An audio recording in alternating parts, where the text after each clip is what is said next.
All right, guys, what's going on? Did you guys see me, hear me, touch me, Tommy?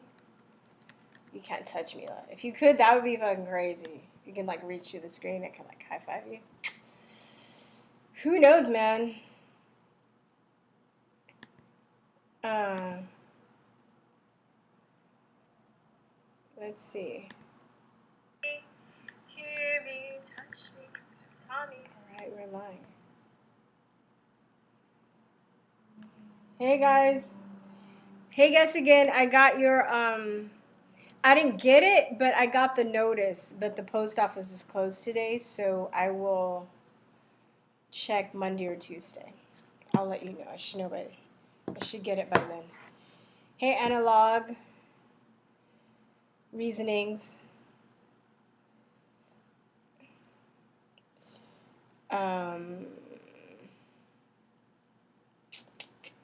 Let me see if I can. I'm gonna make this bigger. Okay. There we go. I think that's better. That is better. Hello, truth out there. Hope everybody had a good day. Yeah, me too. I hope I had a great day. I went camping for a day and a half. There we go.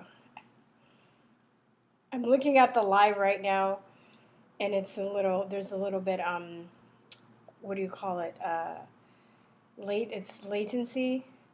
So I just saw that you see that the screen enlarged. It was small. I'm trying to figure out OBS because I want to do some screen sharing today.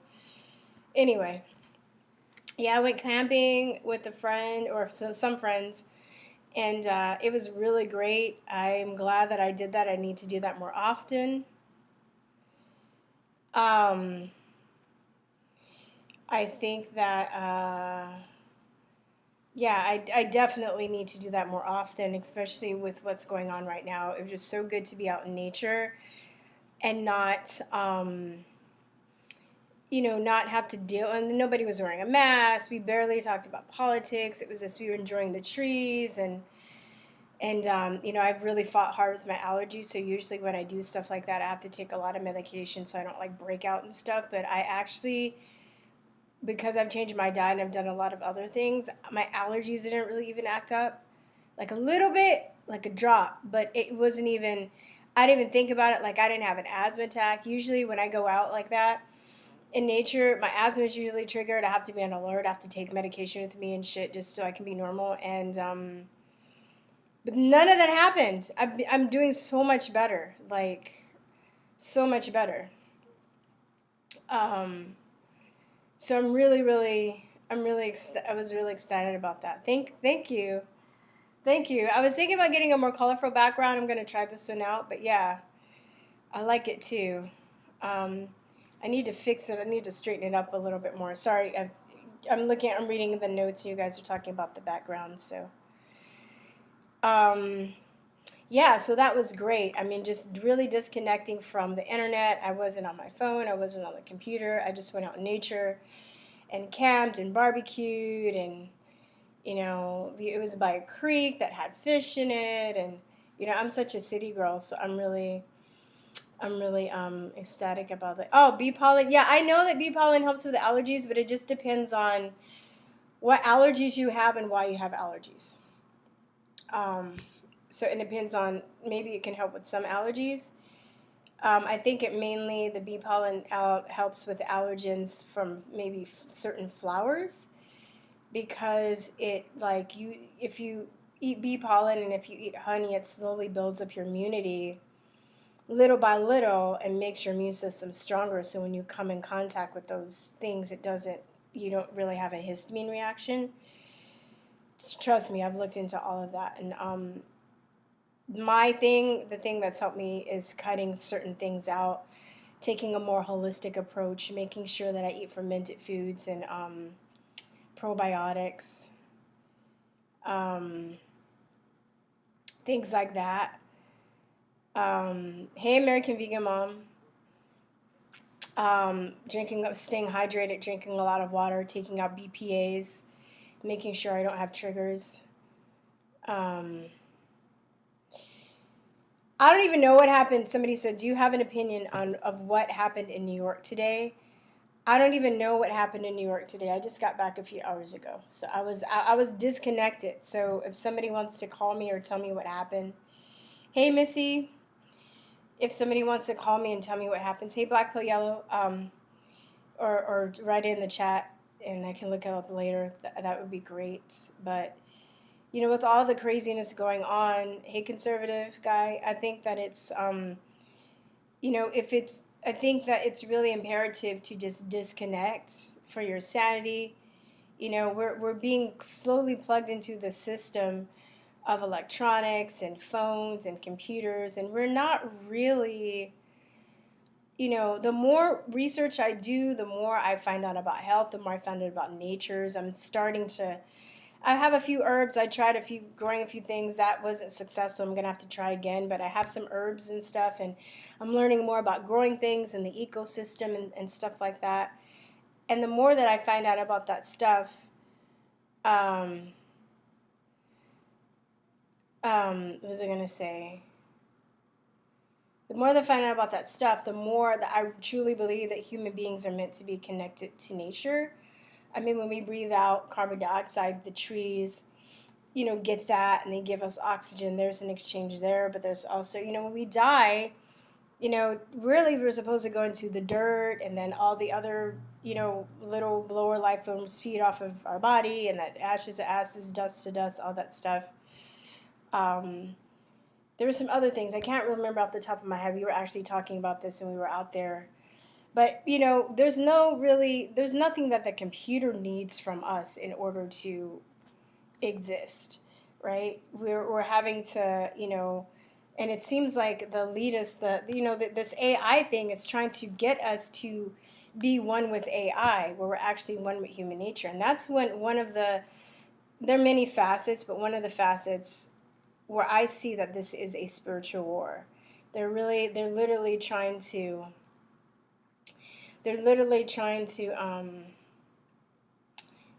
turn us into artificial intelligence. And I was watching this interview with Dr. Shiva a few months ago, and somebody asked him about his opinion on AI, and do you think that they're going to take over, or do you think that people are going to be, physical robots? And he was like, well, that doesn't even have to happen. Like, look at the people that are, that are already zombies, that are believing all these lies, that don't question anything, that are indoctrinated that way. They're not physically robots, but mentally they are. Hey, Bob. Hey, Make American Vegan Mom. Um, so yeah, I mean, it's crazy. I was driving out, and I'm just waiting. I'm just rambling because I'm waiting for a few more people to get on. They'll start in about maybe 15 or whatever. But I was waiting for. No, I was driving out. I forgot where I went. It was far. It was like an hour and a half out of Austin. And I saw a lot of Trump signs and Trump flags and American flags and stuff. And it was so funny because I was thinking, I'm supposed to be scared of these people, but at this point in history, I feel safer in that neighborhood than I do in the neighborhood where they have those signs that say, Black Lives Matter, women's rights are human's rights, no human is illegal. When I see those signs, I actually feel more on guard, on edge than I do when I see a Trump sign, you know. So I just thought that was really weird.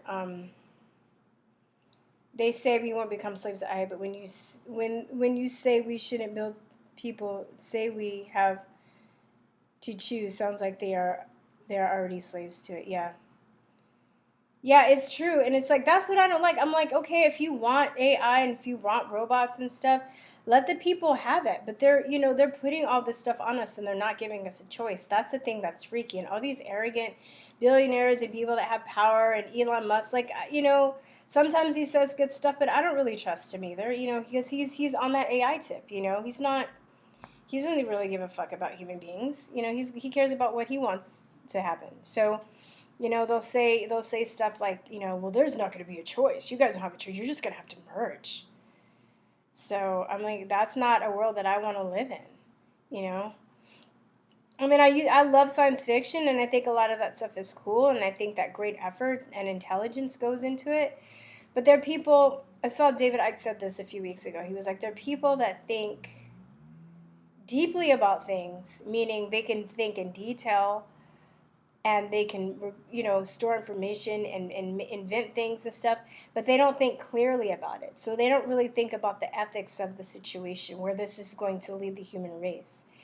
And the same people that are putting out this AI agenda are the same people that are thwarting information that actually shows us how to be superhuman without all of that stuff. Right? There's a lot of research. There's a lot of people right now researching the fact that we only use a certain percentage of our brain, and like it's like a small percentage. It's like maybe 10% that we use. How to tap into the other 90%. How to have photographic memories, how to be able to hold a lot of information in your head, how to be able to live longer without AI, right? And all of the how to get into flow states, with the stuff that monks know, and Hindus knew, and ancient Africans knew, and all the stuff that they knew before their history was erased, like they're trying to do now, right? You look at that, how they're trying to erase history and stuff. Um, um, yeah, I mean, I was talking to my friend, the co-founder, today, and we were talking about how, I mean, I've already been doing this via having hard drives and making copies of stuff that I feel that's irrelevant. But, everybody that's a truth seeker, they're going to try and erase history again. So you need to start getting physical copies of books. We were talking about the libraries and how a lot of these libraries are closed. But when they're open up again, is like some of the stuff that was saved on microfiche going to be there, or some of these old books that, are trying to give us really old knowledge, are they going to be gone? Um, how do we stop the forced chipping vaccinations? Don't go along with it. Expose the people that are doing it. I mean, this is the thing that I'm frustrated about. I feel like, hold on, show. Sorry, yeah, analog using something blocked your comment. But yeah, I mean, there are way more of us than there are of them. And the thing is, they know how to control us through fear. Look at how they're using this anti-mask deception that's dividing us, right? It's just as you can do that with race. That's why, it's funny because racism, people think racism is just like the most horrible thing ever. It's like, oh my God, racism. Like, no, like we can't do anything because everything is racist. But it's really the divide and conquer, which it can become in the form of race, it can come in the form of religion, it can come in the form of men against women, black against white, Muslim against whatever, religious, tall against short. Have you ever seen that movie Willow? Way back, it was an old movie. I used to love that movie. It was a silly movie, but I fucking love that movie. But the whole movie, it's everybody is segregated according to height, right? So you have like the elves, you have the humans, and then you have like the fairy people or whatever, and then it's all like discrimination, because like height discrimination. But that's how they, and it's funny. I say that I come from a mixed family, but there's a lot of interracial marriage in my family. Both of my parents are black, but my grandmother was half white, and her brothers and sisters were half white, and they all married different races of people, and everybody else married different races of people. And I mean, but I hear people say that like, oh, once everybody mixes up, racism is going to be over. And I just laugh at that. I'm like, that's the most ridiculous thing I've ever heard ever, because even, and I'm sure that the people on this thread that have mixed families too, they know that they still have fucking racist people in their family. Even other black people that, that are like, that, I have cousins that are fucking, that are my complexion, and maybe, or even darker. They have like gray eyes and shit. That they didn't come from the Africa, fucking gray eyes. Where do they get those gray eyes from? But yeah, they don't really speak highly of white people, but yet they know they have white relatives and stuff. It's so crazy. So that's not going to when people mixing all the races, and if we're all one color, that's not going to stop anything, because as long as there are people in power to control and create the narrative of divide and conquer, there's going to be people that, learn how to manipulate it, and there are going to be people that fall for that shit because they manipulate them through their fears and through their anger. So anyway,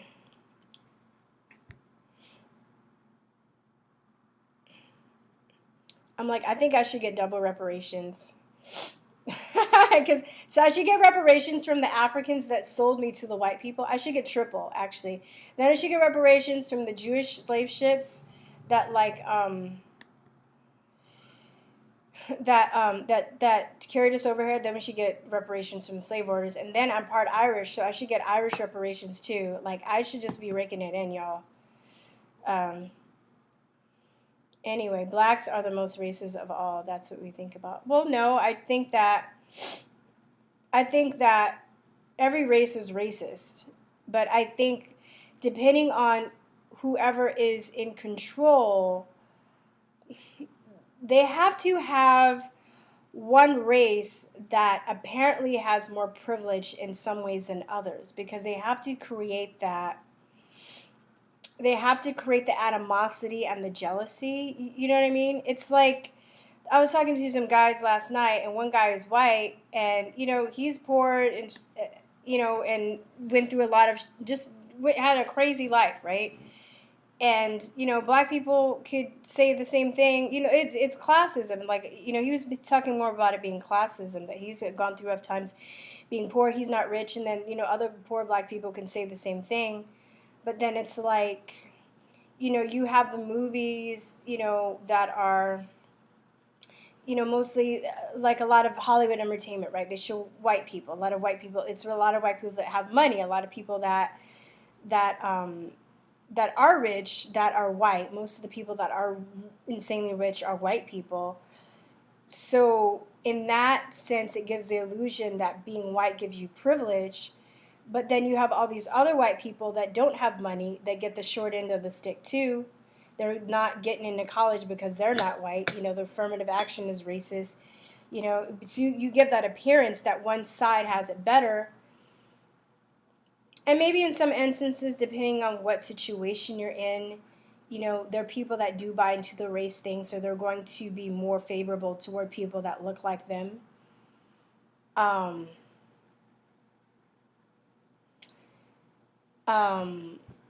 But but that's how they keep the divide and conquer. And then you have like black people are like, oh, white people, they're rich, they have all the privilege, blah, blah, blah, over here. And then you have the poor white people that are like, what the fuck are you talking about? I'm poor as fuck. I've gone through horrible things too. I've been abused by the police too.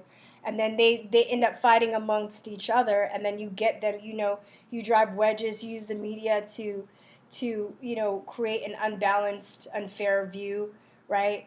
I felt like when I was younger and I was watching the media, it was more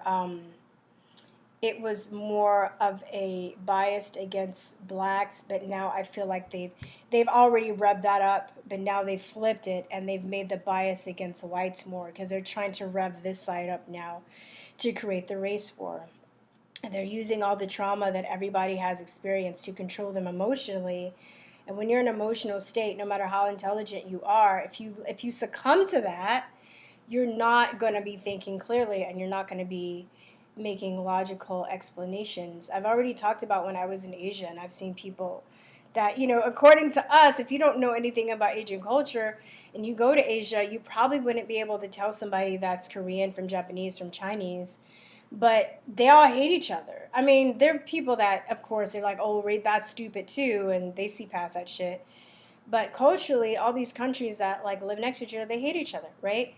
Like all the people in South America, they don't like or South America, they don't like Mexicans. I'm like, Mexicans are really cool, but they have their tensions too between their countries. But so it's not just, it's a form of divide and conquer. I think because of the history we have with slavery in the United States, it's easy to manipulate that because of just, yeah, it's easy to manipulate that. But anyway, I'm trying to also catch up with the chat. Okay, I think I'll start. Wait, so I just found out Candace Owens is my cousin. Really? Would you tell her to stop doxing people? Right? I don't like her. I don't like her. She's a doxer, and she got away with it because she has a shit ton of money behind her. And it's sad that conservatives, when people try to call it out, conservatives just, a lot of conservatives just prove that they're no better than liberal people, because the stuff that she did, she she wouldn't have got a pass from the conservatives if she was a leftist. It was terrible. She's a terrible fucking human being. Plus, I've heard other stuff about her outside of. I mean, some of you, if you guys have been following me a while, you know how I feel about her. But I get people that write to me like, "You should reach out to her." I'm like, no. I mean, I understand the intent and I appreciate it, but I'll never work with her. White people are the real Israelites. God promised. Okay. That's okay. Why they take down the money system? Okay. Sorry, I'm just kind of. All right. So I just want to talk a little bit about. It's about 9:20. I just want to talk a little bit about what I'm planning to do, and then I'll start taking calls. So, can you guys do me a favor? The censorship is really bad. I don't know if you know, but they just took Dan Dick's YouTube channel down a few days ago. He's a guy that did Press for Truth. He's done a lot of good work. And he's on all the other alternative media platforms like BitChute and all the other ones. But they just took him down. So it's very devastating. I think he's been doing it since I've been doing it. He's been doing it harder, though, and more frequently. I'm making this smaller because I wanted to share something. Somebody gave me, so I had a subscriber. I have some things I want to talk about before I start the call, so I'm looking at a list. But I have a subscriber that basically, hold on. Okay, let me think I could do it. I think I could do it. Wait. Haha, I got it. Okay, then I turn mine off. Okay. So I have this, somebody, let me try and make it bigger. Basically, wrote me in the comment section. I don't know how well this is showing up, but they showed me this, the window's a little bit funky, y'all. I'm sorry. Hold on, let me see if I can straighten it up a little bit. Basically was showing me that there's this person that's been backing up all the Truther YouTube channels. And, I lost my job recently. I don't have a lot of money to spare, but I sent him a small donation. And I wanted to give him a shout out. Thank you so much. My channel was up there too, and I was just really touched. And basically, he was just saying, for the love of truth, I've been backing up videos for the past 3 years from YouTube. After learning that some videos got removed that I like, I wrote many small programs that do specific tasks for downloading videos and managing all the videos downloaded. Now I have a video platform complete with live streaming, and the site is always getting better while the server is always backing up videos and importing them into the website, just in case the videos get removed or other channels get terminated. Now, I want to say, if you have your own channel, you should always be backing up your other videos, but this is just good. This is good for, it's such a good service to humankind. And it costs money. And I was looking at when the channels were on there. I was going through the channels, and it shows how many gigabytes. And my channel alone has like 79 gigabytes. And I was like, dang, so he needs money to to keep this running and just for his service. So if you guys want to donate to somebody, I would suggest you give this dude a donation. Because this is amazing. I almost cried. I was so touched that he, I don't want to, it's a little bit long, but I just want to read that, and give him a shout out so people know what he is, or what he's doing. I don't know. I thought it was the coolest thing ever. So, oh, you saw my Pandora. Let me see. How do I do this? All right, screen share. Anyway, yeah, I wanted to give a shout out to that guy. Oh my God. I know there's going to be a day where I can do this with much more, like, finesse and not as much, it's not so clumsy. There we go. Yeah, but I wanted to what else did I want to talk about? Yeah, so Dan Dix, his channel, join my email list. Please join my email list. That's where I was going. Join my email list. My, the censorship is getting real. We need a way to connect if my channel goes down. I'm already being shadow banned like an MFer right now. And even in this chat, they're like holding my people's comments for a review. They've been just like gaslighting and gang stalking all the truthers, like I'm having people saying that they're leaving comments that are being hold on, I'm going down and on doing people's right, even right now they're like censoring some people's comments in the comment section. But I mean, I've been having my, they've been unsubscribing people. I know that I've been getting shadow banned. I've gotten tagged. They've completely demonetized my channel even before, even when I made that video that went viral, it was like over 100,000 views for the Women's March. I probably made like $20 on that video when my channel was monetized. So they're definitely not they would, any video that I would put up, they'd always give me limited advertising, so that was limited and I couldn't make that much money up from that anyway. And then I don't know if you know, when you do YouTube, you have to make at least $100 to get paid out. So I was barely making 100. Maybe the last payout I got, it was like $200, but I had to wait for that to accumulate over like 2 months before I even got that money. And then I don't have the super chat right now because my channel's been completely demonetized. But I don't even know if I trust that, because I was looking at Young Pharaoh and he was saying that he had this live that got over 1 million views, and then people are donating to him in the super chat. But then he was basically saying that YouTube just took all of that money. So if you want to, let me see. I don't know if I can add it. Let me see if I can add it in the comments. If you want to donate, please, just I'll leave my PayPal, my Subscribestar, my Patreon, my Bitcoin, Litecoin, all the other stuff. My and I say PayPal, PO Box, all that stuff. If you want to donate, if you want to send me a card or whatever, I just rather you do it that way. But I'm really, really trying to build up my email list, y'all. So I hope it shows up now. I put all the links that you can PayPal me and all the not the shows, but all the places where you can what am I trying to say? Where you can follow me on. Sorry, it's a little past my bedtime. I usually go to bed by now, but I'm gonna be up for a couple hours taking calls. So anyway.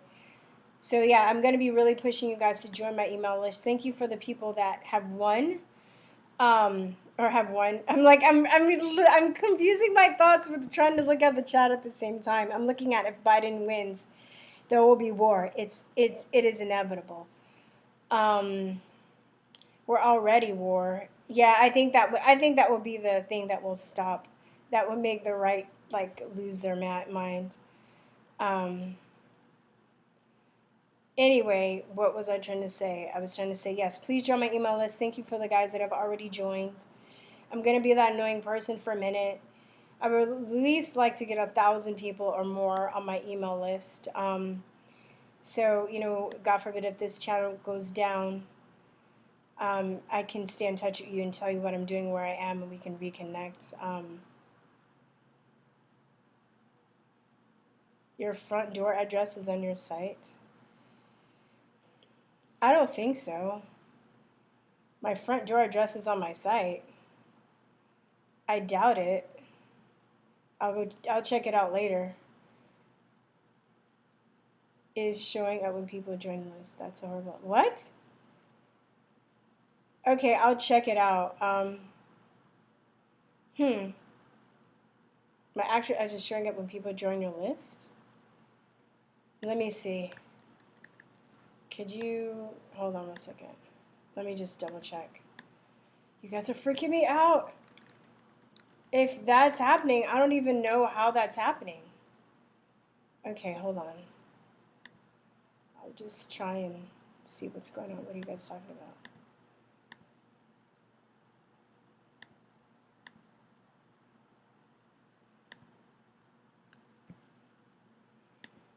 Give me 1 second, you guys.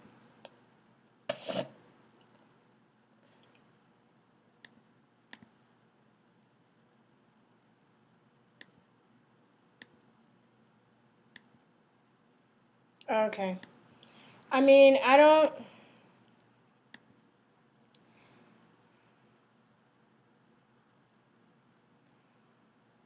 Could you guys, like, the people that are saying that about my address, could you send me a message to info@truther.talk.com and let me know what you're, like, talking about? Because I just went to the website and I don't see that happening unless it's, like, my P.O. box, but... Okay. Yeah, my friend, Dark Duck, we're already in a war. It's just a matter of determining which stage we are in. No, I'm seeing the messages about my address being exposed. I'm saying I'm going to the website. I don't see it when I sign up. So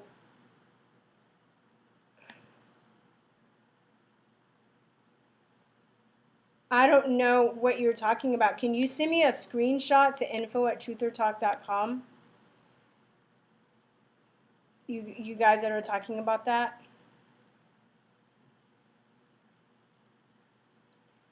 Huh, I don't even know.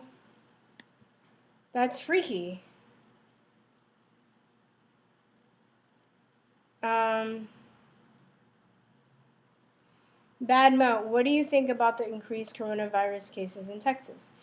I think they're bullshit because, as we know, as I say on this channel a lot, the tests give false positives.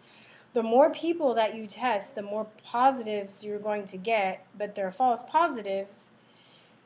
I'm actually going to do a presentation on Monday, and it's kind of long, so I don't know if I'll be doing a lot of rants that week because I want people to actually go through the presentation where I actually talk about that and the similarities between the HIV tests and stuff.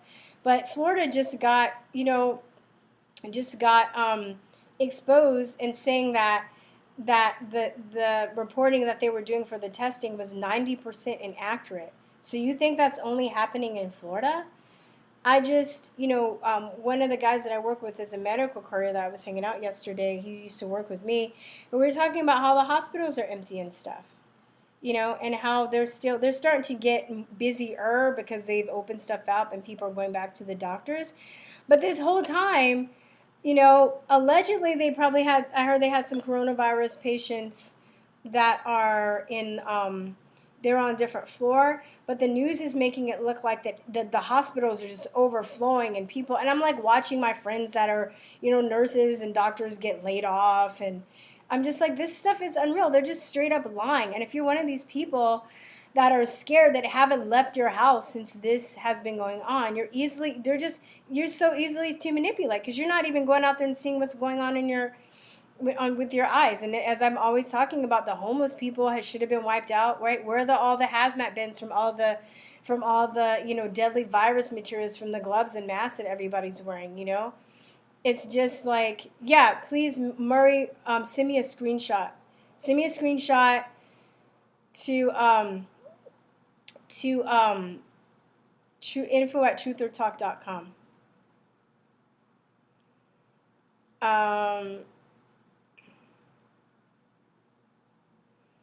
Let me see.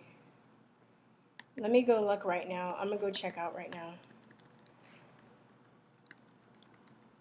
Oh, it's probably, okay.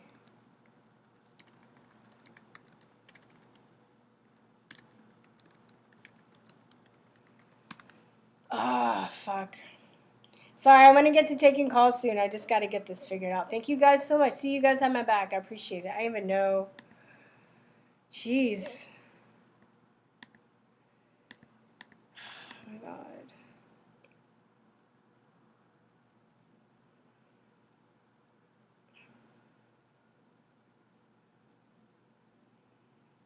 Hold on 1 second.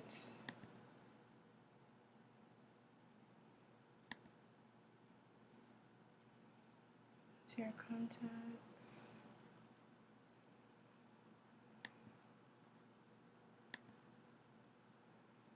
Send it to email@truthertalk.com.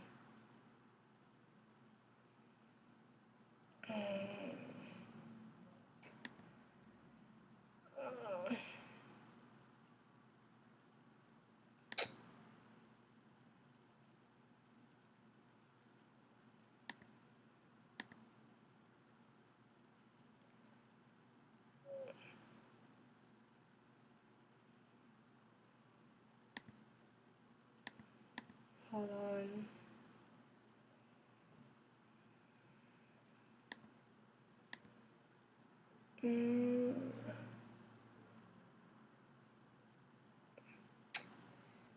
Sorry guys, just give me a few minutes. Security. Oh shit. Maybe.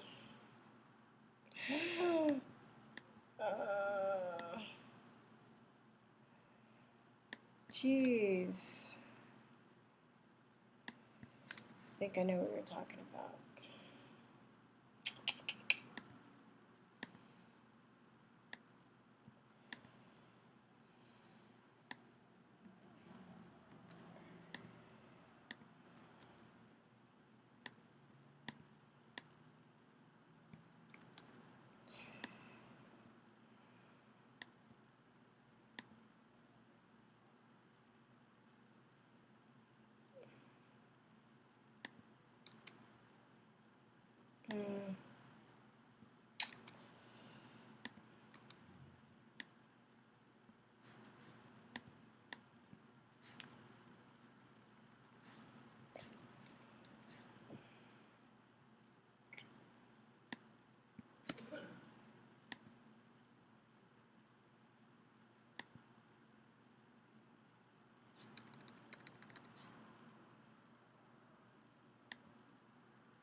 Okay.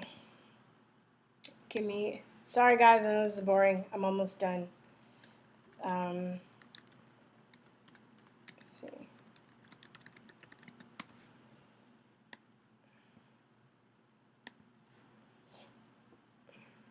I'm logging in to see. Do you guys send me the screenshot yet of it?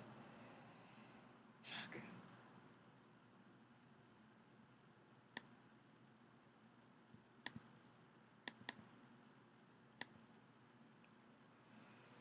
Oh my God.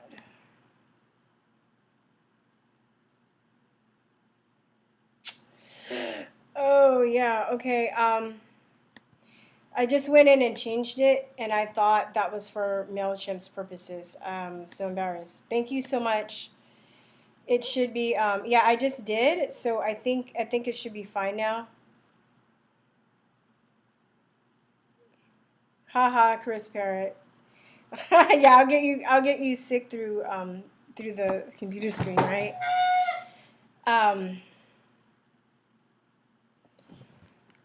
Anyway, thank you guys so much for getting me that info about my address. I changed it. I appreciate it.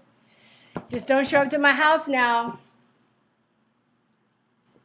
It should be fixed. If there's anybody that can unsubscribe, you know what? Let me see, Murray. Let me see if I can unsubscribe you. Would you mind resubscribing? And then hold on. if I do, I'm just working with MailChimp.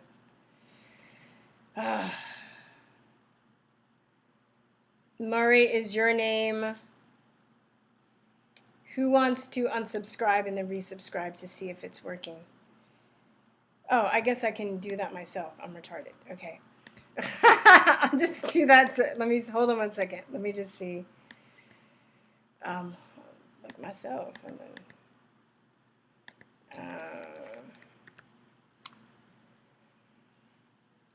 okay. I just unsubscribe myself. Or see if I can unsubscribe. Fuck, you know what? I can't.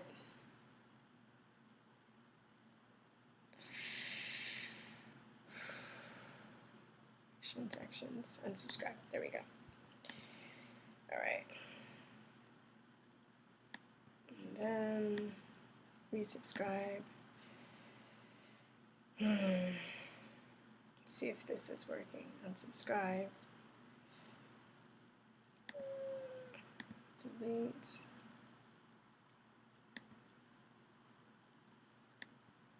Okay.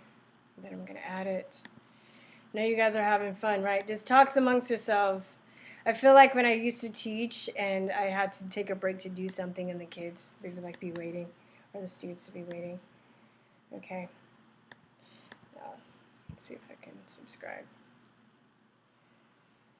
All right. I want to make it to 1,000 by the end of the month. I'm gonna go in, see if it's working, change my address.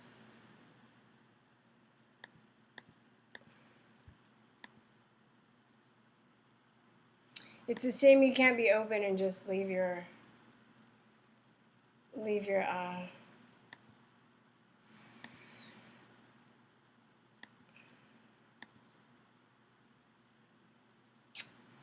personal information out.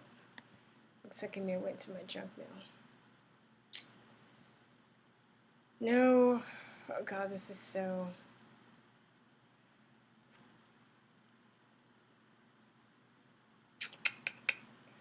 I was hoping this would be a fun. Okay, it's not even. I'm not even getting email saying that I resubscribed. So. Oh, God. You know what? I think it's okay. I think it's okay because I went in and I changed it. So. We'll see.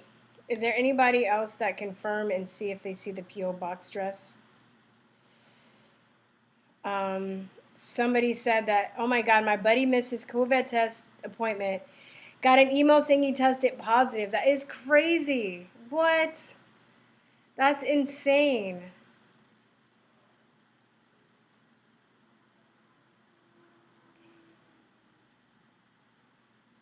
Jeez. Yeah, you tested positive and you have 0 symptoms. Yeah, I really hope that you guys can look at I'm doing a screen share. I'm not going to be, I mean, my voice is going to be in the video, but I was reading this article on Anthony Fauci. And if you're in the health freedom movement, we've known who this dude was for years. Like, we've known that he was a snake before this whole COVID thing, but now he's getting all this popularity now because of COVID. But he's been around since AIDS, and he basically snubbed the cure for AIDS. I'll talk about it more when I go over the article. But I was reading this article, and this article breaks it down really well. And so I'm reading the article, and then as I'm reading the article, I'll stop and I give my 2 cents. And I got a bunch of links to leave in the description, so if you guys wanted to do some research afterwards, you can. But also, I found a little mini documentary of Carrie Mullis, who is the inventor of the real-time PCR test that they use for the COVID test. And he's basically saying that this shouldn't be used to making diagnosis. But whatever, you know.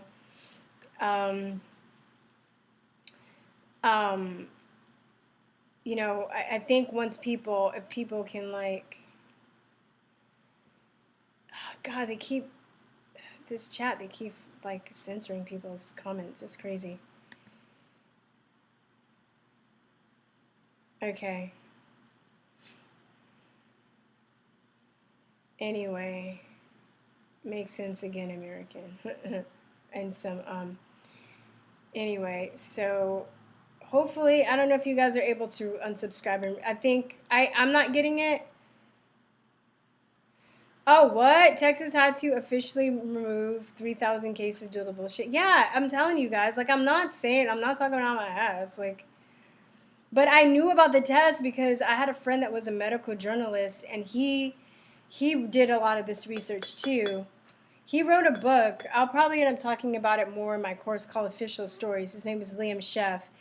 He's passed away, but his channel is still up. If you want to look his channel up, it's called American Heretic. He talks about this stuff, and he was the one that turned me onto it. And then, if you start going down, there's this book, man. It's this thick. It's called Inventing the AIDS Virus by Peter Duesberg. Anyway, I guess I'm not gonna talk about it today. I'll talk more about it Monday because I did a whole thing. It's like over an hour talking about all of the testing and the bullshit and how the similarities with went on with HIV and COVID are very similar. If you guys are nerds and that nerd on that stuff, I think you'd find it interesting. But it is pretty long, so you might have to cut it up over a few days to watch the whole thing. So, dude, I can't believe your friend tested positive and he didn't even show up. I don't do live streams every Saturday. I'm probably going to do them more often. It depends on what I'm doing. I was going to do a live stream yesterday, but then I forgot that I was going camping. I was like, oh, so you're going to have to move it. So I moved it. Yeah, I heard that too, Chris Parrott. Also, I read that somehow, there have been 20 cases counted for one. Yeah, I heard it was like 16, but motorcycle death in Florida reported as corona death. I know. It's funny. My cousin, one of my cousins, really isn't awake, but we were talking about this stuff. She's not really hip to a lot of the stuff that I talk about on the channel, but she was telling me, not even knowing really where I stood with this. She was like, "Yeah, my cousin works in a morgue, and a gangbanger came in with a shot in the head, and they put corona death on his certificate." And the thing that's even more messed up, a lot of the families are fighting back, saying that they don't want their loved ones labeled as a corona death when they didn't die of corona. And this is how they fake stuff. And then you have people that say, oh, my cousin was diagnosed with the coronavirus and they were sick in the hospital. Well, since the symptoms of pneumonia, bronchitis, and flu, they're all collapsed together, how do you know it's not that? That's all they're doing. It's just Jedi mind trickery. So I'm not saying people aren't dying and they're not getting sick, but it's very, you have to be specific as what people die of. And, when if you follow Andrew Kaufman, there are lots of other scientists that think this, by the way, but to me, he's been the best one that's able to articulate it so easily. So he's getting a lot of press, or he's getting a lot of attention because of it. But he talks about the fact with viral isolation and how, you can't, they have it properly according to their own rules, okay? They're not even following their own rules. There are certain steps that you're supposed to take in order to determine if a new virus is found. So because they haven't even done that, they can't even say that coronavirus is a new novel virus, according to their own methodology and their own rules. So, yes, just like the pawpaw fruit and a goat. The president of Tanzania tested pawpaw. He tested motor oil too. If you go on my backup channel, I actually posted his speech where he's talking about that. I posted on the backup channel. I found it on a Russian channel. So, George Floyd had COVID. Yeah, he didn't die of the cop snagging his neck. He died of COVID, right? They didn't say that Floyd person died of COVID at this point. Yeah, it's getting ridiculous. I'm glad I have this channel because I have other people I know that are on the same train of thought, and it's really comforting because I also see a lot of people as Palo Santo. I see a lot of people that are just falling for it, and I think a lot of people know that there's something off, but they don't really have the balls to question the narrative. They don't. It really. I think what people are being controlled by now is the fact that they don't want to be the odd one out because they're too afraid of what other people think. And that's really pathetic because that should have been fucking done. Like high school was over how many years ago? But yet people are still like they still don't want to be the weird one, in the crowd, and they're willing to give up their freedom over it. They're willing to let these globalist assholes take over just because they want to be cool, because they don't want to be the nerd, you know? It's so sickening. It's so sickening. All right, so I just one more thing, and then I'll give him the call-in number. I think that situation is fixed with my address. Thank you so much. You want different colors for the shirt? What colors do you want? American Vegan Mom, give me some suggestions. Oh yeah, get your Conspiracy Realist shirt. I need to market this, but right now I had to buy a certain amount of shirts, and if I change the colors and the style and stuff like that, it's very it's it's a lot of money. So until I start selling a lot of shirts or I have the money to be able to do new colors, I can't afford that right now. But if you want to give me suggestions on different colors, I'm definitely I'm definitely open. Yeah. Who owns or runs the science fiction? Okay. Okay, one more. You want blue times 3? I like blue too. I like blue too. At the time that I got this though, sometimes you have to pay more for colored shirts depending on who makes it. You have to pay more if the shirt has different colors. Green, yellow, or heather gray. I can't see the shirt. Show the shirt. Here's the shirt. Conspiracy Realist. And I cut my collar, but I did take into account, I know a lot of t-shirts they sell, or not people that sell t-shirts, they don't really take into the account like women's like shapes, and they don't. So that's one thing I did really put, like I have fitted shirts for women and men, because I'll see a shirt and I'm like, oh, that's a cool shirt, but it's still cut like for a guy. I cut this a little more, but if you get the shirts, it's still a very nice fitted women's t-shirt. So Lucas on YouTube is only turning out like Lindsey Graham making fun of the beautiful girl that spilled the paint and promoting Marxists. Who spilled paint? Where? Okay, somebody's have to call and keep me abreast. Keep telling me what's going on. Okay, one more thing.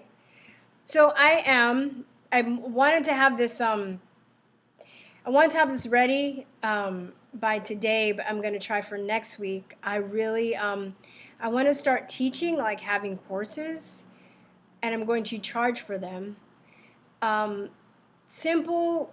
Maybe I want to do a 10-module course talking about the I'm going to call it conspiracy realism, because as this is going on, I'm realizing a lot of people don't have wind of certain concepts, and I think that there are people that want to get it and want to wake up, but because there's so much to learn, it's really hard to just tell somebody something. And I remember I was like that, like somebody, like I would ask questions and maybe I wanted to learn something, and they would just like go off, not in a bad way, but it was just because they knew so much and just had so much info, it would just go over my head, and it's funny because I definitely remember being on that side of the fence and being like, I don't get this. It's too much, or it's over my head, or maybe this person knows what they're talking about, but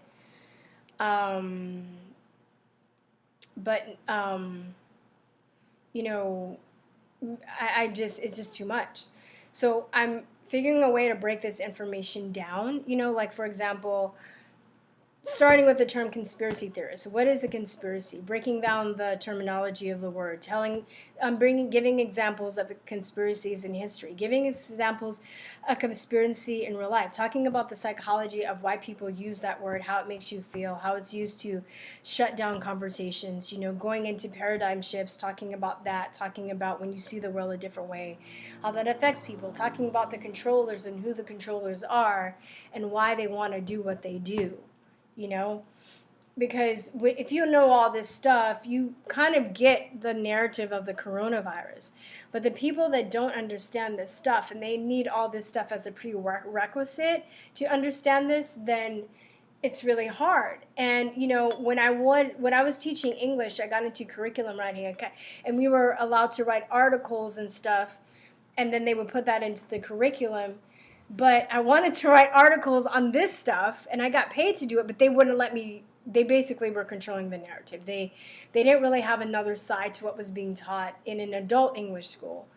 And it really frustrated me. And I thought that I can get in and change it by changing the curriculum. And then I actually attempted to do something before this channel took off, because I still had the podcast, and I was like, okay, well, I want to teach people English, but I want to talk about, like, the Fabian socialists, and I want to talk about, MK Ultra, and I want to talk about, because I think it's fascinating. I think people understood the history, they would actually find it interesting, and they can still learn English through that, that way. And I did this thing where I had a website where people can log on, and it wasn't successful, right? It flopped. But now that I have more of a following, I have people now, I think, because of the time in history that we're in, they're conscious, they're hungry for this information. And then I also think that I made the mistake of not making it interactive, where I just had videos talking about this stuff. Maybe I needed to add more movie clips or stuff like that. So I'll make it more interactive, and I'll make it, I'll probably have like a pre-recorded classes, and then like maybe once a week for like a month, I'll have like a class where I could interact with people. Okay, something like that. But I want to pre-sell it so I can have time to actually physically finish writing out the course for a cheaper price, and then for the full course, I'll raise it up. And for the people that are doing it for like half price or whatever, those would be the beta testers. And as I'm sending you the modules, I can get feedback from you guys on things that I missed or what would make it better. So that's what I'm planning to do. Somebody asked me, Tyrone Hayes, yeah. Let me see. I cut it.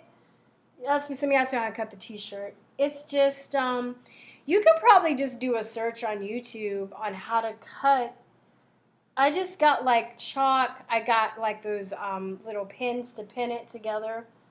And then I just got some scissors and cut it from here to here. But that's it. You don't even need to. I mean, it fits well. It goes up to here. There are no V-necks available.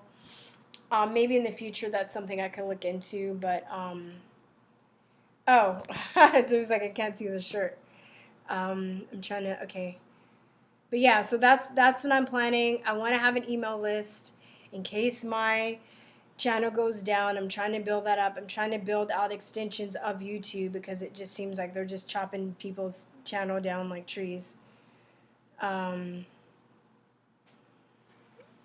So I'm not sure how much for the classes. I have to think about like how long they're going to be, how much I'm going to offer. But I'm working all of that out. But I'm just kind of putting it out there what I'm doing. I'm trying to build an email list. I'm not really sending emails out to people. I haven't actually sent any, maybe a confirmation email, but that's it. So I'm not.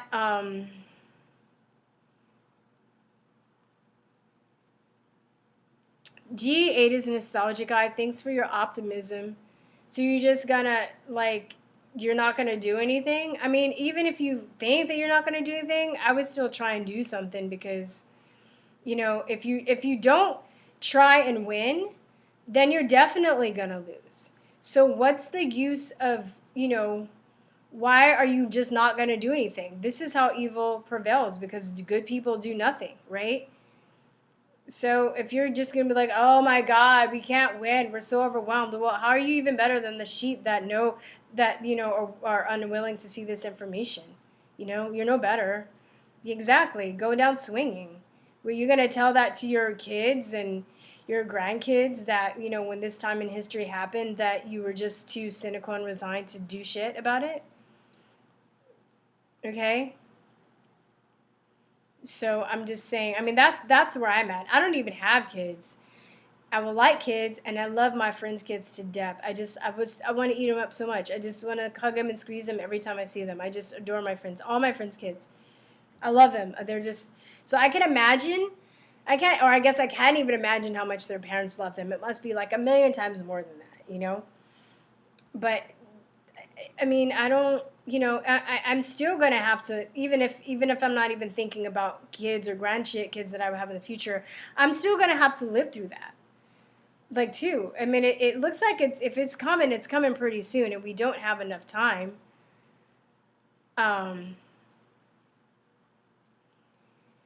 So I don't, somebody asked me, I want to buy a navy blue shirt, how much and where to send the donation. You can buy the shirts on the website. I don't have navy blue. They're just in black right now. My Cash App, I guess, is PayPal. Who else? I have 1 3 extra large, but Daniel Morris 3XL. It's in black. But I would suggest that you go to the website, look at the shirt, and there's size charts. 3XL might be too, it might not, you might need a 2XL depending on, just look at the size you are and figure it out. But yeah, I don't really have, I have like a 2XL and a 3XL.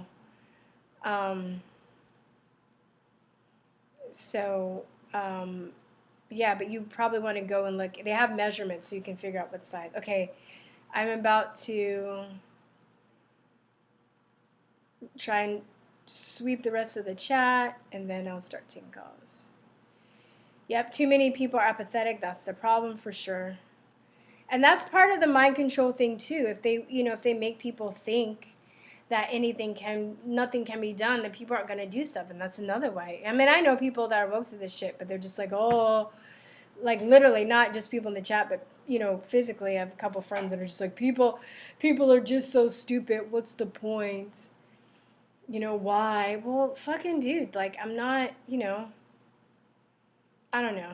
I don't want to fucking live. I'm just telling you today, right now. I don't want to live in a dystopic future. I really don't. But I also feel like if we're not going to have a dystopic future, we're going to have to earn it. So I know that, and I think that there are white hats doing stuff, but I think that there are also people that just want the white hats to do stuff, and then they don't do anything. I don't think that works like that. I think this is a fight for all of us that we have to engage in, and we all have different roles. Some people have YouTube channels. Some people work in certain parts of the government. Some people are lawyers, and some people are doctors. It's going to take every person in every facet of society with their specialty. And not everybody's going to be like out in the open, right? There are people that are going to do more stealth work. There are people that are going to support the people. Like, even if you think in a hot war, in a physical war, not everybody in the war is on the battlefield. You have the nurses, you have the espionage people, you have the psychological analysts, you have probably other facets that I haven't even, other tiers, other compartments, departments that I haven't even thought about.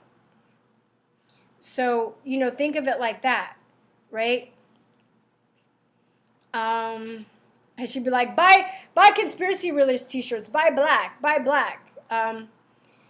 It's Matrix Escapes. The other social media pages are in the description. I don't put videos up on them all the time because it's hard enough just running the YouTube videos, but I have my foot in there, so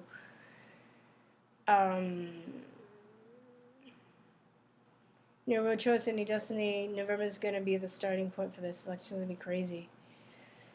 Yeah. Americans have no real survival skill. In a war, you wouldn't know how to hunt for food or grow. Yeah, we were just talking about that. It is nostalgic. We were just talking about that the other day.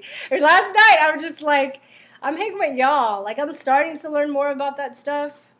Like, shooting. I was just like, it's funny, too. A lot of the people in the tech industry, they're just like, oh, my God. Like, they look down on people that can hunt and fish. But I'm like, but if the shit hit the fan, you wouldn't even know how to survive. Like, you'll be the first ones to die. So I don't even know, like, your iPhone, you're going to eat your iPhone? You know? So, yeah, I don't fucking live in no dystopian future. That shit doesn't look fun. Does it look fun to you? Well, I don't think if it doesn't look fun to you, then, maybe you should do something about it, And I respect prayer and I respect meditation, but I don't respect people that pray and don't take action. That's just bullshit, okay? Because the idea from what I understand is you meditate or pray and then you get inspired to do action through that. You can pray about maybe stuff that you feel like you don't have control over at the moment, but if you can do something about it and you're too scared or lazy and you're just like, oh, God's going to handle it, Jesus is going to handle it. No, Jesus didn't fucking want you to do that either. He likes, for you to take action, right? You think, really, what would Jesus do? He wouldn't be, like, praying over it. He's going out there trying to wake people up. Jesus is like the original truther. What are you talking about, you guys? Like, come on.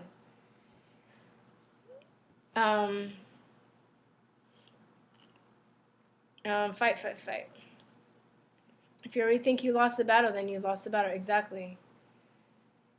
Fucking, have you seen what that shit looks like? I'm like, I think about that stuff, and then I know that there are people that are like, oh, it's the rapture. I'm like, okay, well, it doesn't have to end. It could be a revolution. It could be a new beginning.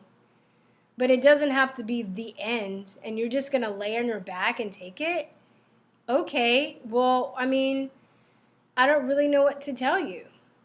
Like, it's disappointing. And, like, I guess I'm telling you, you're no better. Anyway, call in number 521-481-7464.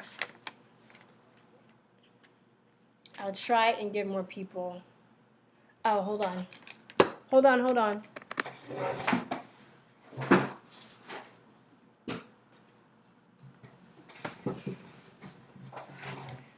Call in number. I'll type it in the chat.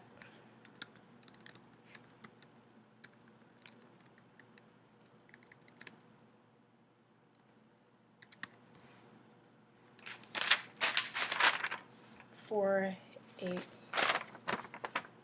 1, 7, 4, 6, 4.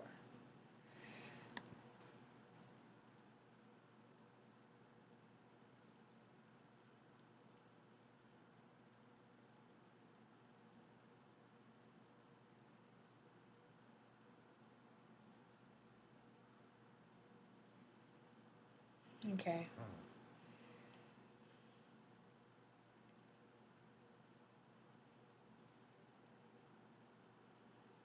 Hello? Is anybody calling? Is anybody going to call? Where are those trolls at? Hello?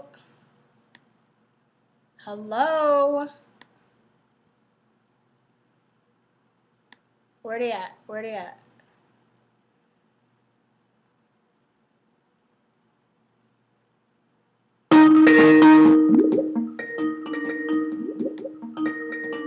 Oh shit, hold on. Oh my god! It's 2 people calling. I tag flick the first one. What's up? Who is this?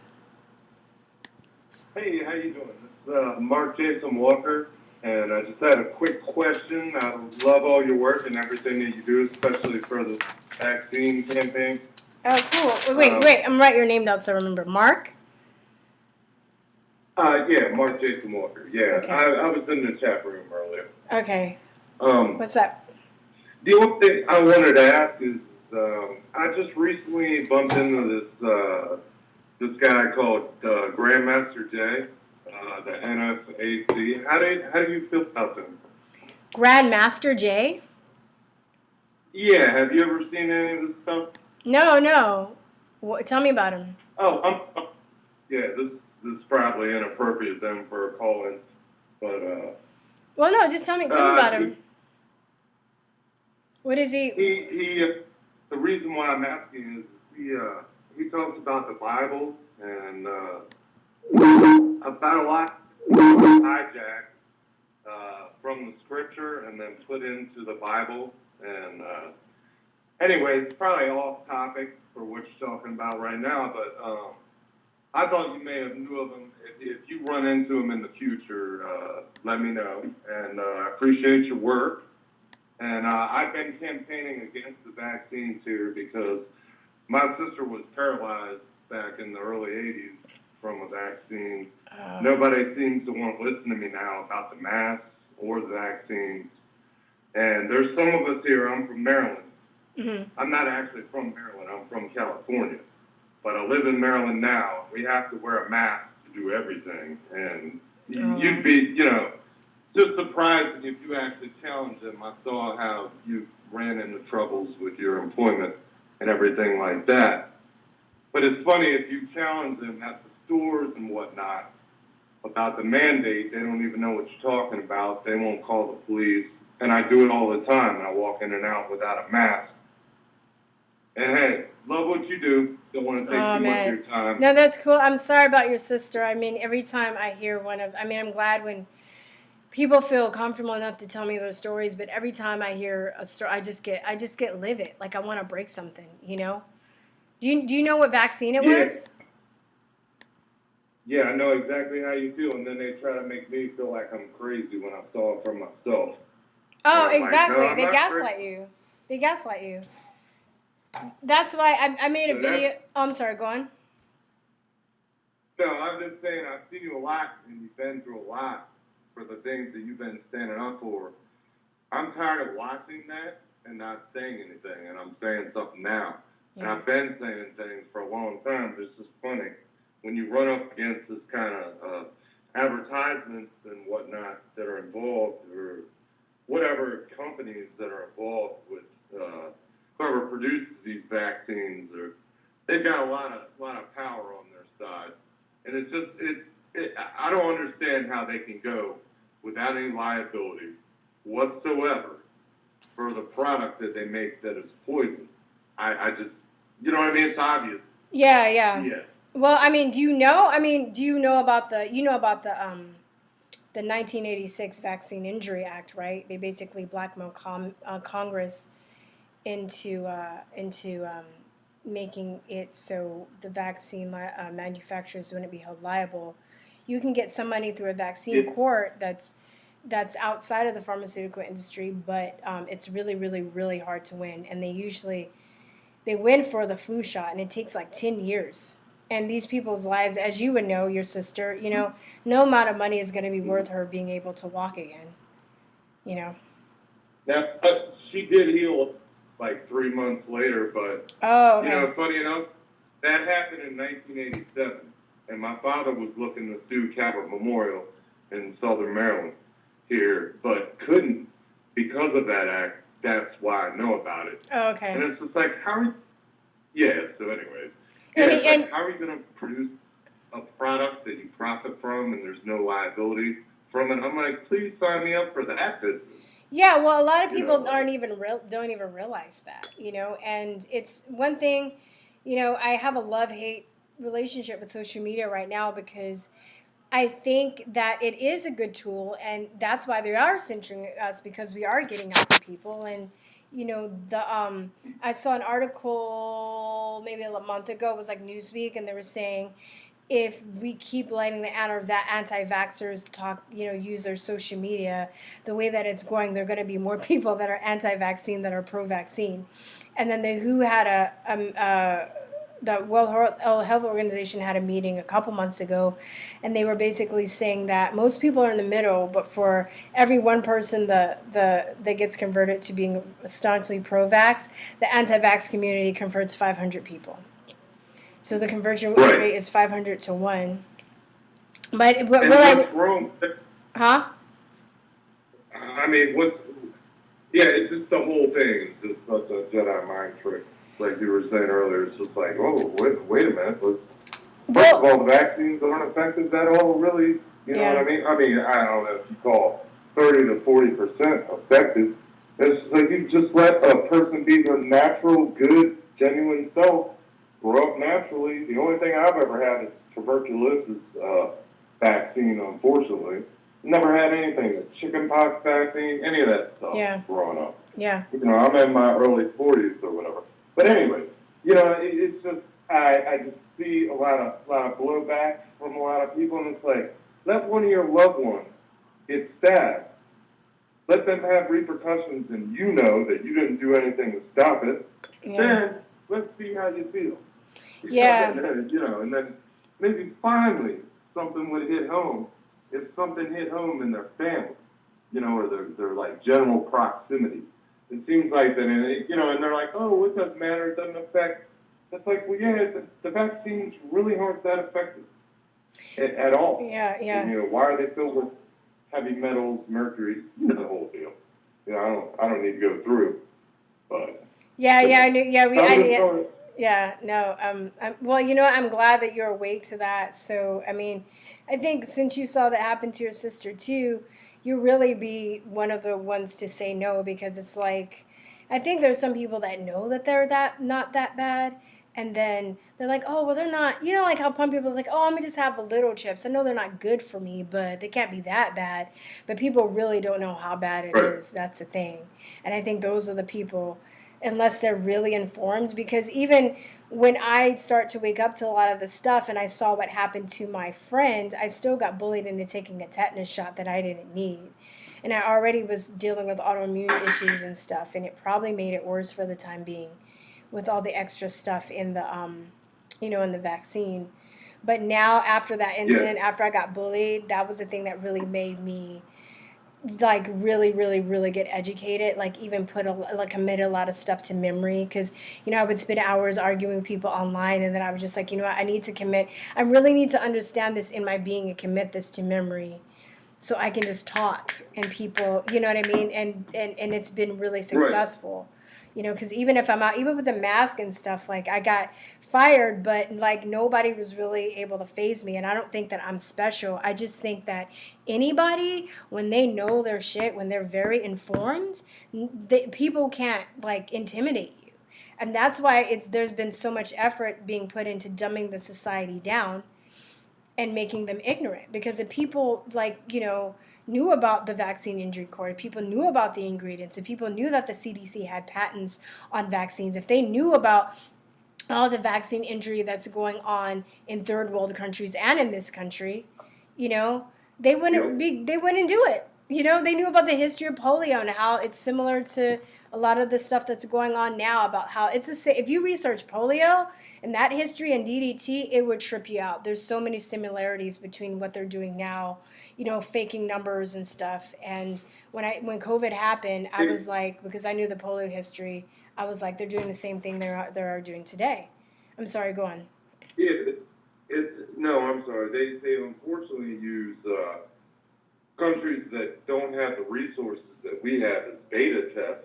Yeah, For all exactly. those kind of, and it's like, what the, I've seen some things because I follow different people out of Nigeria, different places that are more hip to knowing what's going on with Bill Gates and, what they're invested in, Event 201, all that kind of stuff, the repo market that crashed last September, and, so anyways, yeah, and the whole mask thing, oh my God, by the way, the licking that you put on that one girl where her face was turning red with the mask on, she had like two masks on, and she's like Yeah. claiming she's out there because she really gives a damn about anybody. No, she don't. And Yeah. then one little beta boy with a little megaphone or whatever, that was out. Oh my God, that was great.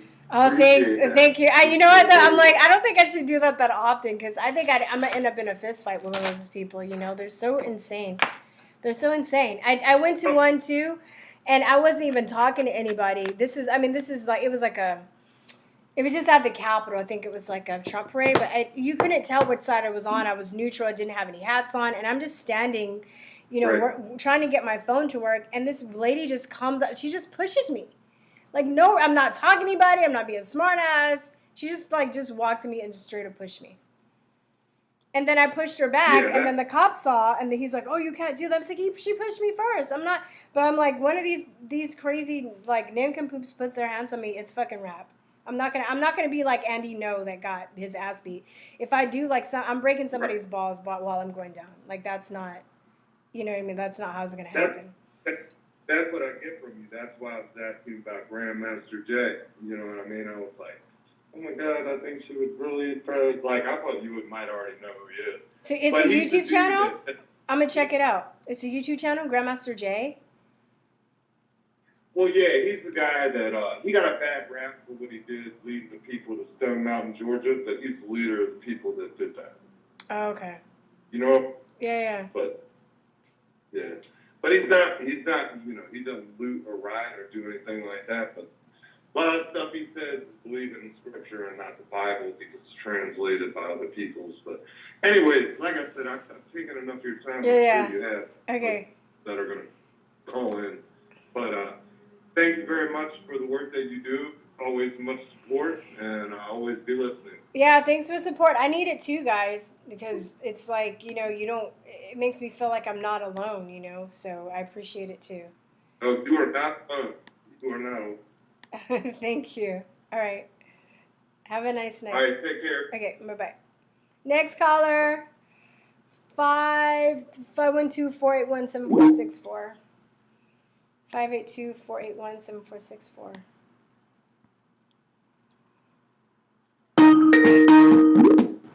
Hello, who is this? Hi, my name is Sherry. Oh, hey, Sherry. Did I speak with you before? Yeah. I've put on both your live events. Really enjoy them. Thank you. Oh, yeah. Thank you. What's going on? What do you want to talk about today? A couple of things. First of all, I am so in agreement with you. It's amazing that people are like willfully ignorant, and then they fight for their right to be willfully ignorant. It's just mind-boggling. Yeah. I could sympathize with you when you said, or empathize, whichever one it is, when you were talking about, your some friends that you deeply respect and they just don't get it. I've recently had that conversation with some friends, tried to give them some, credible information, and they didn't want it. This one woman said that she would just prefer to, stay with people that she knows and is comfortable with, or something like that. I thought, that's kind of sad. Yeah, I know. I mean, I don't think everybody's gonna wake up. I don't think we need everybody to wake up, but I think we need a critical mass, and I guess I'm fighting for that critical mass of people of the right caliber to wake up, as opposed to, everybody waking up, because I don't think that that's going to happen. But I think if we're able to turn the tide on this, then the people that didn't, want to see the information, then the moderates, they'll actually turn to our side, because then they'll it's like they're followers, so they're going to follow whatever's in trend. So if you can just get the trend to turn, because if you think about it, it's only a small amount of people that are creating the narrative, the narrative of Corona and everything that's going on. It's a small amount of people, but it's a small amount of people that have power. But we also have power by what we're doing with our social media. And even though people are getting censored, the more people that start their own YouTube channels, record something, more scientists and whistleblowers to come out, they can't really stop that. It's like whack-a-mole, basically. So if we just have enough people to really turn the tide, then I think we can win this thing that way. But I'm not really focused on everybody just like getting it. Because some of the people, you plant the seeds, and the stuff that you say to people, they'll get it eventually. If the tides turn enough, then they'll be like, oh, I remember Sherry told me that. And then you might be surprised some of those people will act like they knew that stuff all along. And when you told them, you're like, I told you that. And you're like, yeah, these masks, like, they harbor bacteria and it makes it hard for you to breathe. And you'd be like, yeah, I told you that. They're like, oh, yeah, you did? Well, I knew that all along. You have those people, too, that would definitely be doing that. Are you familiar with Pamela Popper, her channel on YouTube? Pamela Popper, no, I'm writing her down. Popper, Yeah, Popper? Popper, like popping popcorn. Mm-hmm. She's a doctor, and if I'm not mistaken, she's in Illinois. Well, she's doing exactly what you're talking about. She's putting together, you go to her website, I think it's makeamericans.freeagain.com, Mm-hmm. and you can sign up there. What she is doing is she and her organization are putting together a list where they can connect people in their own area. Yes, so that, I'm down. Yeah, I'm down. Grassroots type thing. Yeah. So that when you do an action, you do it in mass. So like they'll say, okay, we're going to contact our governor about mass today. Yeah. And then you'll have this whole mass of people, because that's what she was saying. You can't, with just a handful of people, you can't do that. Yeah. But when you've got a large number of people contacting about the same thing, they have to listen. Yeah, but you know what? I also think that, well, you know what? I'll check it out. But I was just like, because I was thinking about this today. I just think that the governors, well, at least my governor, I think he's bought off or blackmailed or something too. So we have a lot of that going on. But the thing is, the same governor. Yeah. Oh yeah, you're in Texas too, Abbott, right? Yeah, I think Yeah. he's being blacked. He's being like bought or blacklisted or something, But the thing is, these orders aren't technically laws. He can't make laws, and he could be sued. He can actually probably even go to jail for treason. Somebody was explaining this to me the other day, and I forgot the word that he showed me. It was like a Latin word where people in government make laws that they're not supposed to in order to gain power.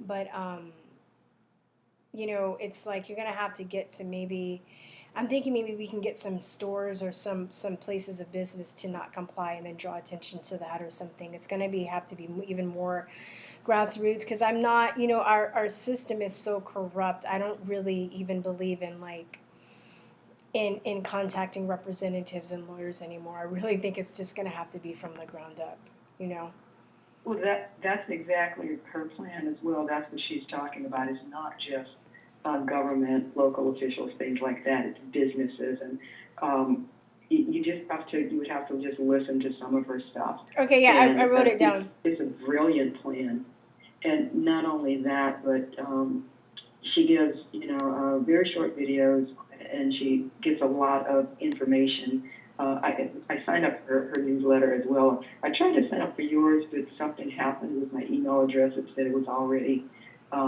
it said something like updating my profile, but anyway, I'll see. Oh, okay, yeah. If you already signed up for it, I may have, like a lot of people that wrote me personally, I added them to the list. They got added on that list. Oh, good. So. Good. Yeah, I should have said that too. If you sent me a personal email, you're probably already added on the list, but I'd rather you just sign up anyway, because I'm just getting used to the system. And if you already are signed up, then it would say that you're, like you said, it's probably like signed up, They're already signed up, so yeah. If that makes sense. I'm going to tell you, I think there's a friend of mine that I'm going to try to get her to start listening to your calls, because she's really into MK Ultra and like the Operation Paperclip, and she's always telling us about information that she finds. So I really want to turn her on to you, because okay, cool. Yeah.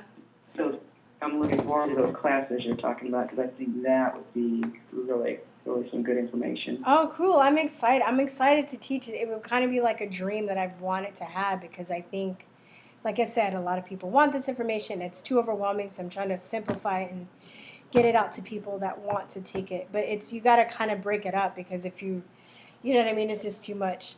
I'm like looking at you like you're over here because the speaker's over here. Like looking over. But yeah, anyway. So yeah, no, thank you. I appreciate your support. I think I'm gonna start taking other calls. I'm only gonna stay on till midnight, so tonight. So which that's a long time, but I'm trying to get as many calls as I can. So, but thank you so much. Sure thing. Yeah. Thanks for calling. I will talk to you soon. Bye-bye. Okay, bye-bye. Next call, 213. I mean, sorry, 512-481-7464. 213.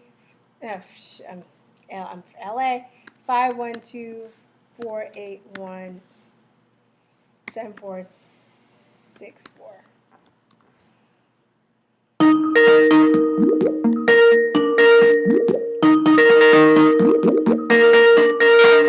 Hello.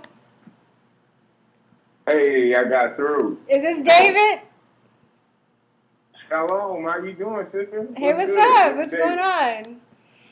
Nothing. Hey, yo, I'm good. I'm so good. I'm glad I got in here. It's like third time's a charm. Goodness gracious, on the third caller. I appreciate everything you're doing, your energy, your inspiration. I look to your videos to give me guidance, literally. Dude, no, that's too much pressure, man. It's too much pressure. I told you, I think I've said this before. When I started the podcast with my friend and I, we did it because we needed people to talk to. So it's coming full circle, because like I try and read the comments, I try and respond, I try and read the emails. It gets overwhelming, so I'm not able to do it. It's starting to get more and more overwhelming as I grow, but I can't answer everybody, but I try and answer most people that I can.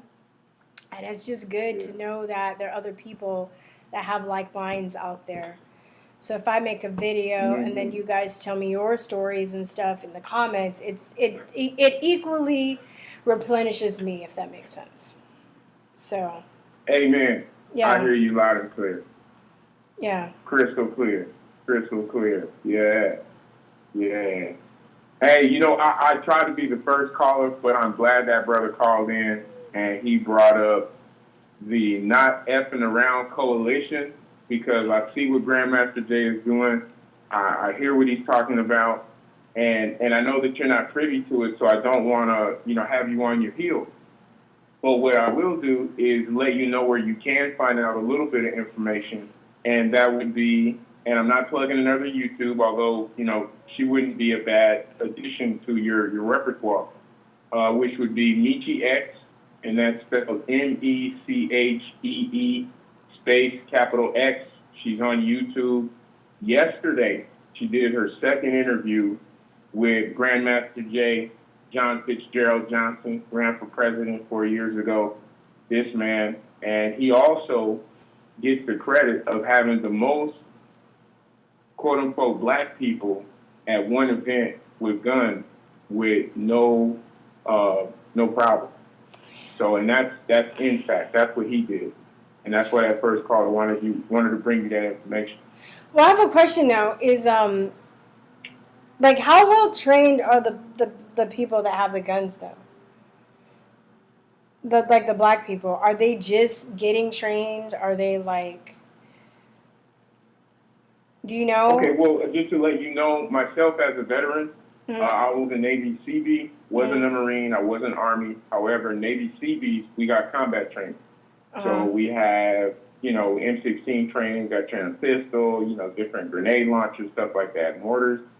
So with that said, any kind of training that you can get, that you can pass on to somebody, hey, don't put your finger on the trigger. Make sure your fingers, you see a lot of people with pictures, maybe you'll see them with guns in their hands or long guns, whatever.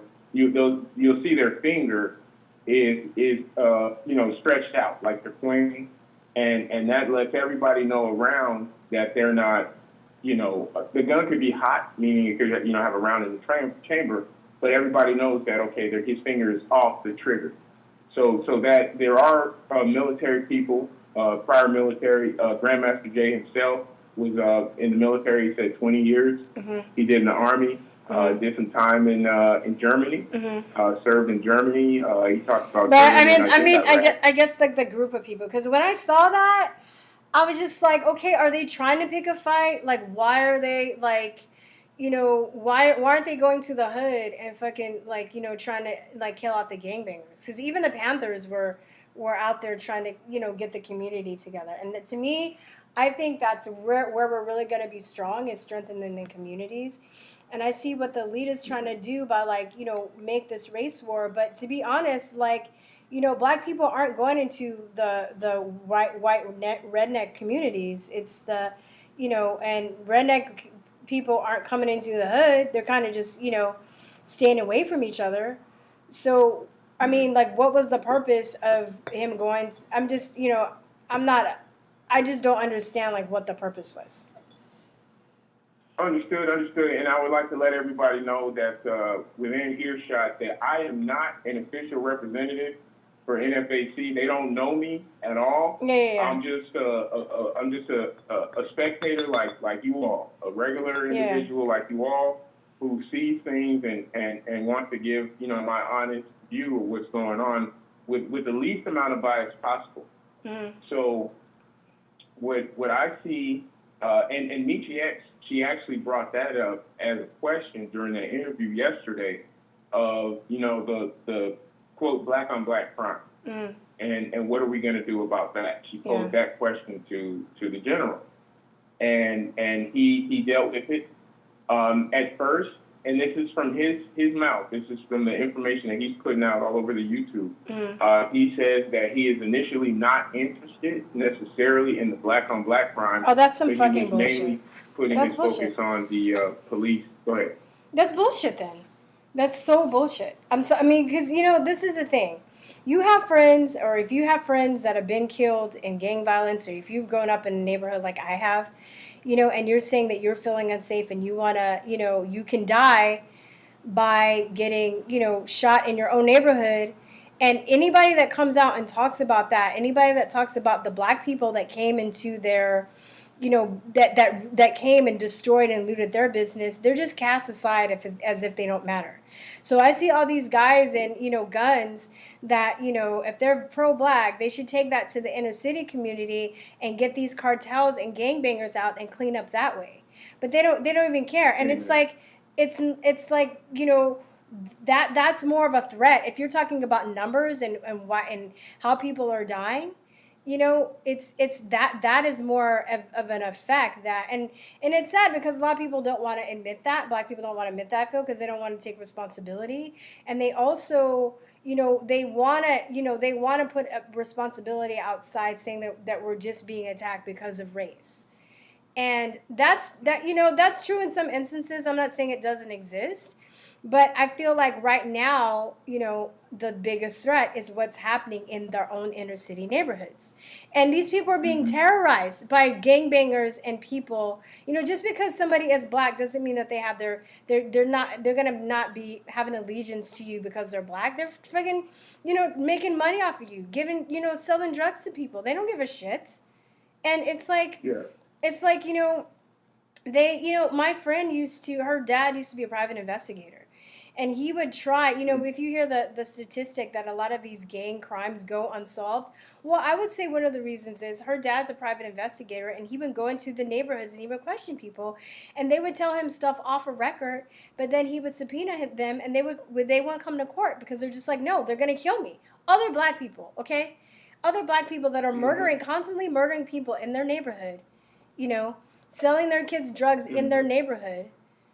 So we can't progress as a people until we really get the prison systems fixed and get people out of the cycle of prison, because it's like the prisons are privately owned. They make harsher crime people if you're black or even lower class. Okay. And then when you get out of prison and you serve your time, you can't get a job. It's hard to get, a job, or it's hard to get a place to live. You can't even start your life over. So a lot of those people end up going back to crime, and the cycle continues. So until we figure that out, I mean, I don't care about, just like he's like, well, I'm not interested in the black community. I'm not interested in white racism that's not like being racist against me. Because honestly, I've had more violence situations with black people trying to physically hurt me. Now, I don't hate all black people. I'm black. I have cousins and brothers and fathers and, people in my family that I love. So, but I'm just saying, and I guess it depends on your experience. I'm saying personally, that's my concern because that's what I see as more of a threat. Yeah, I totally agree So with why you, isn't he and interested in that? It's bullshit. It's such that's why I bullshit. admire you so much, because you went directly to the actual root of the problem, which are the gangs and the C word, cartel. And they operate based on profits, and so I don't necessarily want to get in the way of their profits. But you know So what? with that said, I'm sorry. Go on. oh no, I want to say something yeah, too. but The real yeah, I don't want to get in the racism, way. the real racism is Okay. like the Clintons and other people that are higher in power that are Thanks. running the drugs into the community and running the drugs into, and privatizing the prisons and writing the laws that create the system going. That's where the real racism is. That's when I look at real racism. But these like people that these redneck people that people are like afraid of, that I really never had. I know that there are people like that exist, but honestly, like that is not a threat. Like they're gonna have to go to them. They're not coming into the hood. So I don't even know why the focus are on these these redneck people that don't even give a shit, that don't even want to be around other black people. They're trying to pick a fight with them, and they're probably more well trained as a whole because they've been training like all their life than some of these people. you know I'm like, you're gonna go into their neighborhood, or you're gonna invite them into your neighborhood? Good luck. Plus a lot of those people can't even fish or hunt or do any of the stuff that they can do, so they wouldn't even have to probably even use gun. They can just cut off their supplies and see what they're gonna do. I mean, it's not even like I don't see it going there, strategically. though. Yes. From what I'm hearing from the organization, they're not going there. It's literally just a show of force. It's saying, hey, look, we can be responsible with our weapons just as much as everybody else, and now it's time for us to stand and be recognized. And we got to start somewhere. It sounds like an ego trip. It really sounds like an ego trip because he's not. I can't get over the fact that he's not interested in fixing the black community. And like, he's not even interested in that. So, but he just wants to show people. He just wants to be like, oh, we're here. I'm like, okay, well, okay, now what? Now what? You're here, okay? Yeah. Now what? Because I know people that have been in gangs and stuff, and they're seeing a lot of this going on, and they've taken it upon themselves to just go and get trained and learn how to shoot and go to the range and do that stuff and hunt themselves. I have family members that have done that, but they're not waiting for to see a group of people showing their force. They're just like, you know what, I need to do it, and then they go and do it, and that's it. Like, it just sounds like this guy's on an ego trip.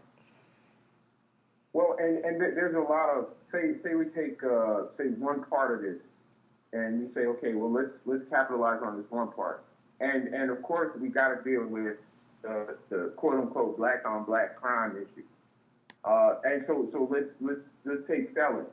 I found this out maybe about a year and a half ago, that a lot of people that got felonies actually never had their gun rights taken away.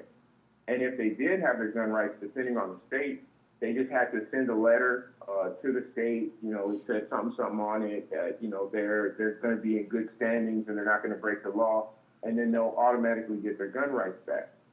And so a lot of people don't know that because we're all at different stages of evolution. So literally, the NFAC needs to hear you. We need to hear you. We need to hear what you have to say, because what you have to say is on point. That's why I showed up tonight, because I knew that you were going to be speaking about the truth. And my truth is my truth, your truth is your truth. We'll put it all together, and then we'll all be able to see clearly. But I'm glad I was able to put it on your radar, and yes, it's something we got to take care of.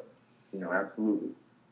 I mean, because honestly, if you wanna talk about, if you get that, you clean the prison systems up, you get the gangbangers, nobody's gonna mess with you. Like, why would like, white racist people that, are hooting, tooting, gun shooting people, why would they want to come into a strong, unified black community that is just as strong as theirs? Why would they, unless they're going for like resources or something like that? Why would they even want to like defend that? The best way, the most effective races are people that are, putting Planned Parenthoods and, breaking up the family. It's all been systematic because, black people, especially after slavery and even during slavery, they were inventing things. They had their own towns. There was this one town I went to visit. I want to say it's in California. It's either in California or Arizona. I don't remember. I went when I was little, but it's called Allensworth. And it was a completely self-sufficient black town, and they were so successful that, like, being on their own, that somebody put arsenic in their well to poison them, and they had to leave. They messed up their well. Wow. But they were welling their own water. They had their own schools. School. It was a town. It was a school. They had products. They had farmers and stuff like that. And where I went to, it was just a little remnant of the town where they had some of the buildings and stuff, and it was an outside little place, and you could walk around. But I mean, it's like, I don't know. I just can't get over the fact that I feel like a guy's on an ego trip, because I just know people too that have felonies, that have had guns, and that, I mean, they still got guns. Like, that's not going to stop them from getting a gun. Because especially if you've gone to prison, that, you need to be packing. Like, you're not going to, like, follow gun laws and go, they just don't fill out the application. They just don't get a background check. But this is the thing that I tell people too, when people are like, oh, there needs to be more background checks. I was like, yeah, because criminals fill out applications. Is that why? Like, no. Like, they're going to figure out a way to get a gun. So you might as well get one too. I'm sorry I just went off on you, but I know now that I realized that was going on, that just made me so mad. And it's so frustrating. Like, I think I've told this story before. I have this, my cousin was a cop, and he died a couple years ago, not in the line of duty, something else, freak accident. But he had a really close childhood friend to die when he was young, shot by another black guy. He's black, okay?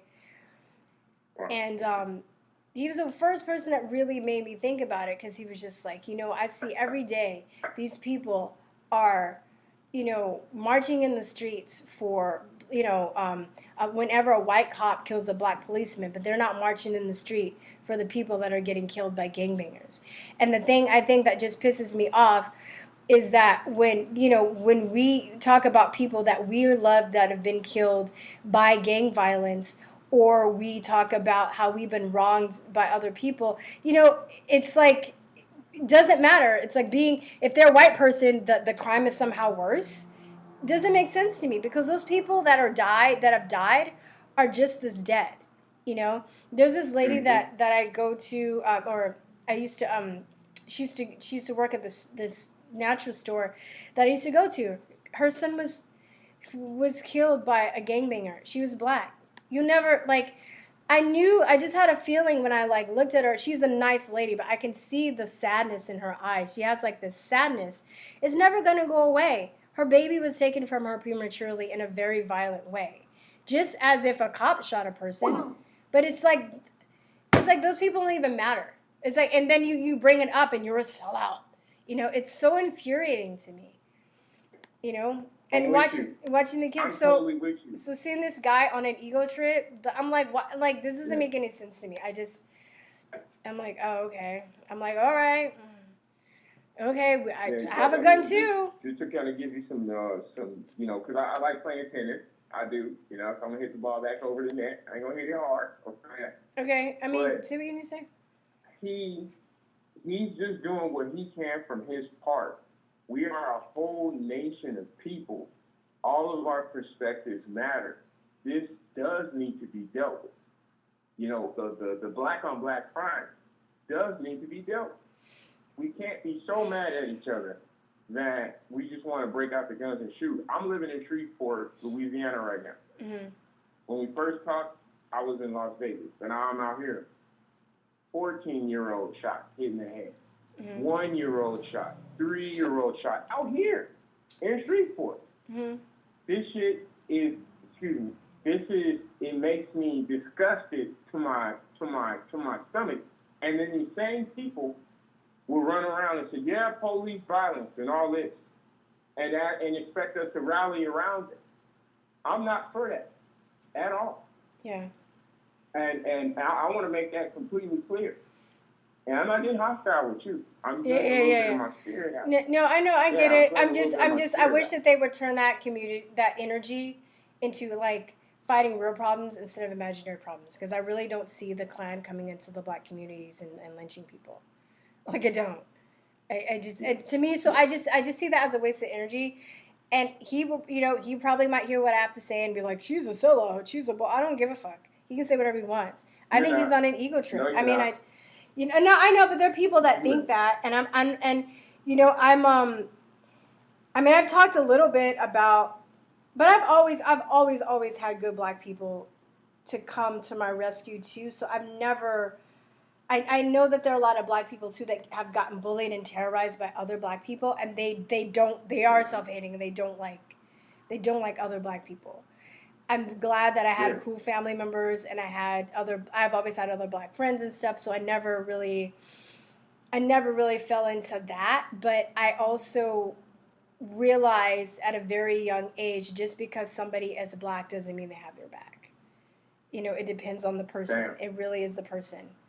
So, I mean, if this guy, with all the racial tensions and he's going to be on this ego trip, and then if he comes out there and, with the guns and then, the white supremacist comes with their guns and they fight, like, all right, I mean, don't be like surprised, I'm just like, all right, do what you got to do. But, it kind of seems like he was picking a fight where he didn't need to pick a fight. Right. And remember this too. Anybody can use the art of war.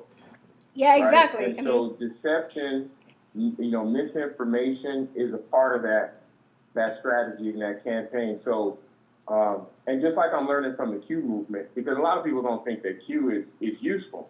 But if you go back to some of the earlier posts, and you're learning U.S. history, you're learning world history, and so that is always important. Yeah. But it's also important to deceive the enemy, because if somebody's calling me the enemy, I want to know who it is. I want to know who it is. Why are you attacking me? Why are you attacking my people? Why are you attacking my sensibilities? Why do you want me to feel this way about this thing? Yeah. Why are you televising these particular police-involved shootings?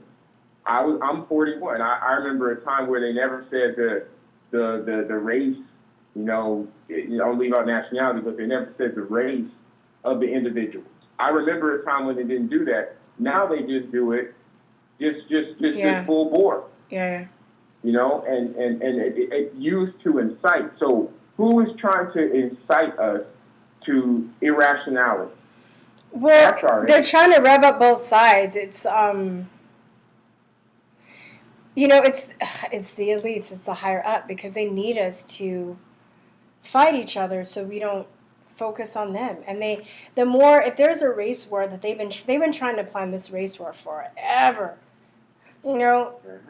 I think maybe a section of the country will fall for it. I don't think most people will fall for it, because we are so integrated now that a lot of people think it just depends on where.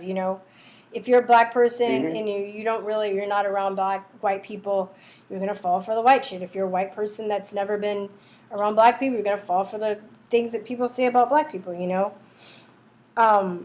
Exactly. But I think that there might be something that pops off. I think that they might get them to a point where they, where some people will go out, and it's messed up, like they're being basically led to slaughter both sides, I feel. you know. We'll be all right though. I really feel good about it, especially after I saw the interview yesterday because I had some questions, some serious reservations. Grandmaster Jay, and this was 4 or 5 years ago, he said, "I am a leader of Black Lives Matter." When he was running for his presidential campaign, I'm like, wait, hold up a minute, brother. What? 4 or 5 years ago, so that means you know who the founders are. He spoke about that yesterday, and he said that they were not interested in strong black males. Back 4 or 5 years ago, he said that they were not interested in that mentality. And I understand what you're saying, ego trip.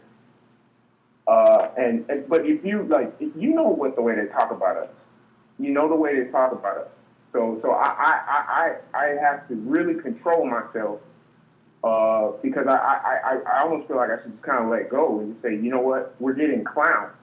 They're talking major shit about us. Well, I mean, but why do you care what they say about you? Like what you talk about, like white people, or like who? Like who's? The media. Okay. The media. Well, I think it looks like Black Lives Matter has been infiltrated. Maybe it had good intentions in the beginning, but I mean, I was thinking about that. I was talking about it with one of my friends the other day, one of my best friends, and he's he has a lot of sympathy for it, and I'm just like, well, I feel like as a whole. Plus, okay, I feel like as a whole, they are not focused on real problems that's really affecting the black community. That's how I see it. Two, I just had a friend that was attacked by who was black, who was attacked by a member of Black Lives Matter. So they need to start calling out like he basically, she was like, I don't agree with this, and maybe he thought that was harsh for her to say, but she was just like, supposedly at a protest that was supposed to be peaceful, said that it was a terrorist organization. Soon as she said that, he physically chased her down to her car. She got in her car and she sped away. He caught up with her to the next light and basically tried to break into her car with a metal board.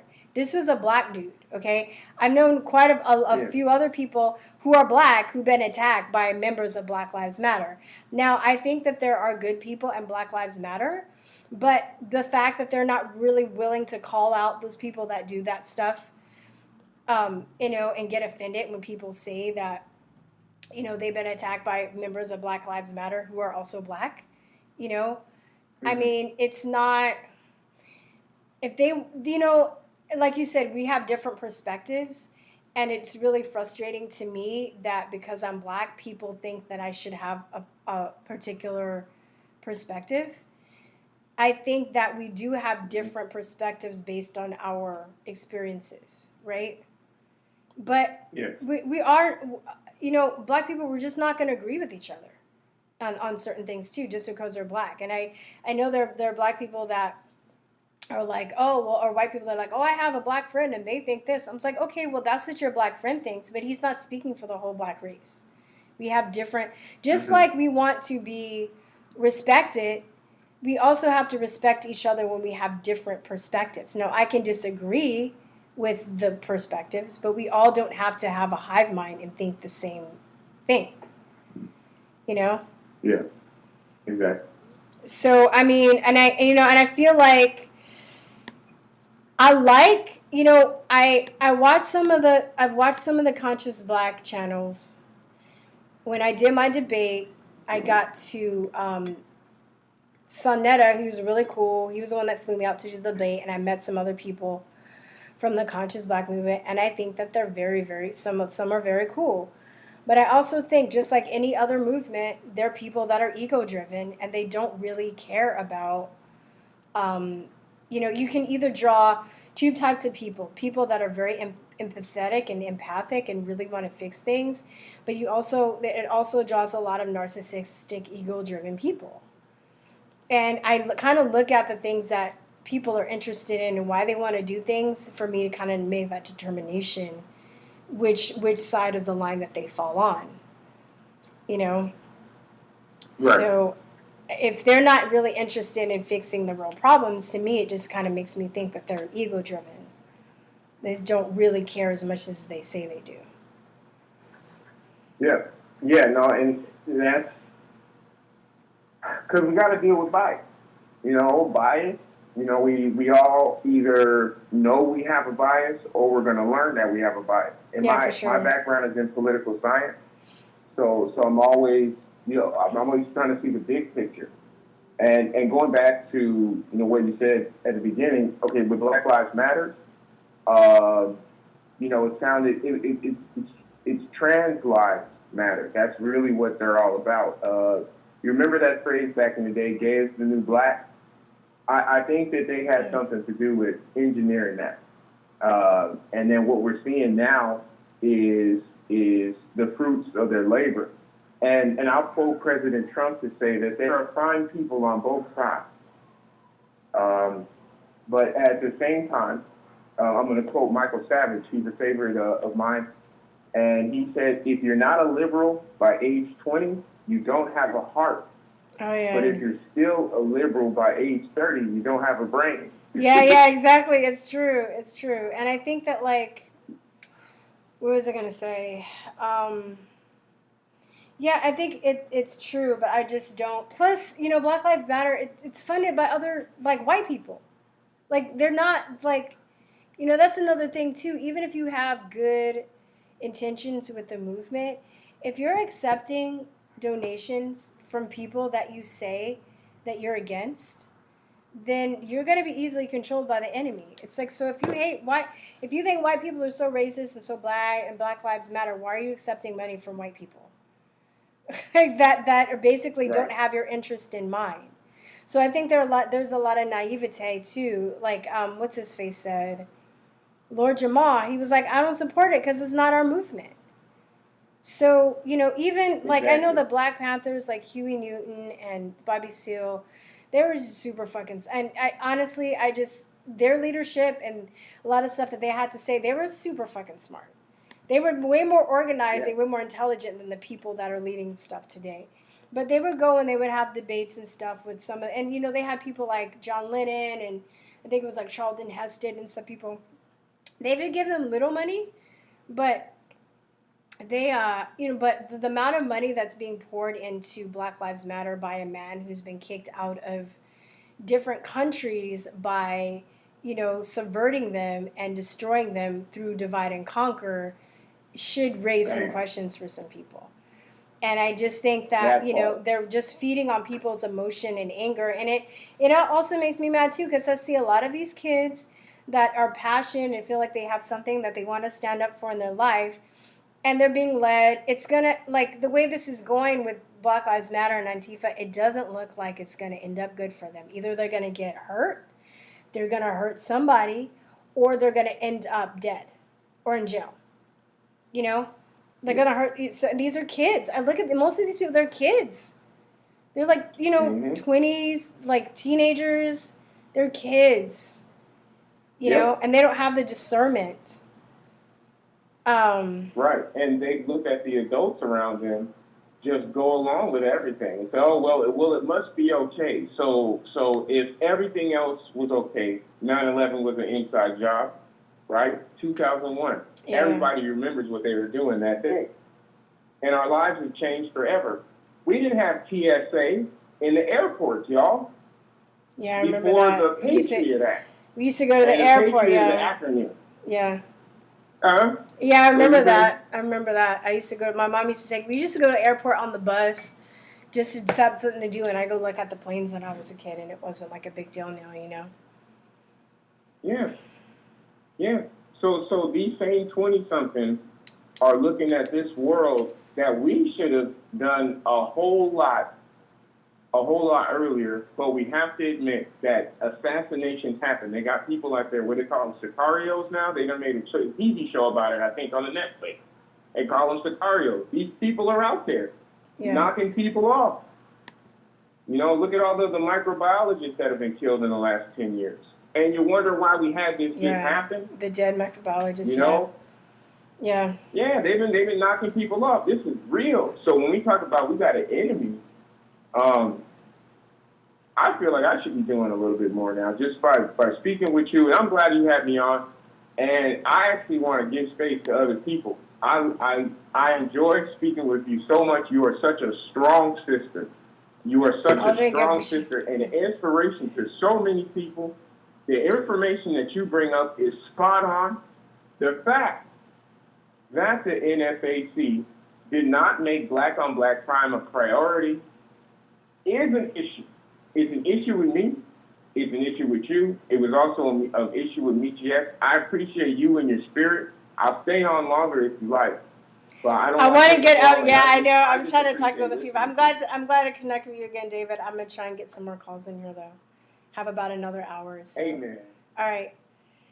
Have a nice day. Amen. I appreciate you so much. Keep it up. Okay, and, thank you. The job got out of the way for you. That's all I can say. Thank you. I appreciate it. I think so too. I think you're right. I appreciate it. All right. Yeah. All right, sister. All right. Shalom, shalom. All right. Have a nice day. Bye-bye. All right.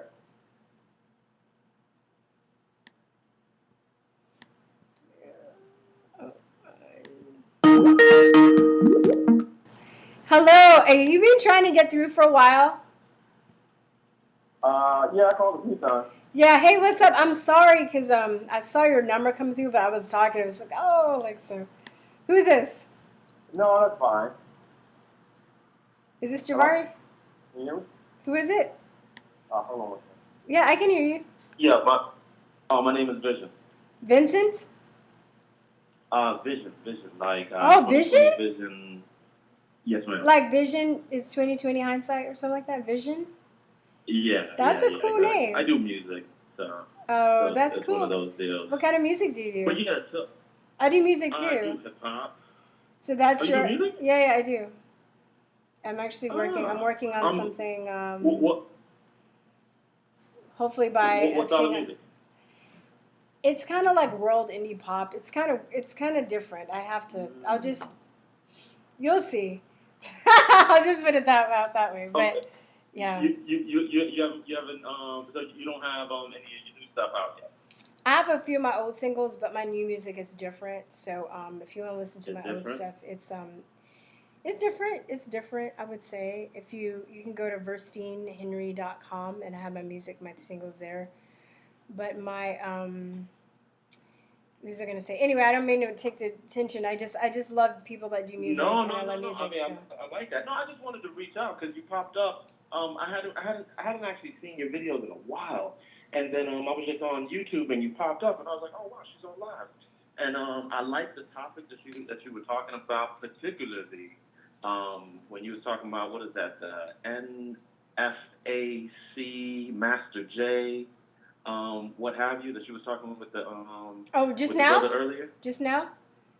Yeah. You were just talking about because I guess they brought it up, and the whole crew of cats that was going out there on the black guns or whatnot, and they had brought that up to you, and you asked a pretty interesting question. You were like, you brought up the whole idea of what's going on in the hood in reference to, because like the biggest threat to the black community is, cats in the hood, trying to get their hustle on and don't really have no love or no, appreciation or respect for the hood. So the hood is more in danger from our own kind than they are from the police at this point or whatever. Yeah. And think how powerful it would be to go into the hood with the guns and fight off the gangbangers, or you know what I mean? Like, because if somebody sent the military in to clean that stuff up, it'd be like, oh my God, it's racist. But I bet you there'll be people that are living there and be like, hell yeah, like we're finally free, thank you. You know what I mean? Like they would just be like, or they, why don't they go and try and, if everything is so racist with the cops, why don't they try and police their own neighborhoods?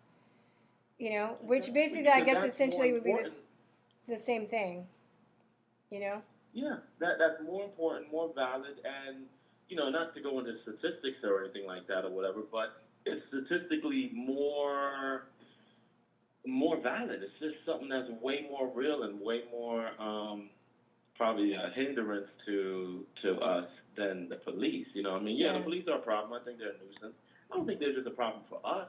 Yeah. I think a it's lot of power. police just have in authority. Yeah, power issues. power, They're yeah. power hungry. And I don't think it's it's not necessarily a racial thing, but of course you want to pick on, I don't want to say pick on the weak, but you want to pick on people that probably don't have political power, probably don't have certain type of backup, and historically Power corrupts. we don't really have power corrupts. And but if you're a racist person on top of that, then you're just going to use your power to forward your Take racism. advantage. Yeah, you're just like, oh, I don't like black people anyway, and I'm a cop. It's on. You know what I mean? It's on. I'm like, I'm using. You know what I mean? So like, you know what I'm saying? yeah, but like you've seen people like, I used to. I don't know. Knock on wood, I don't really have that problem like I used to anymore. But when I came to Austin, I would get a lot of speeding tickets and I remember, rolling up into one place, and the cops are parked right in the red, and there were different spaces available, and I was just like, those motherfuckers, they know like who's gonna call the cops on them? They're the cops. You know what I mean? But I was looking at them, and I walked by them, and I was like, I'm motherfuckers know you're wrong. And that's another thing too. If you're gonna enforce rules, you have to follow them, because people aren't gonna respect you if you don't follow their own. Yeah. People don't like the do as I say. Yeah, do as I say, not as I do. People don't like that. It's crazy. No, it's ridiculous. But here goes the biggest thing I know, especially this whole George Floyd thing, because I've found that a lot of my conservative friends that I would talk about, like the policing issue, because I mean, a lot of the things we agree on. Wait, hold that thought. One, I just want to say this before I forget. Don't send me your music. Info@truthertalk.com. Info at truthertalk.com. Yeah. Send me your link to your music too. We'll trade music. Sorry, I'm just trying to connect with other musicians. So you're saying you're conservative? No, I didn't want to forget. I don't want to forget before you got off the phone to tell you that. Actually, let me make sure I have this right. Info@TRUTHER talk.com. Yeah, Truth or Talk. Mm-hmm. Okay, awesome. Okay, yeah, so, your friend, your conservative friends you talk with about the George Floyd. Okay. Yeah, a lot of my conservative friends or whatever, like they'd be like, come on, especially like the white folks, they would be like, they just didn't want to really have that conversation about the cops or whatever, Yeah. And it's like, all right, whatever. We agree on so much other stuff. Yeah. I'm not even going to stress you on it, but every time something would pop up, they're like, look, hey, just acknowledge it. And, I mention that to people. It's the acknowledgement more than anything that hits our community. And the fact that these police, when they do something that looks blatantly kind of like, yo, what's good, dog, they get off. It's not even the killing itself. Yeah. It's the fact that they get off. Yeah. And so one of the things that I noticed was with the George Floyd situation, it's like there was a consensus. Everybody agreed that, okay, man, this is an issue. So, with that, I've been able to have some really good conversations in regards to what this situation really is, and this is my viewpoint on it. I believe that more than anything, the people that are to the blame are the politicians, because technically the police are, for lack of a better word, they're kind of like the pets of these politicians. Mm. And if your dog goes off the leash and bites your neighbor, either you're going to correct your dog or you're going to be like, whatever, I don't care, because you want your dog to be mean and vicious. You're so right. when somebody messes with you, they can protect you. But at the same time, man, like, you got a mean, vicious dog, that it's a problem. And not to reduce police down to a mean, vicious dog, but I don't know. It kind of... Well, they're people. No, you're right. But they're people. They're good police. They're bad police. But the thing is, it's like, you're right. Like, remember, I don't know if you remember when Milo Yiannopoulos went to Berkeley, and the Antifa basically just like destroyed the city, and it was the mayor that told the police to stand down. Exactly. And it's going deep. Letting them know what they can and can't do. Yeah. So, but a lot of these prisons are private, only owned. And the contracts that they signed, I guess they said that the prisons had to be at like 98% capacity. Yeah. So think about Yeah. it. They're going to just start arresting people for stuff that is ridiculous, and they don't Yeah. care. They don't care. It's a system. To me, that's where the It's a real system. racism is. But people don't want to talk about that Oh because yeah. Oh yeah. it's a lot more work, right? It's a lot more work to go Mhm. deep down into the go deep down into the roots of the tree than to cut off the pull off a leaf, right? But Yeah. that's where I Yeah. mean that's where. But you're right, like and I think that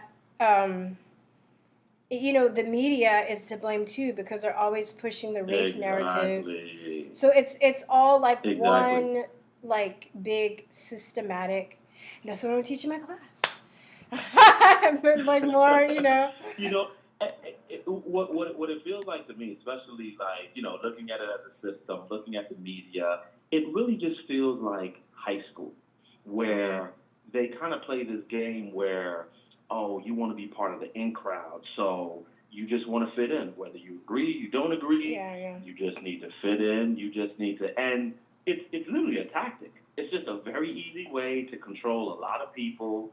Oh, you're not part of our club because you're a conspiracy theorist, you believe in blah, and they can just cancel you. It's this whole thing. I have family members of mine, like probably most people, that start looking at what's going on the right and looking at what Trump's doing and starting to say like, well, okay, I kind of like what's going on here with this guy. They lose their minds when you try to have a conversation with them because they're still on the left. They can't have it. And recently, I had a situation with a cousin of mine where he couldn't understand it to the point where he was like, "Oh, you're just trying to be different." Yeah, I'm I like, know. "Wait, what?" I get that too. So you think this whole thing is just me just trying to be different? I'm just trying to be a unique individual, and that's the reason why I'm taking this position. And I'm like, so what does it say about you? You're just trying to be the same? Oh, I never I thought don't about turning it understand around like that. You're right. I never thought about that. I get that a lot, but I'm like, I would totally use that. You're right. So yeah, you're right? just trying to fall in line. Yeah. What are you trying to say here? But people will tell me those exact words. You're just trying to be different. Even my cousin will be like, why you always got to be different? Like when my cousin that died a couple years ago, that was a cop. I've talked about it. I actually have respect for him because we were kids. I was always just kind of a weirdo, I guess, and an outside the box thinker. But he would always say that to me. But from what I understand, his mom's a Trump supporter, his brother's a Trump supporter, and he was starting to support Trump. So I think that we would have had some interesting conversations on that. But we would always, I'm just like, dude, I'm not trying to be different. I'm trying to, like think different. Well, I guess think different. But you know what? Why? But then why is that a bad thing to think different? You know, I know. Apple says that. That's their motto. Think And- different, right? Different. When people think different, that's when you have breakthroughs. That's when you have inventions. That's when you have revelation. Exactly. What's that line from? I believe it was Einstein, doing the same thing over and over, Oh, thinking insanity. that that you're gonna get something different. I don't not It's to have insanity. a Joe Biden moment, but I know what you mean. It's insanity. Yeah. Yeah, it's insanity. Doing the same thing over and over again and expecting the same result is insanity. You know? It's insanity. And so it's just like, come on, man. Like, and I mean, I guess the worst part is just that people can't have dialogue. And I'm like, Yeah, hey, that's the what thing. you want to believe. But let's just talk. Let's just be able to.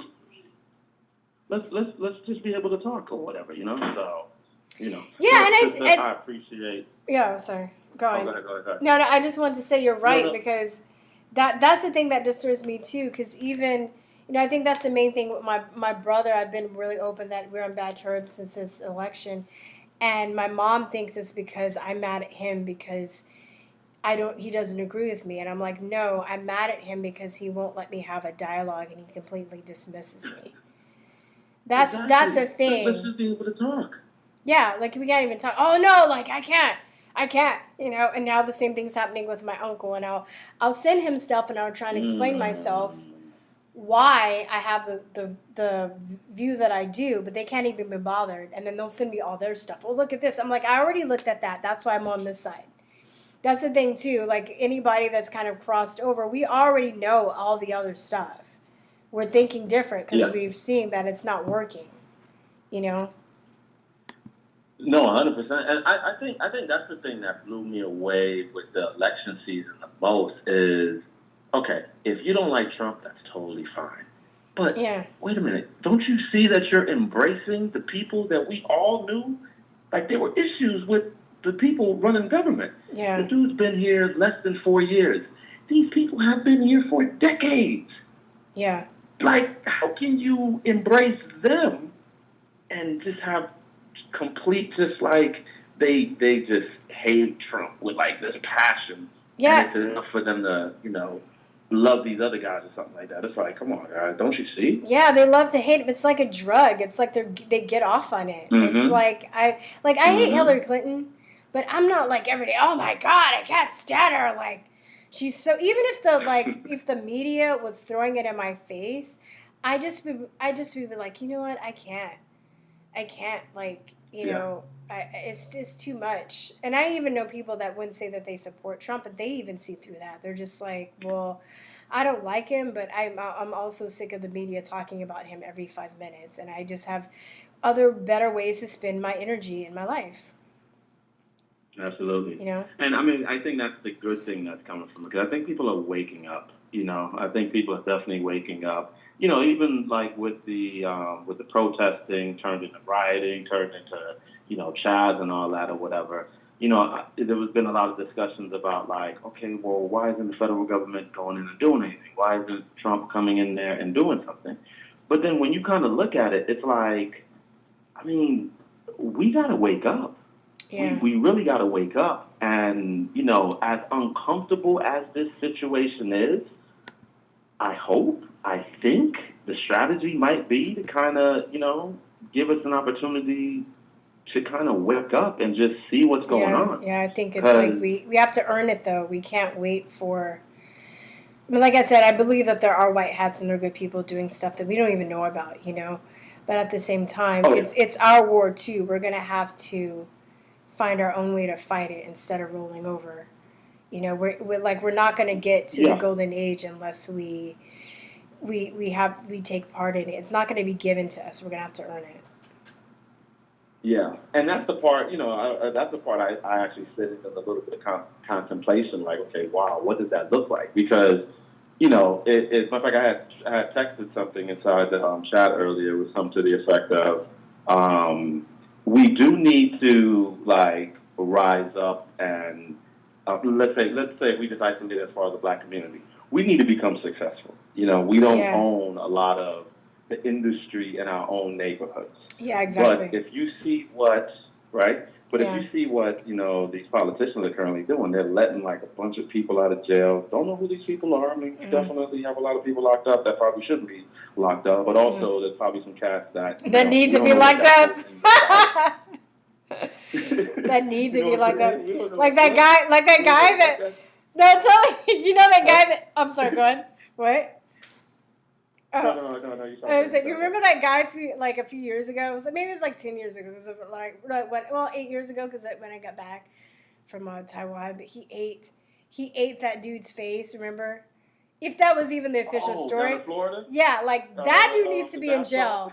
Like that dude needs to be locked up. That dude probably. He's probably needs to be in it. He probably ain't ready yet. Yeah, exactly. But in this political climate, it seems like, they might be using this kind of like as an advantage. So it's like, okay, if people start getting up, now you have to compete with this danger. There's a lot of moving parts with this whole thing or whatnot, But you're right. We do need to. We got to grab control of this thing, For those who either do like, the guy in power, don't like the guy in power. Either which way, this is an opportune time. Yeah. Everybody for change. To stand up. Yeah. And not complain about shit. Like, what are you gonna do? And it's just like the thing that really frustrates me about the Trump situation is that Okay, so you don't like him? Well, what are your legitimate criticisms? I have some legitimate criticisms of his. I don't think that anybody's Yeah. perfect or complete, you know?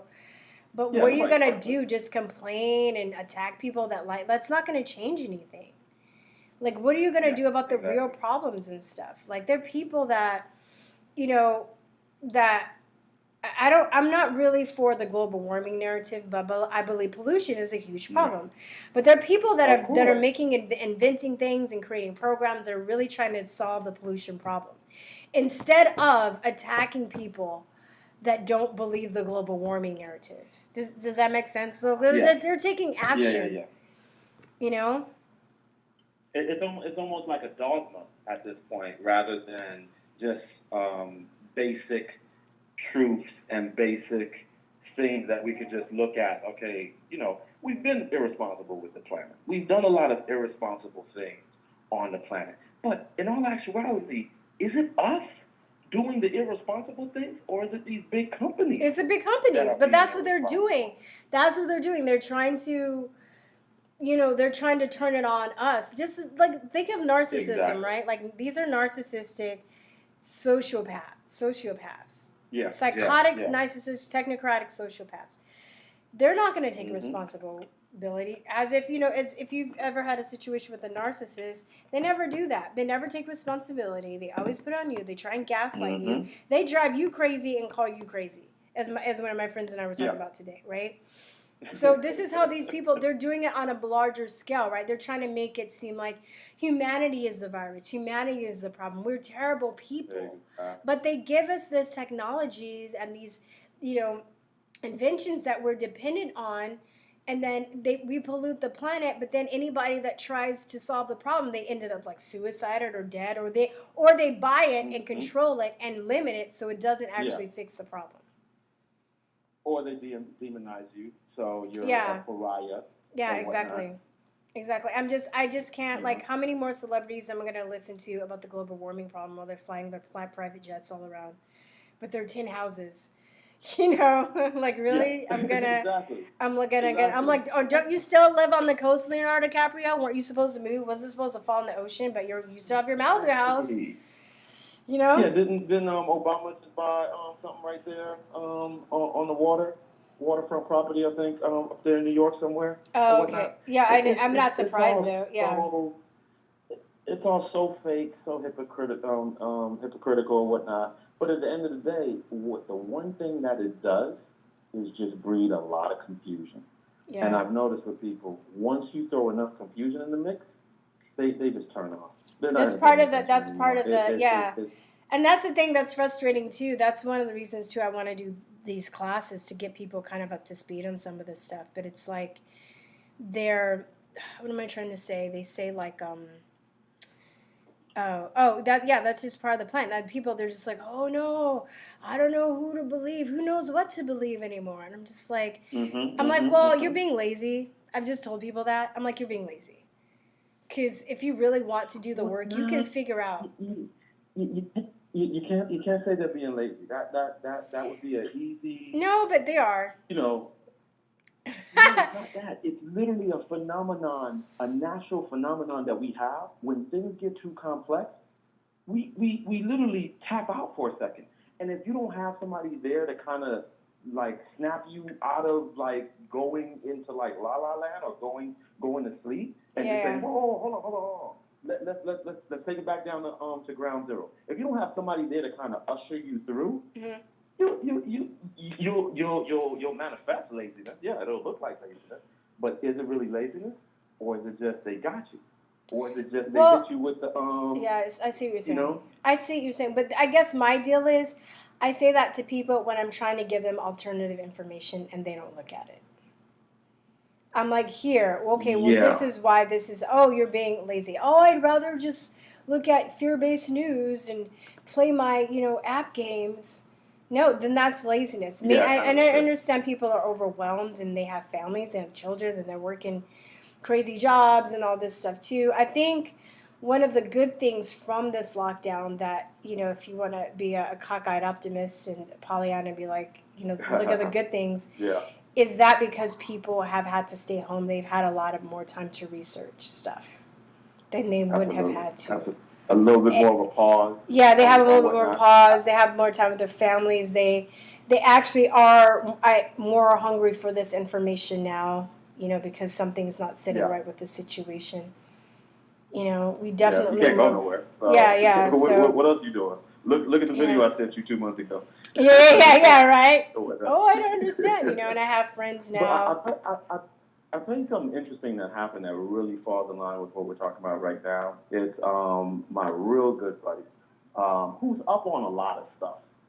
Sometimes I'll have certain conversations with him, and he's like, "Yo, dude, yeah. Okay, honestly, you're going too deep for me." And this would happen like so often, where it kind of would fall into that characteristic that you were just saying, or that label of he's being lazy. But I just realized something probably in the last 48 hours in regards to that. I know a lot about a lot, and he doesn't necessarily know what I know. Yeah. So I'm trying to almost give him this thing that I probably learned over a year in a matter of a few minutes. Yeah, it's hard. It's overwhelming. Exactly. That's why I want to do the classes. I know I'm like shameless plugging here, but I've been thinking about this. You're right. Mm-hmm. You're right. It is overwhelming. It's like people need to understand basic concepts. Like one of the big things that I've been talking about is how I was talking to my friends, and they know a lot about corruption in the pharmaceutical industry and stuff, but they're just like, I don't understand how this could be on a global scale. It's too, like, how can all those people, I was like, do you know about the Bilderberg Group? Do you know about, like, Trilateral Commission? Do you know that, a certain amount of people own the media companies? Do you know that stuff? Because if you understood that stuff, then it'd be easy for you to understand how how this could occur. But I tried to give that person information. They're just like, oh no, I'd rather do like drugs and go rave. I'm like, all right, well, then that's laziness, And they're really just trying to black out on it all because it like that's how people cope. They're like, yo, let me just take a drink. Psychologically, you're right. Yeah. They do that. They do that with regular life, with normal stuff, with jobs, exactly. let alone all this, So that's pretty dope. But man, wow, this is we went deeper than I even. Send me your music. I'm gonna try and take some more calls. Maybe it'll stay until 12:30. We'll see. I would like to talk to some more people. No trolls have called yet. Awesome. All right. Yeah. Nice meet. Vision. Send me your music. Let me see what you got. Yeah. I sent you over a link. Let's talk. Because I want to hear your stuff, and let's powwow. Maybe we can collab on something. That'd be great. I do want to kind of work on some music that kind of helps the movement at the same time. Yeah, so totally. I have like a bunch of different stuff that I do, so we can kind of figure out what's what and what's the best sound that you might want to mess with. Okay, cool. I'm down. Thank you. No problem. Okay. Talk to you soon. Okay, bye-bye. You too. Okay, bye. Anybody else? I'll stand for another hour. I was going to stand for 30 minutes, but I can stand. 512-4817. Hello? Can you hear me? Okay. Thank you. Yes, I can. Hey, who's this? Who am I speaking to? Hey, how are you? Good, how are you? Oh, I was trying so many times to get through tonight. This is crazy. So, I just appreciate you and everything that you're doing. Oh, wait, what's your name? Oh, my name is Denise Simpson, Geniese. Anyway, I was kind of delayed on the video there. But anyway, I have you turned down. So, one of the things that really amazes me is that how people are waking up. And, my family's mixed. So we've got Indians, Blacks, white, we've got everything, So I've got nephews, and they look at me and they want to say White Lives Matter, but they can't. And they're getting frustrated with this whole thing. And I tell them, honey, in our family, all lives matter, and that's okay. We could say that. But outside, we can't even go outside and talk to people, so let's just not worry about that right now. But it's crazy that so many people would rather just stay blind. And I'm wondering if a lot of these are just not being turned over to their reprobate minds and reprobate hearts like the Bible talks about, And I know that this whole situation has given a lot of people that I know, like the guy that just spoke before, and you guys were talking about, a chance to really do their own research, whereas before they could stand in front of CNN and they could stand in front of that. But that one video that came out that was the parrot video where it showed all of the media saying the same thing, and I showed that to a lot of my friends, and that's what started waking them up, Oh, you wow. know, and now this whole thing with just how the media will take a snippet of what anyone says and twist it Mm-hmm. so negatively. And when you go to the store and you know where all those masks are made? China. Yeah. Blows my mind. Yeah. Yeah, I know. It's I don't know. So it's good that you feel like people are waking up. Sometimes they go back and forth. I think that there are people that are more questioning what's happened, but I think that where the control is not that they don't see it, is that they're afraid to say something about it. I don't know. What do you think? Yeah, I know that, especially with I did see the one video where the one guy tried to open the guy's door, and he got out and he, you know, drop kicked the guy. He did a leg sweep, and all my friends, and a lot of my friends are just afraid. Number one, they've got you 6 feet apart, 6 feet apart. Wear your mask, wear your mask. Mm-hmm. Stay safe, stay safe, stay. So they got you in a state of fear, number one, medically. Then they got you in a state of fear physically. They've Mm-hmm. got you in a state of fear spiritually. I mean, God knows you can't even worship in church now. You know, that's again the law, you know. But, you know, when all of it comes down, people are just afraid to go out there and say anything at all. And they, and I love the shirt. I was one of the ones that said, let me see your shirt. I love your shirt. I'm sorry what happened to your job, by the way, but I love your shirt because all these things that I've been saying since 1973 when I read 1984. Yeah. Right? It's Yeah. like, it's all here. And I'm just telling people, read the book. And, you know, like on Parley and Parlor and all of that, everybody's parleying all of that, the book now, and everybody's just showing it. They're showing Revelations. And it's like, just to see all of this come to pass is just phenomenal. You know, Yeah. that it just blows my mind that I just keep looking up, waiting for Jesus to come. You know, I just keep looking up. And he's coming. He's got to be coming soon. You think he's, I mean, do you think he's coming like in the form of a physical person, or you think the energy is going to return? Because I know that there's a debate about that. I mean, I don't really. The Bible says we are light, and I love Neil deGrasse.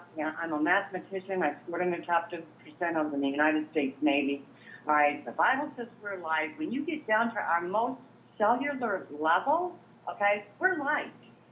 Mm-hmm. It might not be a bearded white man or a bearded black man or a bearded China man or a bearded red man or a bearded any man. Yeah. They might just see that burst of light, and we'll hear that. And I think it's crazy that our president's name is Trump. The Trump of the Lord will call. I'm not saying that he's part of whatever, but we did choose him to be president, did we not?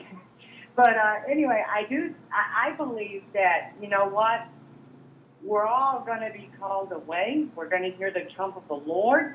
He's going to come in on that white horse, okay? That's the only thing it says it's really, but when the Lord talks about us being light, and those clouds burst through, the brightness of God. If you look at Moses, we couldn't even look at God's face because of the holiness of God. We can't look on God's face because of the holiness, the brightness. You think of that brightness. You think of the holiness coming through those clouds. You think we're going to be looking at a man? We're going to be looking at a holy, righteous God. That's going to be light, purity.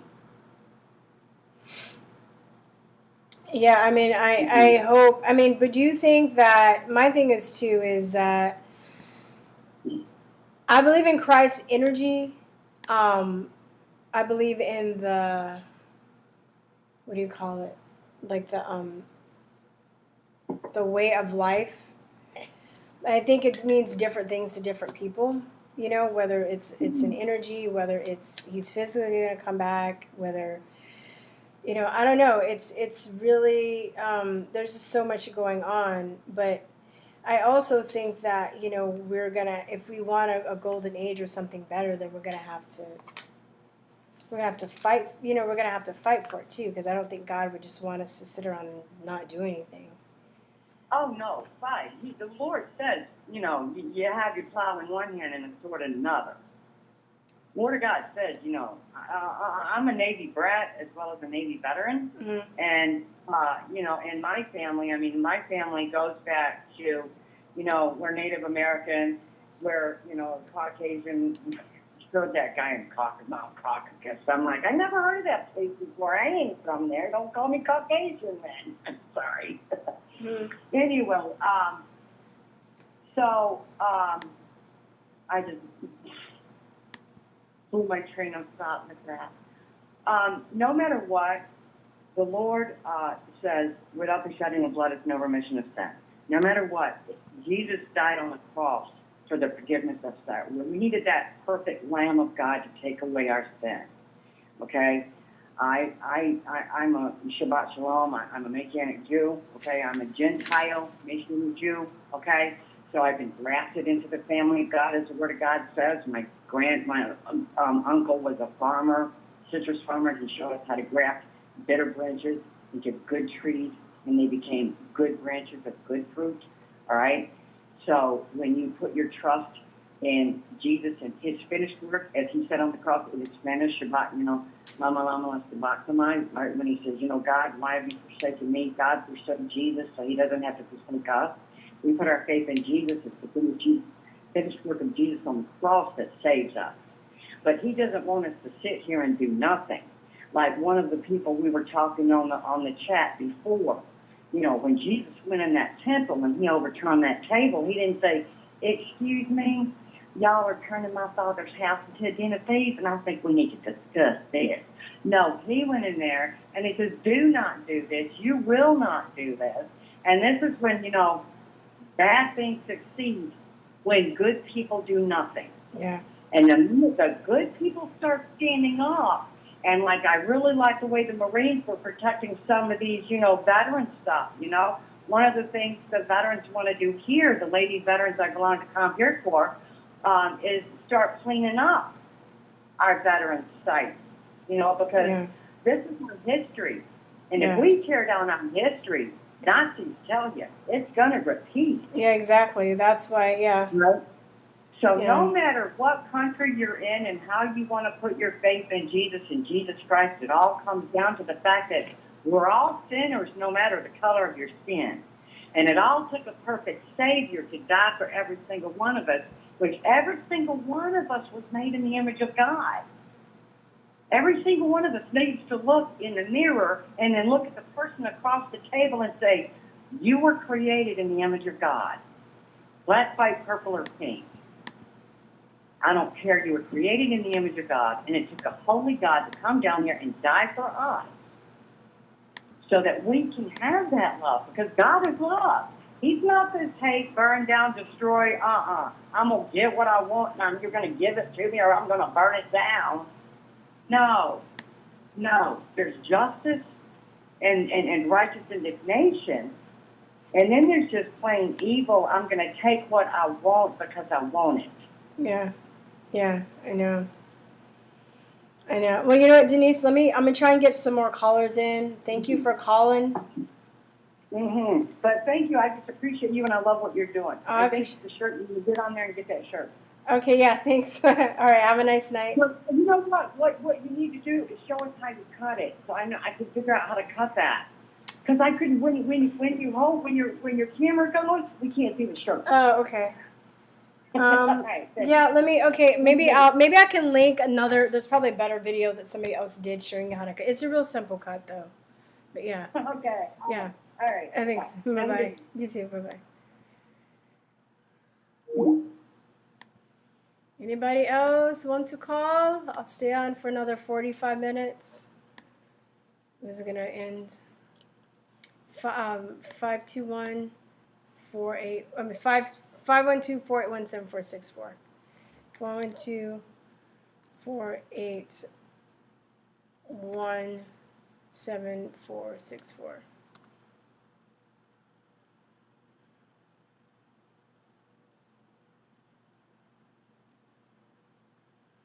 582-481-7464. Hello.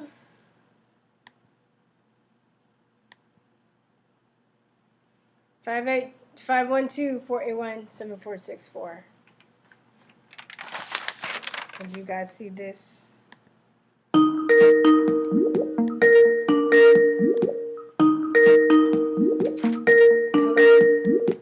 Hey, what's up? What is your name? Dean, how you doing? Hey, oh, it's Sonetta. About time I talked to you. Hey, I forgot to call you back, but I saw that you called. You got my video about the Tanzanian guy, right? About which guy? Oh, I'm sorry. Who is this? This is Johnny. Oh, I'm sorry. I totally thought you were somebody else. For a minute. Hey, Johnny. How are you? I'm the guy that sent you the package you didn't pick up yet. Oh, okay, got you. Yeah, I got the like the little slips saying that it arrived, but they were closed by the time I got there. Like the PO boxes are open, but the post office was closed, so I have to go back Monday. Yeah, well, I work at the post office, so I can always get mine any time of the day. But it's okay. Yeah. Pick it up. You'll be pleasantly surprised as long as it made it there in one piece, because I know how the post office is. Okay. Yeah, I know, right? I've had stuff So you're damaged. talking about so much stuff. You're trying to read so much stuff. It's like, this is cool.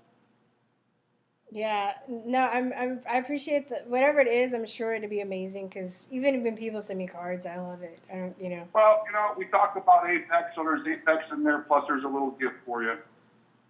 Okay, cool. I'm excited. Now you got me all like. I'm like, I can't wait till Monday comes. I'm gonna see. It's like Christmas. Yeah, there you go. Nice being excited. That's what life's all about, You never know what's happening, and when it happens, like, wow, how did that happen? Yeah, that is cool. So what are you up to? Like, what's how is all this affecting you? Are you I really don't let it affect me. I've lived my life long enough to realize if you're walking with the Lord, you can't fail. No matter what life is throwing at you and how much the devil wants to try to dance with you, it's like you just get up and keep on doing it and keep on, sticking the shovel in the dirt and turning it over, whatever you got to do. And thank the Lord that you have family and friends. Your family will judge you. Your friends, they'll hang with you. So it's like, amen. Well, some won't though, because I know I've had some issues in my family, and I know I feel like a lot of what's going on has been really destroying a lot of families. Oh yeah, So you're fortunate that you're not having that issue. Well, my friends are my family. Half of my family's already been home, so when I get there, I can dance with them. Okay, got you. But I just keep on looking at the bright side. I mean, right now there's so much darkness in the world, or evil, or whatever you want to call it, or anybody wants to call it. And it's like, if you fall into that realm, it's going to drag you down. It's like, every day's a gift from the Lord. You just keep on walking and talking and making your life happen, and don't let anybody step on you. That's what I can appreciate you, Virstyne. It's like, you're probably cut from the same kind of cheese I am. You ain't gonna let nobody get in your face or step on you. And this, how did you put it the other day? Neck breaking, finger cracking. You heard that? Yeah, like I was just, but at the same time, I have my days where I'm like, oh my God, is this gonna be over with? This. Why is this happening? Just remember, deal with what you can control and put aside what you can't. Anything that's coming at you that you can't, put your hands on and make it happen better, let it go. The rest of it, you got a handle on it. You're making your life happen. You control the things you can. You get up and you work hard and you make it all happen. Yeah. Have you heard that a saying that goes, like a rocking chair is like worry. It gives you comfort, but it takes you nowhere. No, I never heard that before, but that's a good one. Yeah. So I mean, my mom's like that. My mom is very like that, and for the longest time, I really didn't understand. My mom would listen to a lot of evangelists and stuff. And for the longest time, I judged her because I think that there are good evangelists out there, but I also think that there are people that, or good preachers out there. Also, people that think that do take advantage of people financially. Oh, amen. And Yeah, I don't hold any kind of church over me. Yeah. Like I said, me and the Lord has its own special gift with each other. He kept me out of prison. Yeah. He helped me so much in life that I'm dedicated to that. But what I see going on with the world is the bankers or whoever's in control. I mean, it ain't the government's in control anymore. I think after World War II, everything got really evil, and they finally built it up to this. And between the schooling, you were a teacher, between what they want, to indoctrinate these kids into, and now everything else with my God, to have, how the heck can you have counselors for gay rights in elementary school? It's like these kids don't even know what the hell you're talking about. Kids don't even like to be kissed on the cheek. You know what I mean? Kids don't even like it when you kiss them sometimes. Like their mom kisses them, they're like, "Oh my God, that's so gross!" Or if they think about boys, if they think about kissing, like in a movie and they kiss, the kids are like, "Ew!" Like they don't even, that's just Right. Well, now they're trying to push all the gay rights on them when they're 6, 7, 8 years old. I know. I left let these just kids grow before. up first. Yeah. Let them define themselves. Yeah. Stop. Amen. Oh, but I wanted to go back because my mom watches this channel sometimes.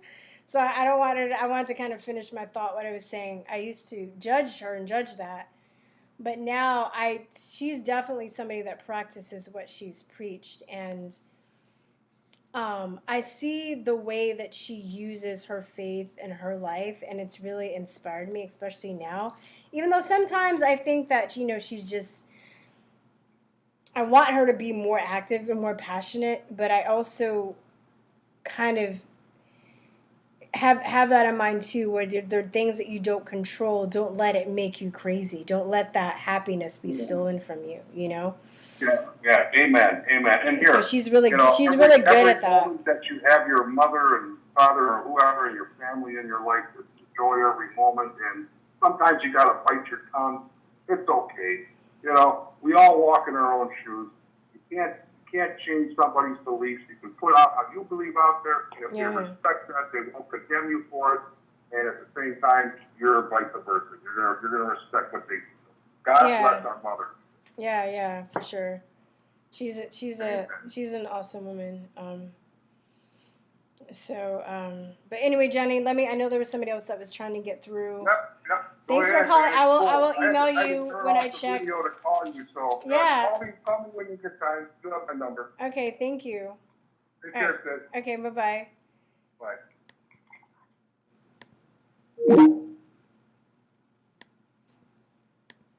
Next caller.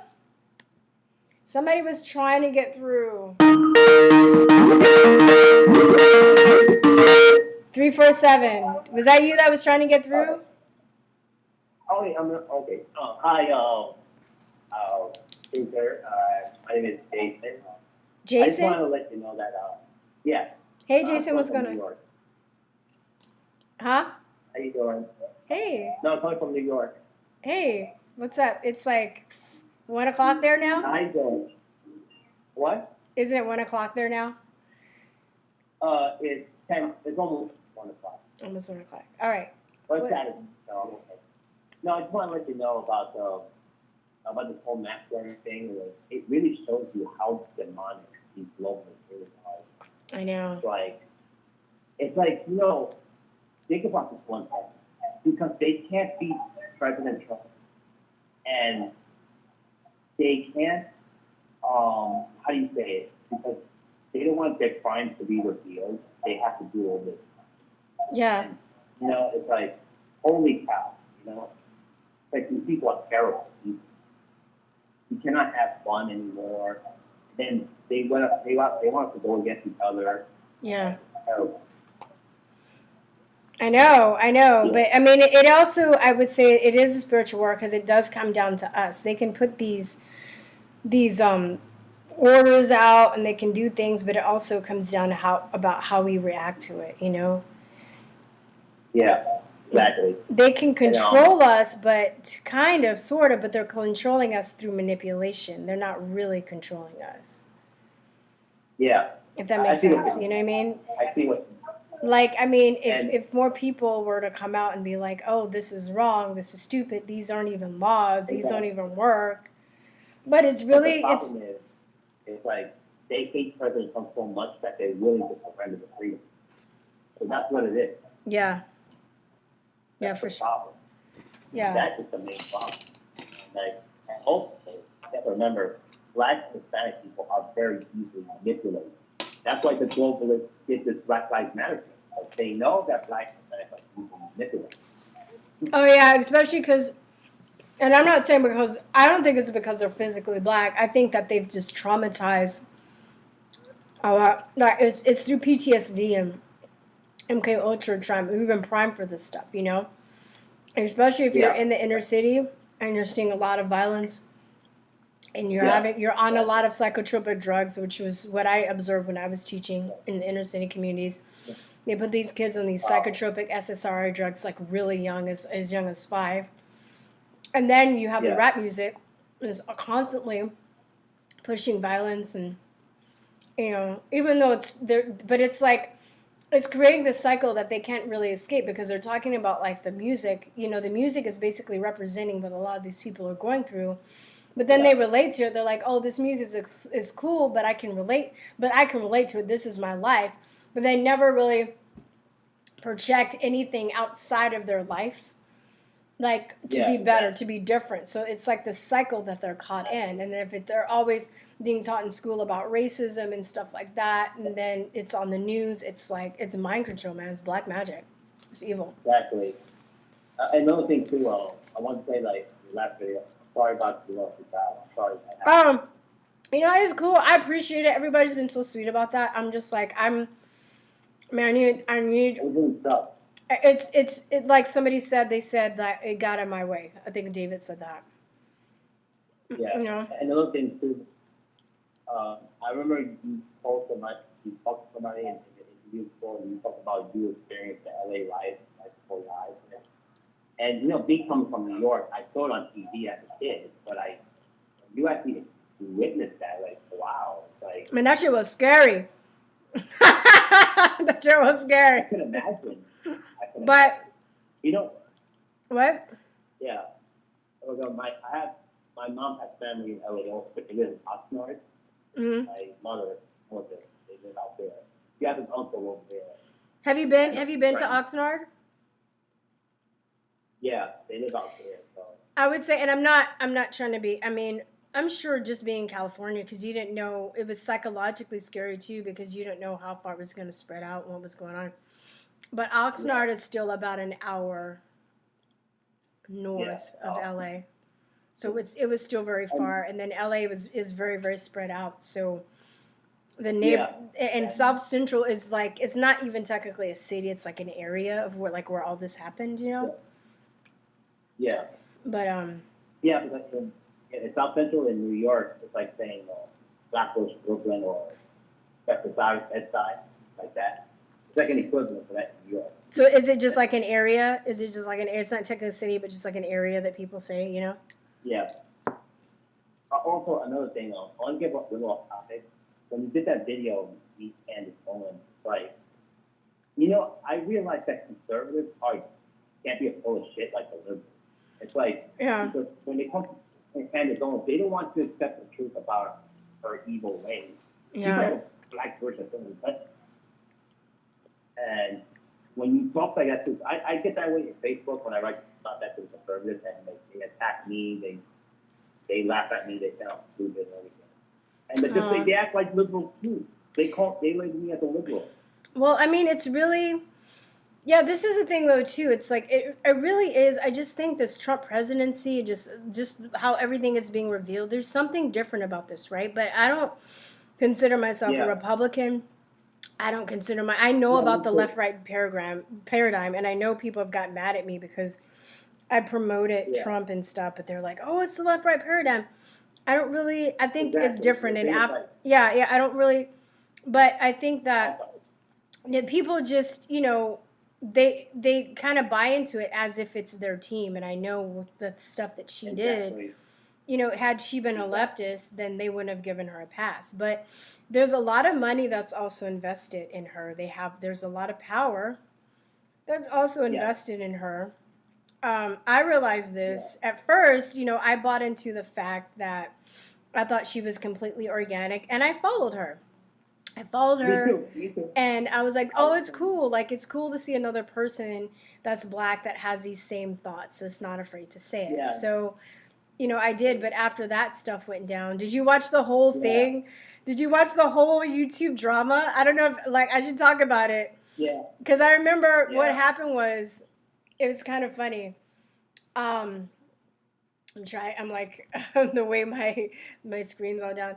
But it was funny because, Yeah. like, It's okay. I remember what, Yeah, oh, so it's like, it was Tree of you know what's Logic. going on. It was Tree of Logic that, like, was, like, Yeah. showed that she found her And personal, what? And another thing too, is, because when I first heard about the truth about Candace Owens with the website, Yeah. Oh, it was a I heard website? it through Andy Worthy. Yes. No, it's funny. All right, let me tell people. Do you mind if I kind of, like, summarize the whole story? Because there's some people that. Yeah. Okay. Yeah. Just like because I was, like, sliding down my seat. Sorry, my camera was messed up. Okay, so, like, Exactly. what happened was Like, Tree of Logic came up with this video, and she's like, oh my God, I found my personal information on this doxing website. And then we found it was, like, Candace Owens' website. And I was like, what? So then it was crazy. Like, all these YouTubers I got involved. Only because, too, like, I didn't know Tree. I respected her.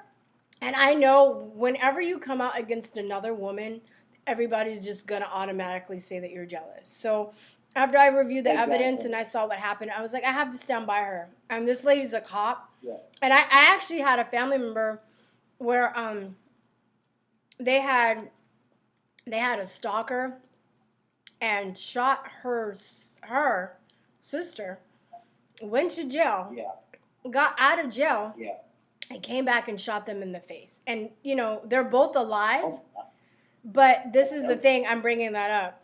I'm sorry, maybe that's a little graphic, but the thing is like, when you go to jail, when you send somebody to jail, whether you're a cop, whether you're a witness or whatever, if they're that psychotic, if the crime is really psychotic, only, like, the big thing that they have, because they have a lot of time. They have a lot of time, and they're thinking about getting revenge against you. So if you're a cop and you put a lot of people away, then that person, and they can, like, find where you live. Oh my God. Exactly. That's just like, that's a mark. So when she asked her, she showed her the note saying, hey, like, could you take my stuff down? Like, this is really messed up. I'm a cop. I don't want my personal information out there. She blocked her, and then she went on David Rubin and called her, like, a crackhead. So then it was, like, on. It was on. Yeah. So then so what else? So it was Andy Worski, the Scottish guy, the OK Computer guy. What's his name? Computing Forever. Barbara for You to See. It was crazy. And then I made my video. And then Magnificent made a video saying that, oh, we need to stick together. But, I mean, Mike and I are cool now. We talked it out, so we're cool. And then it was, like, Brandon Tatum, of course, and ABL came out and defended her. And I lost respect for both of them.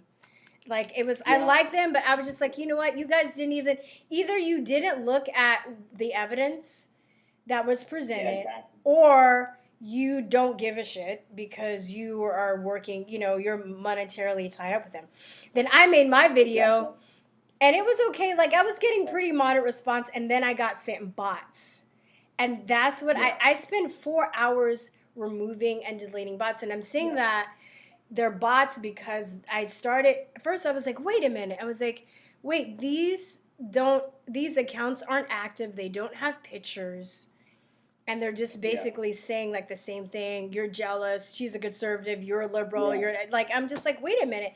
So then I was thinking, why why is somebody sending me bots that is if they're an SJW, then the SJW people will love this. So why is somebody on the conservative? Why am I getting Why is somebody sending me bots that is on the conservative side? So I wouldn't even be, and you think, and then if you watch, I left the video on my bid shoot. But I haven't posted it up here, but I just basically did snippets of all the stuff. Not me talk. I mean, I did a video where I was talking about it, but I also did another video where I was just like basically showing what she did, not even like commenting on it or anything. Yeah. And people still get mad, but I think it's just like the nature of celebrity. When somebody is a celebrity, people project their own likeness and being onto them. So it's like when you attack them, they feel like they're being attacked. And then who I did have respect for was Amazing Lucas, because during that time, conservative Mexican like got mad at me. Was like, oh, you're just. I was like, dude, what are you talking about? So we were cool. And Magnificent were cool, but they made a video. It was this drama. And then I had respect for Amazing Lucas, because he tried to be kind of like in the middle, and he's like, I understand why people like Candace Owens, and I understand why people don't like her. Let people be people, and blah blah blah blah. And he just got attacked. And then he was like, dude, I'm just like by the conservatives, and he was just like, dude, I'm just trying to be fair and just like show why, like both sides and stuff. He was just like, oh my God, and I know that there are people that like, she's not been nice to the walkaway people. I know Brandon Strock did an interview with Project Veritas. He didn't say her name because he's very classy like that. He's super articulate, but I know he was talking about her.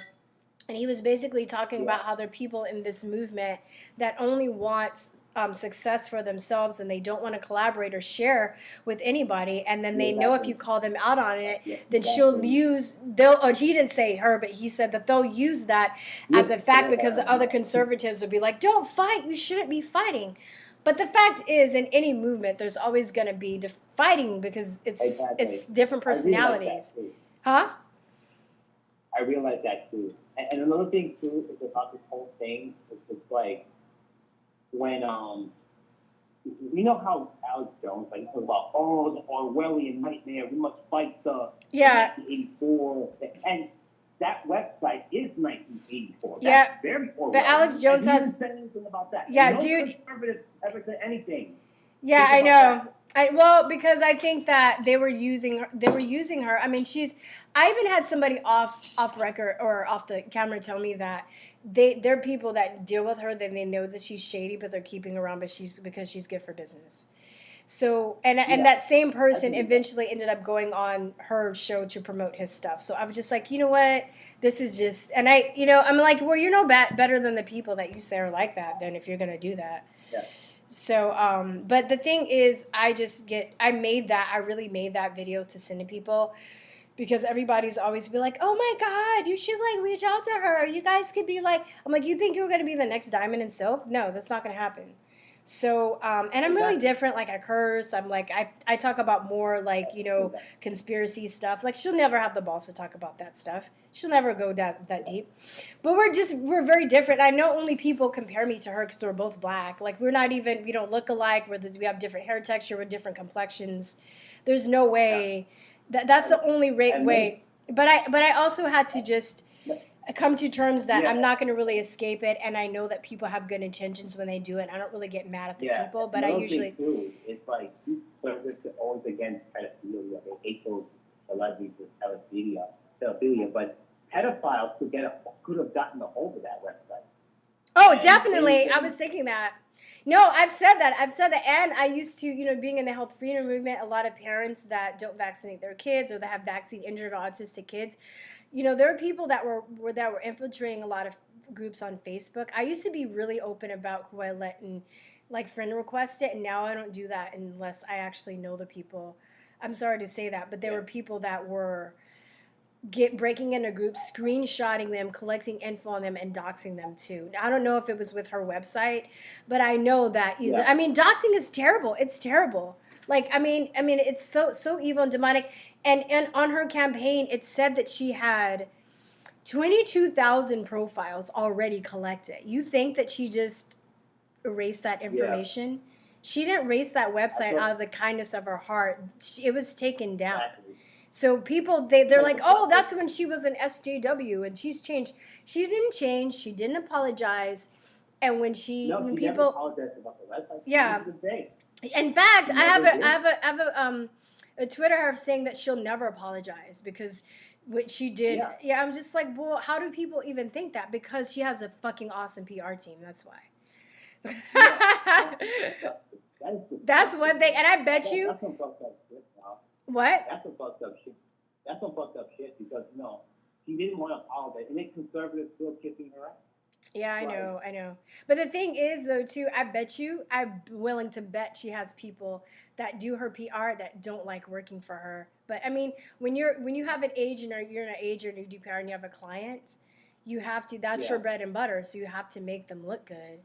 But I mean, I just don't really. I mean, if it comes up, I'll talk about it. But I've lost a friendship over it because, people were mad that I dared question, and it's like if you're a woman or you're black and you question another black, like that was insulting too, because I'm like they think that we all have to agree, just because we have that's racist liberal shit, really. And people got mad at me too. They're like, you should be sticking together because because we're black conservatives. I even heard Milo say that. Oh, we shouldn't be fighting. I'm like, oh, when did you make up with Ben Shapiro? Because weren't you fighting, you two Jewish conservatives? It's just such bullshit. They can fight whoever they want to fight with, but they want to tell. I'm sorry, go on. I can't hear you. Ben Shapiro's not even a Trump supporter. He's not a what? He's not in Trump supporter. Oh, but he's. Oh yeah, he's a conservative though, but and he's Jewish. But he was talking. So I remember Milo was talking about how conservatives shouldn't fight, and we should all stick together and stuff like that. And I was just like, well, but you just fought with Ben Shapiro. You just had a big old fight. And I think Alex Jones just has a dick. Like, he just let his dick in the way of everything. Like, he was just like, oh, she's pretty, and oh, I want her to work for me, and I'm not gonna. Yeah, that was that. A lot of people lost respect for him after that too, because he was calling the people that were trying to warn him about her bots. Yeah. And I knew people in InfoWars that worked there that were trying to warn him about her, and he didn't give a shit. I'm like, well, he's gonna do what he's gonna do. I figured it out, and I remember when he got censored, she didn't say shit. She didn't come out support him. She didn't say that's fucked up. She was silent. I was saying the same thing. I was thinking the same thing. And he took the word out of my mouth. And he was the first one to give her a platform. And Alex Jones, InfoWars, no matter what you say about them, whatever, I feel like they've always been cool like that. Like I didn't really watch them now, but before that I was watching 10 years. They were always, if somebody has something different to say, even if they didn't agree, they would always have other people on their show. And just be like, that was the one thing I loved about that show. He even had David Duke on his show, and he's not a racist. He had Farrakhan on his show, Yeah. Yeah, I never got that yet. I was like, okay, well, he'll get it. He'll get it. I mean, I think he finally figured it out. But I mean, I don't know, man. Yeah, that was hard to watch too. I was like, how are you not getting this, dude? How did Alex Jones fall for that shit? Oh, because he's a dick, though. Exactly. I mean, because a lot of people are Twitter paid it, and I can't lie and say that I haven't seen fine guys, and it works the other way too. If a guy is hot, it's harder, and you're like really into them, it's harder to like be like, oh, you know what I mean? But I tried not to be like that. But I think really that's all. I mean, Alex Jones, he always loves pretty women. So I mean, a lot of guys do, and she's a pretty woman. I'm not gonna knock her beauty. She's pretty. She's a pretty girl. She's a smart girl. Yeah. But I just think she's evil, and I don't accept her as a thought leader. She is 100% evil. Yeah, she's like the black version of Hillary Clinton. Yes, I used to call her Black Hillary. Totally, I used to be like Black, and my friend got mad. So I'm like, but this is how it starts when people start letting people like that have passes. And they keep getting away with it. And she has a lot of money behind her. She has a lot of Israel money behind her. So, I mean, it's like they're using her to infiltrate, the other side, the conservative I believe side, so. they can maintain believe control. So. I was saying that she's a side. I said the same thing too. I believe that too. Yeah. I believe that too. But Yeah. at the same time, I'm just like, I just don't like, I'm subscribed to everything. I block all the channels that promote her stuff, or, or not the channels, but, what I mean? Like, I just Yeah. don't, I don't really even know if she's up to anything unless, somebody Yeah. has, I just don't even, I don't put my energy in her anymore. And you know what? I'm still Yeah. surviving. So. Me neither. Me neither. No more. But yeah, but I just get it all the time, and by now it's just a joke that I have to laugh at. And my friends clown me. They're like, "Oh, your favorite girl?" I'm like, "Oh yeah, my BFF, Candace." Yeah, like, I support Trump too. I'm a Trump supporter, but you know what? I don't agree with Candace Owens. I hate her. Yeah, I don't agree with everything. Yeah, I know. But you know what? And I think Amazing Lucas, he did a really good job. I think there are just so many people that they're being, like especially white people that get so upset by being called a racist and shit like that. And it's cool. It's just comforting to see another person that doesn't agree with that, that's black, and that knows how to, they kind of use her as a person that that wants to, that can say the stuff that they don't have the courage to say, basically. Yeah. And I understand that. So, oh look, I got a white knight. It's like, go to BitChute and watch Meet Candace Owens.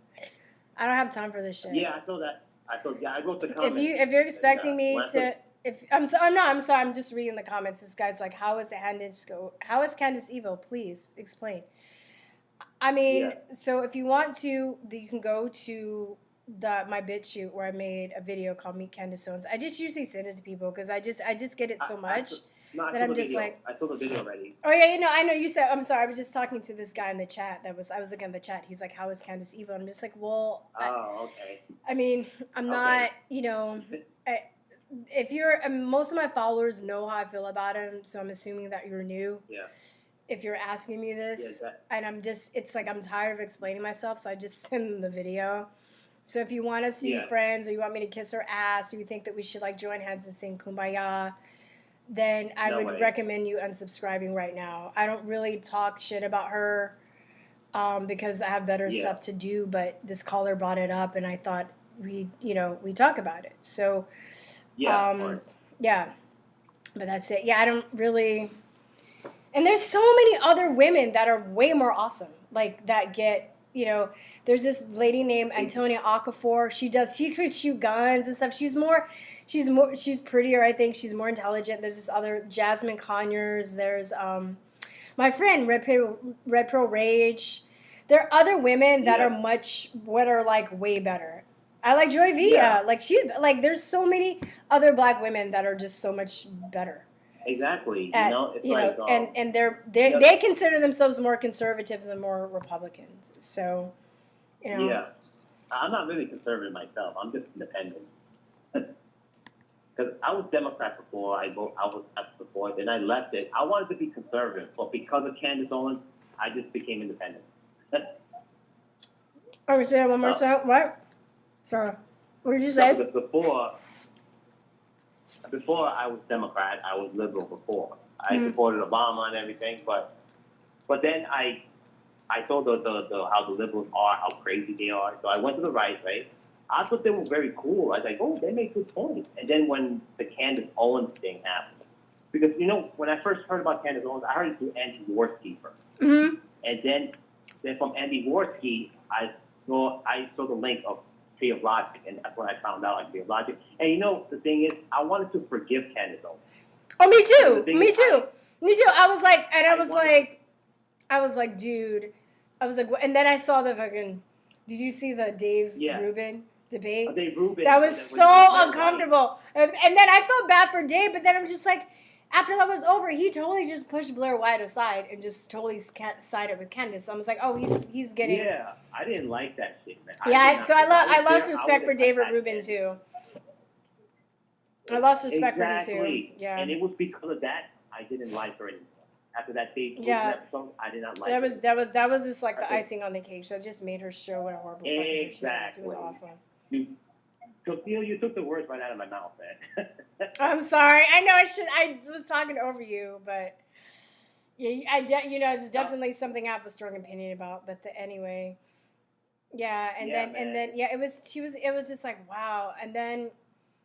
And then after all that stuff, and I've heard other things because I have other friends that have met her that have done work with her and stuff, and Yeah. I don't think like she has. There's nothing that I've heard them that they've told me that's made me be like, oh, maybe she's no. It's even worse. Mm-mm. She's not a nice person. I've heard she has a temper. She's not a nice person. Like she's very evil. Yeah. She's very evil. Yeah. Something. She has a nasty attitude. Yeah, and I don't want to do politics. I'm trying to move with the way of teaching and art and stuff. And a lot of people write me and they're like, "Oh, do you want to run for president?" Or I'm like, no. But I mean, at the same time, again, I appreciate the sentiment. I appreciate it. Because I know that they're trying to associate me with something good, but I'm not even interested in politics. So there's part of me that's like, well, maybe she should be doing what she's doing because I don't want to do that. But if it was Stacey Dash, I would just give my attention. I would give my attention to somebody and my energy to somebody that I feel like, yeah, the Clueless. She's amazing. She's gorgeous. She's amazing. I said, Jasmine Conyers, that Walk Away, she's kind of poetic and stuff, and Red Pill Rage, and like Joivia, and there are other people that are like way better. Like I said, I would just give my energy and attention to them. I just don't really. And one black conservative man I like is the Doctor of Common Sense. Is he back on? Yeah, he's on. No, not on YouTube, but he has a Facebook page. So. I need to go subscribe to him because I was thinking about him the other day, and I was like, I remember how they took his YouTube down, and he was just like, I ain't coming back, whatever. I'm like, no. Yeah, man, he had me rolling too. He was really funny. Yeah. He was really funny. I remember he did this thing with Stevie Wonder, and Stevie Wonder comes out, and Stevie's like, oh, like, if you don't believe in global warming, then you must be blind. And then it cuts to him. He's like, Stevie, really? This is too easy. This is too easy. And, I was thinking, right? Ever notice that ever since the mask wearing thing, you ever notice that they never talk about climate change anymore? Oh, because we're lowering the CO2 levels because we're not breathing the air. Yeah, I mean, there's a lot. Yeah, there's a lot of stuff that they don't. Yeah, talk about. But you're right. Yeah, I don't really know. Climate change anymore. Huh? They don't talk about climate change anymore. Yeah. That the liberals, like now, because they so fanatical with these masks, now they're not talking about climate change anymore. No, I know. It's like whatever the next trend is, right? Yeah, exactly. Yeah. And it's like that, man. And it's like, these people, it's like, and then that's what I learned now from the conservatives. But you know what? Well, they're human. We're all human. Right, so we're just being manipulated by our likes and our ideals. Really, that's all it comes down to. And most people, but I just think because I think the liberals are a little bit more crazy. Oh, because they have more, and they're dangerous because they have more power, right? They control academia. Exactly. They control politics. Exactly. There's the media, everything. Yeah, the media. So and they lost, right? Had it been the other way around and say conservatives had control over the media and academia, they would have done the same thing. And they lost. Yeah, I think they would have done the same thing. So I don't really think that being a conservative saves you from that. You just have to really, you have to be strong in your ideals and just surround yourself with people that are respectful and that aren't easily as, manipulable. I don't know if I said that right. Yeah. Always remember this saying: he who has the power will tend to abuse it. So always remember that. Huh? That's my quote. He who has the power will tend to abuse it. Always remember that. Yeah, exactly. So, when I went driving out the other day, I felt, I was saying, I don't know if you caught the beginning, but I was saying I felt more safe looking at places that had Trump signs. Where I'm supposed to be scared, but I get more scared in Austin, looking at places that have the Black Lives Matter sign, all women's rights are human's rights. I'm in New York City, so I'm the hotbed of that. Yeah. So that freaks me out more, and especially when I was driving for me Lyft. too. I was driving for Lyft, and I didn't like. Exactly. I was trying It's to stay in the scary. middle, but because I ended up talking to so many liberals in Austin, Yeah. it I'm in New really York just City, like so I freaked know. me. Yeah. It really freaked me out. Like just some of the shit that Yeah. they would say, even about white people. Yeah. I'm like, I mean, I've said fucked up shit about white people. I'm not gonna lie. I've like jokingly or just like maybe out of anger. I think everybody kind of does that. They make little snippy remarks about races, but when people believe stuff in their heart. Or maybe it's not a race, maybe it's like fat people, or maybe it's like gay people, or whatever, you know what I mean? I mean, people, like, this is human nature, we do that all shit all the time. But people that were coming out, and they're just like, I just believe that all white people should die. I was like, damn! Yeah, maybe scary. some white That's people some should freaky die. shit. Yeah, just still like Yeah. that. And I'm just like, are you serious? Yeah, like, man, this is going down. And I'm just like, Oh my God. yeah, I was just like, oh my God, this is crazy. This one guy got in one time, and I was telling him I was from LA, and I only been here like a few months, and he was like, he was like, yeah, like I like Texas, but there's so many damn Republicans here. And I was like, what does that mean? Yeah. I was like, well, that's just like, you're just saying something that a racist person would say. You're saying that all people, because they're Republicans, are like terrible people. I'm like, that's not right. Yeah. And we were on the freeway, but I Yeah, that swear he would have jumped out the car because he didn't like what I had to say about that, Yeah. I think these liberals are very crazy. They're very fanatic. Yeah, but like- they're kind of being driven that way by the media and stuff, And that's the thing. That's true. And The I media mean, is, like, very... at the end of the day, they make their own choices, but and a lot of it is pride, and a lot of it, like I said, I think it is spiritual. But they at the end of the day, I still think they can make their own choice about how they feel about that. Even though I do think it is a form of mind control and black magic, but I remember, I made a conscious choice to do that. I know people that have. You have the walk away movement where people are making a conscious choice to walk away from that and not be like that anymore. So they're going to, a lot of these people. I saw this lady, her name is Vegan something, and she's gonna walk away, and she was just talking about like how, I mean, basically everything that we've been talking about, and how the left is crazy, and how she's walked away. And she was talking about, she goes, she thinks that they know on some level that they're going to pay for all the bad stuff that they've done, that it's going to come back on them because, I mean, you also too, when you come to realization that you've been wrong about something, you internally have to deal with how you have to deal with the fact that you've treated other people very badly, Yeah.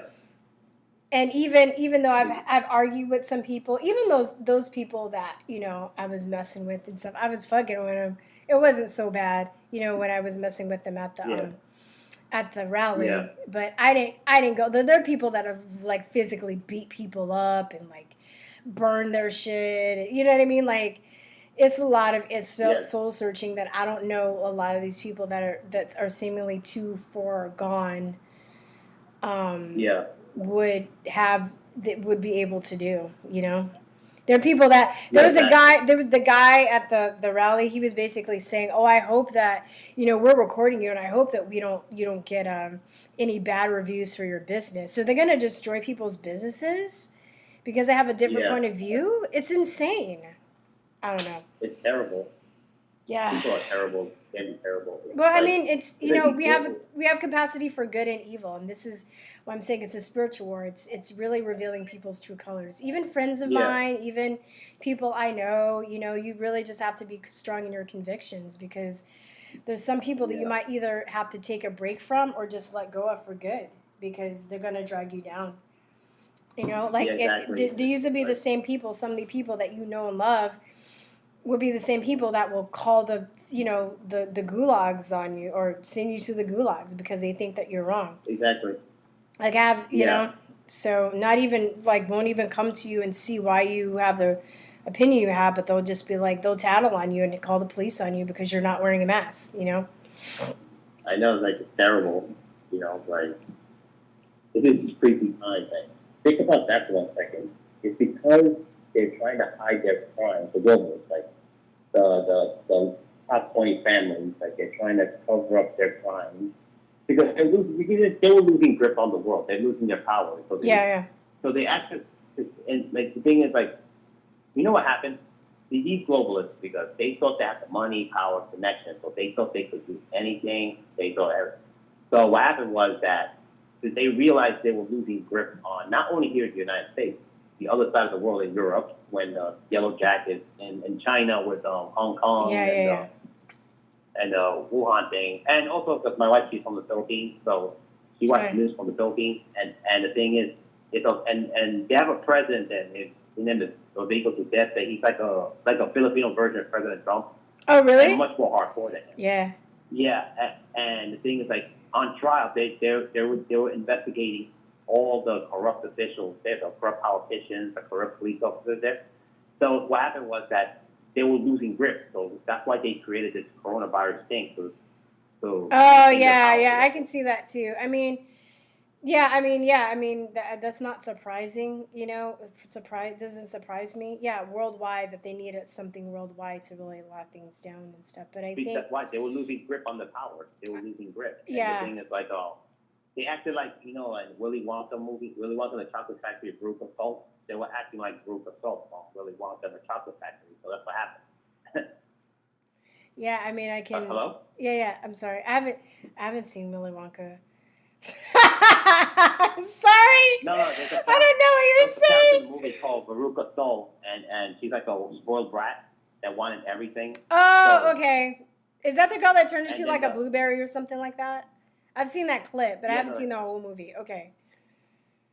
I haven't seen that movie since I was a kid, so just bear with me here. Yeah. And it's like, so that's what happened, though. That's why they did that, because they couldn't accept the reality that, like, also like in Titanic, remember that rich bad guy that Yeah. Stewart, like that he when the ship sank, that he was about to go first, be on the lifeboat first. Yes, I remember that. When he was about to go to the boat, and then the steward pushed him back. So like, hey, what's wrong? I thought we had a deal. And then he said, your money can't save you anymore, it could save me. And that's what we did to the globalists, and that's why they did this COVID-19 thing to scare the people, everything. Yeah, totally. I mean, yeah, I think, but there's so many agendas too that could be launched by that. But that's probably one of them for sure. I mean, I'm not surprised, you know. And I mean, that's just a characteristic of anybody that's used to getting what they want and paying their way out of things. You know, it's. I mean, yeah, you can't. I mean, a lot of, you know, it's like a lot of kind of like when you're not used to getting away, you don't have other adversity, you don't have other meanings of being creative, you kind of go crazy. Like LA, there are a lot of very beautiful women, right? And they're used to getting by on their looks, you know, they're used to getting everything because they can just bat their eyes. I've had model girlfriends of mine that would just get away with, I'm like, damn, dude, like, you're only getting away with that because you're pretty. But as these women start to age, they are not able to get things like they used to. So they start having all these plastic surgeries. And then they have these plastic surgeries, and it makes them look plastic and freaky, and then other people don't want them really. And then they become bitter and angry and just hateful people, you know? Yeah. Exactly. That's what really happened. That's what the global system. So that's basically what happened. That's why we're suffering right now. We can't have our comfort. And also, they want to destroy the middle class. They want everyone to be rich, poor, no middle class. They want to destroy the middle class. That's why they're destroying small business. Because small business is just the middle class. Yeah, exactly. The rich, poor, that's it. Yeah, exactly.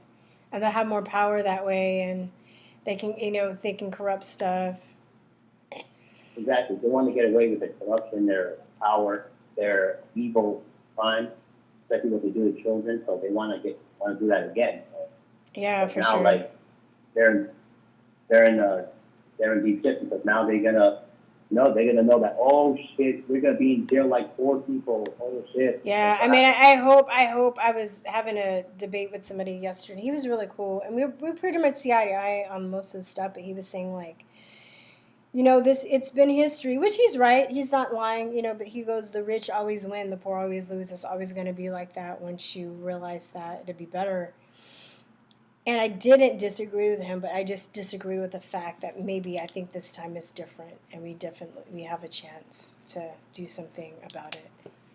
It's of course. The solution will probably be something very different than what we are used to. But I don't know. Like I have days definitely where I get frustrated and I just don't want to even, do my channel anymore. And I'm just like, fuck it, these why, But at the same time, I'm just like, well, I'm not gonna go down like not doing anything. I'm like, if I don't do anything, then I feel like I deserve to get what's coming to me, But I mean, like I'm a human. I'm not always but I know that I try and do stuff to maintain my sense of, just, what it is? You have to remember why you're fighting for what you're fighting for, right? Yeah.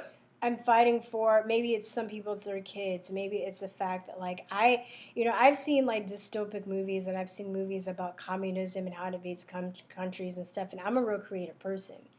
So for me, if somebody were to tell me what I could and could create, that would kill my soul. I'd rather die. So if, I think about like, it's going to get to a point where they can tell me what music I can and can't make. And now, I'm finally getting to the point where I figured out I don't need Hollywood. I don't need the entertainment industry. I can, if I play my cards right and understand marketing, I can use social media to be in control of my own stuff. But then now if this new world order shit happens, they're going to control that. And then they're going to tell me what music I can and can't make. So that's going to just like kill me if that happens. So maybe that's one of the things that you fight for. You think about why you're fighting for what you're fighting for, and that will give you fuel to keep fighting, or to understand why you're fighting, Yeah. You have to have something to lose, and I think that's what it is. Like I feel like you have to realize what you have to lose, Exactly. That's what it is. Like, it doesn't matter. At the end of the day, I realize it doesn't matter which side you are, conservative, liberal. They're both hypocrites. Yeah, totally. Even though liberals are more crazy, but conservatives are just bad also. Well, I think I viewed the conservatives as crazy as one time. I remember after 9/11, that's when conservatives freaked me out. They were like, I don't know if you remember, but they were like, freedom fries, and not French fries, and I was just like, oh my god, what I mean? Yeah. Like, so And me being from New York, I saw all the rubble of the World Trade. Totally, yeah. Because I'm from New York, so I saw. Did you see it? Did you actually see it happen? Did you see it? Like, where were you? No, I wasn't near the place, but like. But were you in New York when that happened? No, I wasn't there when it happened. I just saw it on TV, but because I lived somewhere far away from that place. But okay, but I mean, you were in New York when it happened, right? That's what I'm saying. You were in New York. Okay. Yeah.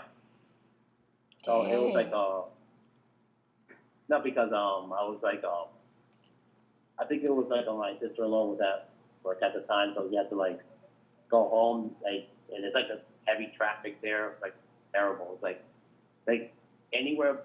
There's a street called Canal Street, and below Canal Street, that's where the World Trade Center was at, where it took place. So it's like around Chinatown, and around the area. So it was like all closed there because of the whole 9/11 thing, the rubble, everything. So it was hard to take trains from the subway from there. So it was like mess there. Oh wow. Yeah. So wow. Yeah, that was that. You were talking about the riots, but you being in New York, like that was a traumatic incident too. That happens. Yeah. Yeah. Yeah, exactly. And it's like, Yeah, that happens here in New York, though. I'm here in New York, so it's like. But you know what's cool about New York, man? You don't need a car everywhere you go. You could just take the train. Yeah, the that's subway, true. You forget guys what have an want. excellent. I will admit that you guys have an excellent subway system for sure. It was great. That was one thing I Yeah. liked. Yeah, it actually is a Yeah. hindrance to have a car there. You know. Yeah, but in New York, you could save your money on car insurance because you could just take the subway and Yeah. get what you want to go. It was Unless very. like if you go far away from the city and like in Long Island. Yeah, like, you that's can rent a deep in the car there, city. right? Most people just rent a car. Is that what they usually do, right? No, they don't. Yeah, I mean, if you want to, yeah, you can rent a car there. But it's like, if you want to go outside the city, like if you go north of the city or New Jersey or in Long Island, east of the city, if there's a place called Long Island, in the east of the city, that's like the suburbs in New York. And you go from northeast to Connecticut, there you need a car. Then you got to have a car there. But like, Got you. but here in the city, in New York, within the city, you don't need a car. You just like, you could walk, you could take the subway, that's it. Oh wow, that's crazy. Like it ain't like LA. Like LA, you gotta have a car. Yeah, you got it. Yeah, for But sure. Austin too. I feel like Texas, you need it. It's not. But here in New York, it's not like that. In New York, it's not like that. You could just like, you could save your money in car insurance. Really, you could save all your money. Yeah, That's for what's sure. cool about it. Yeah, it's very true. But hey, let me. Oh, what? Go on. No, think about it, in New York, you could, no matter what race you are, black, white, Hispanic, you all get along well. Yeah, I know. Yeah, it's Everything's so very. close by. Yeah, it's very mixed. I've noticed that too. Yeah, for sure. That's how it is. That's how it is here in New York. Yeah, totally. Well, let me let you go. I'm gonna take one more caller before I go. But thank you so much All for right, calling in. Oh, it's been nice talking to you. You know, if we're talking this whole time, I feel like we're like best friends. Really? Yeah. Okay, Yeah, cool. but it's been nice talking to you. I mean, you're a very smart lady. Oh, thank you. I appreciate it. Thank you so much. You be safe Yeah, no problem. with all craziness. Okay. All right. All right. Bye bye. All right. You too. All right. Have a good. Good night. What time do you come on live, on like this live stream? Through phone call. I'm not sure yet. It just varies depending when I have time. So I'll put it a few days before. I'll notify people. Okay. Okay. Okay. No problem. Okay. Bye bye. All right. Bye bye. Have a good. Hello. Hello. Hey, what's going on? Hey, hello. Hey, what's up? What's your Hey, name? Hey, I'm the guy that asked about Candace Owens on the chat. Oh, okay. So what's up? Oh just I had a few things I wanted. What's your to name? What's your talk name? About Kevin. Okay. All right, so I had a few things. One was, have you ever heard of? I don't know about the documentary. It's about the COVID-19, and it's about the nurse that filmed herself in the hospital. Wait, she killed herself? No, she filmed herself. Oh. She filmed herself. Oh my God.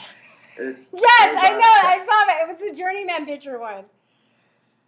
The what? The Journeyman picture one, right? It was the Journeyman. I don't know. It was through Journeyman. My friend. Oh, okay. So wait, let me ask you: was this nurse? Was she in the military? And she'd like worked in that Iraq? one. Yeah, I saw that Yeah. one. I made a copy of that one. That was a good one. I'm like, that one's. They're gonna erase that one. Okay, so you think like it's legit? Like you're actually like, what do you think when you like? What was your thoughts when you saw that? Do you think it was like they want to kill people off, or they're just like what do you think about that? Well, do you know, before I answer that, you know that there were at least 3 other nurses that I know of, but probably more, that actually made videos testifying to what she was saying before she filmed herself? Did you watch those videos? Oh, okay. No. I know they did. I think they took them. I made copies of all those because I'm like, yeah, they're going to erase these. But I don't think that people in the medical industry, I think most people are good and they go into it doing good. I think that the way the training is set up, because I've with the research I've done through the years with vaccines, I've followed lots of doctors, because, doctors could give lectures to their colleagues, to their students, and put them on social media. So I watch a lot of those. I watch a lot of interviews. And a lot of doctors that have kind of come out and spoken against the pharmaceutical industry, they talk about medical school and how medical school, they they're like sleep deprived, right? Do you know, okay, this might sound a weird thing, but do you know kind of like some of the steps in how to brainwash people? Are you familiar with I that? think So kind of I like know. one of the things is you have to kind of keep them away from people that they know. You have to put them Okay. in a state where they're not getting a lot of sleep, you know. And I think the system is set up to indoctrinate people in the medical and other fields too, but now we're just specifically talking about the medical field. I'm going to get to your nurse question. It's just a long answer, right? Okay. So I think a lot of people, if you're going through years of training, you're being sleep deprived. You're not getting a lot of people, when they're sleep deprived and when they're in a rush like that, they're not taking the time to cook, to eat right food. So assuming that these people aren't even getting the necessary nutrients for their brains to flow properly. A lot of these people are on stimulants, meaning they're drinking coffee every day, they're eating sugar every day, and they're also on taking sleeping pills probably to get to sleep or some kind of sleep aid, right? So that really Right, puts exactly. your brain in a state where you're just very suggestible, especially if it's over time.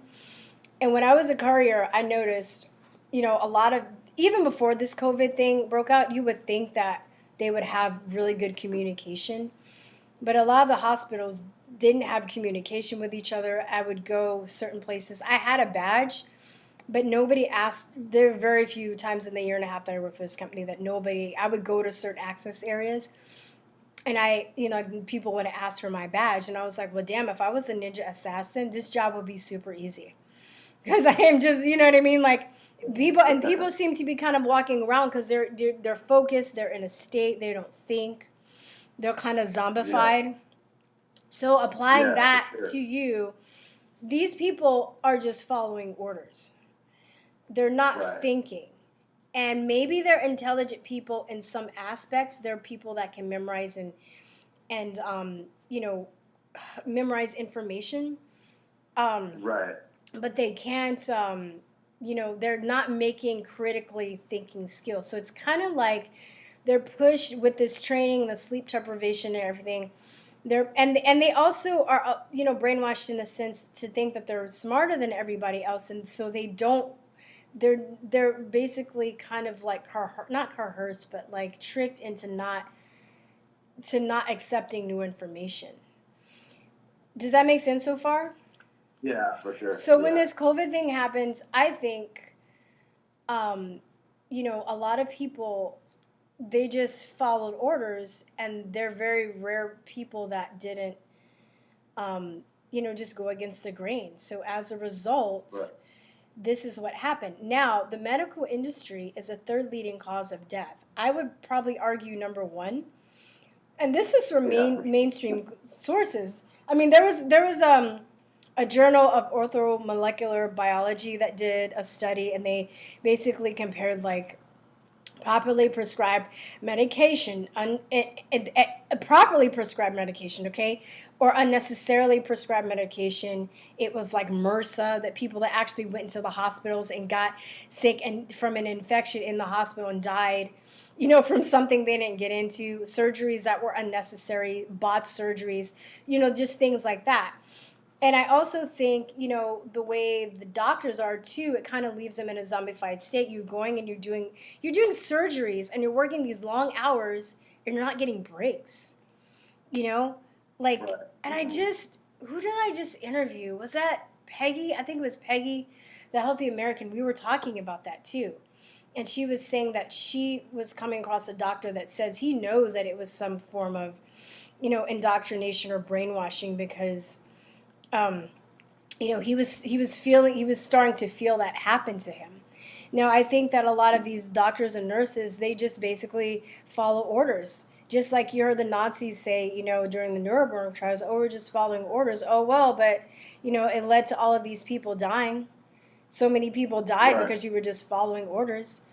And I kind of, I don't agree with what happened, but I think that, I'm looking at now like the structure of things and how compartmentalization works and how it's like, even when I got fired from my job, I don't know if you saw that video, but I got fired because okay. Yeah, I did. Yeah. So the lady wasn't like, she probably wasn't, she probably believes in it. She probably does think I'm irresponsible, but on a more Right. visceral level, she's just probably trying to keep her job and is just doing what she's told. Right. And she even said that. She Yeah. even said that in the video. I'm just doing what I'm told. We're Yeah. telling them this is policy. So then the person above her is getting orders from the person above them, and the person above them, and the person above them.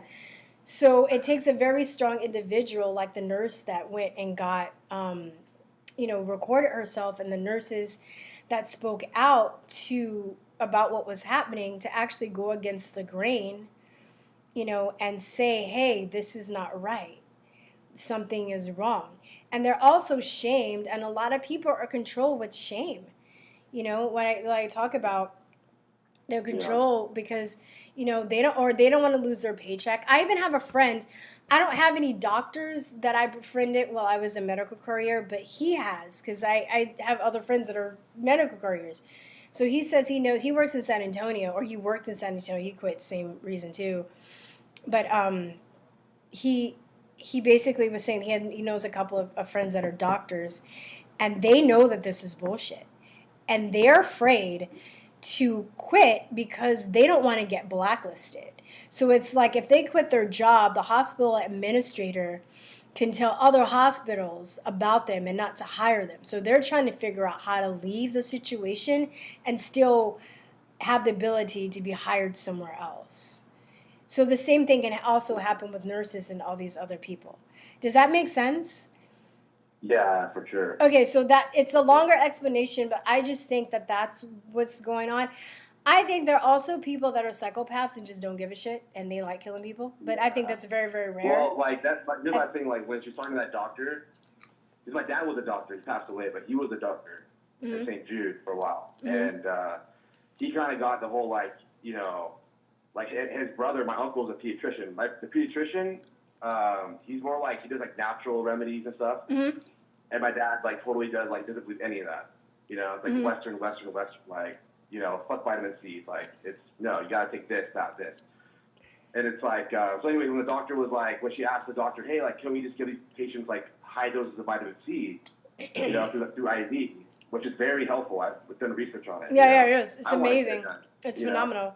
He was like, oh, like no, like that's so silly. I'm like, what the fuck? Like, it's just for me, it's like it's weird. I don't know. Well, I also how, like they were just. I was saying I also think that doctors don't. They're trained not to look at that stuff, because the natural health. Yeah. If people knew how to cure their own diseases, we wouldn't need most of the allopathic medicine industry. Now, allopathy is freaking phenomenal when it comes to like plastic surgery, when it comes to accidents, reconstruction. That shit's phenomenal, and that's their place, and that's where they started. But the real takeover is when like the Carnegies started using PR. They had Abraham Flexner to write the Flexner Report, where they had basically, we had a free market medical system where people were allowed to go to naturopaths or acupuncturists or Chinese medicine or herbalists or whatever. But this is when they took over the allopathic medicine industry. I mean, they use PR basically to find people that weren't abiding by their standards to make it seem like the medical schools were more prestigious and more modern and more up to date. And then they started, they switch everything over to pharmaceuticals and not really, and the people lost that knowledge how to like cure their own bodies. But we used to have that, on a bigger scale. But now that so if people knew about vitamin C, they probably wouldn't even have people coming in for sickness and illness if they knew like how poisonous sugar was and the importance of clean water. And most people don't even know that stuff, they don't know how much of it can be prevented, But I don't think most of it is malicious. And I actually once I started, I wanted to be a doctor before I discovered the arts, so that's why I kind of nerd out on this stuff a lot. And I was a freak. I would read medical books, like I was just crazy. I don't know what, I was a weirdo kid, but anyway. Yeah. Anyway, I think that, I don't think that most doctors and nurses are like doing it consciously, but I also think that, I don't know if you're a spiritual person or not, when you are in those states that you're also suggestible to stuff. Like SSRI drugs. I don't know if you know about those, but you know the. Yeah, I used to take I have extreme anxiety, so I used to. I'm Did better you have now, any? but I used to take that shit all the time. How did it make you feel?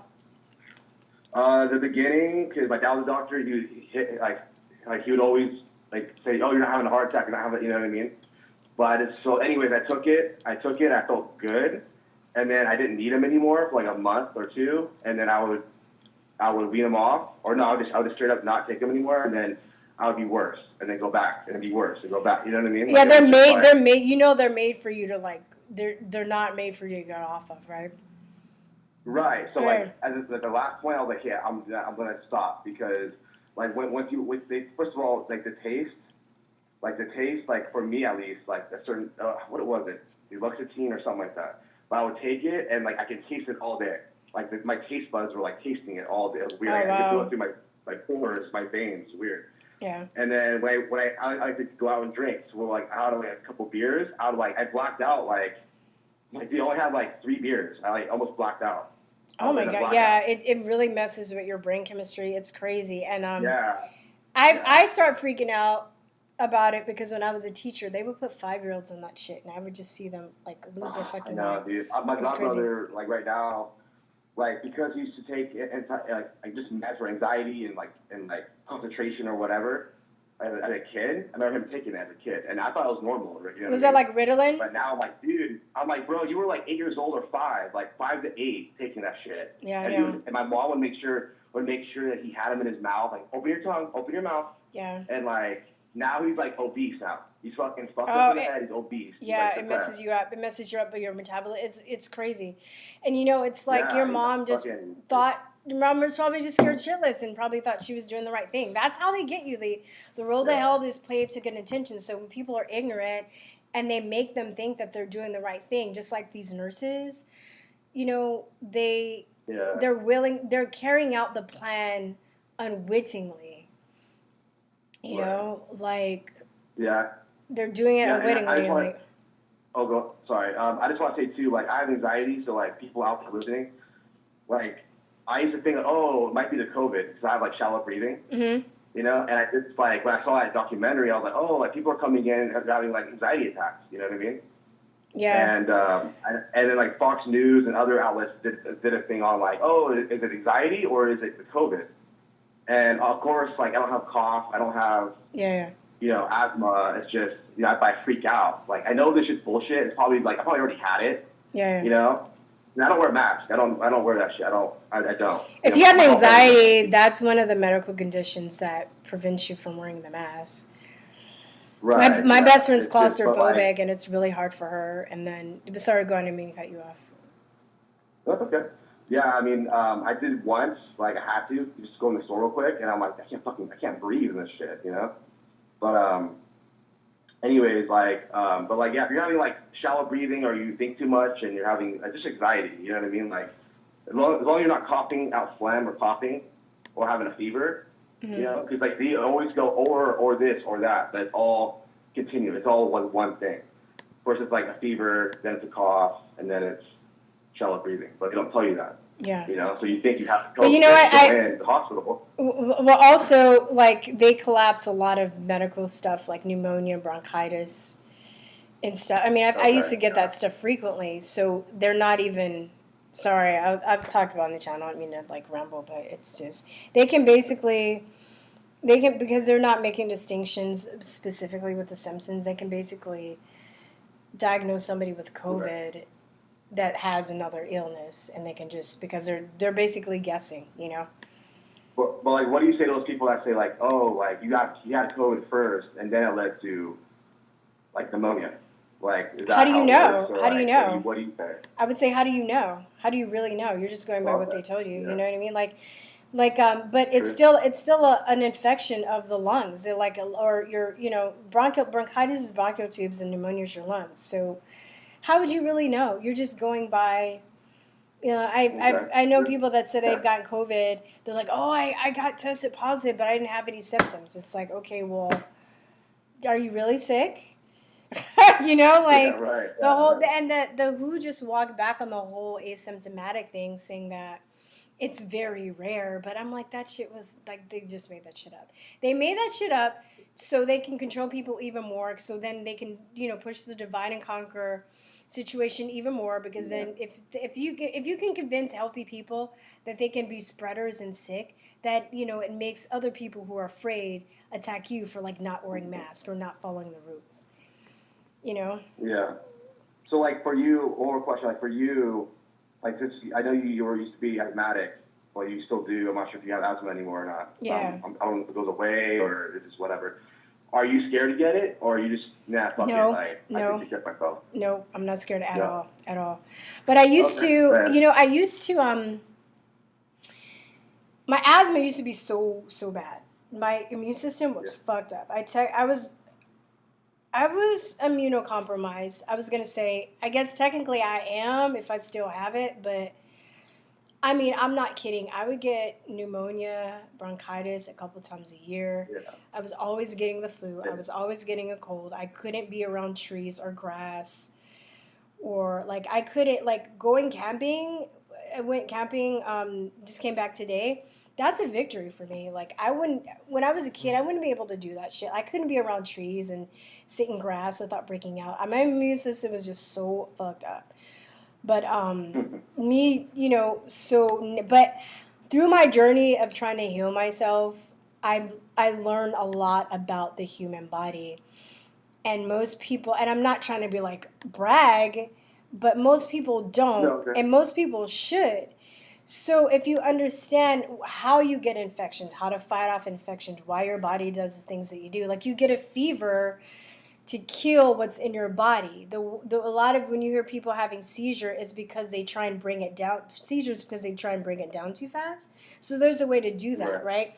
If you're vomiting, it actually is a natural response because your body's trying to get something out of your body that's not supposed to be in there, right? When you have mucus come out, it's because you have an infection or something's in your body. It's your body responding to try and move it out of your body. Learn about probiotics and how that works in the microgut biome, like all this knowledge that I have, and I'm continually keeping up on it. I'm not afraid anymore. I used to be. Right. I think had I not had this knowledge, I maybe wouldn't have left my house. And I had friends and family members calling me because I know that. But a lot of my friends and family members haven't even seen me in a few years. So they don't even know like how well I'm doing. But I mean, I used to have I had 12 amalgam fillings in my mouth.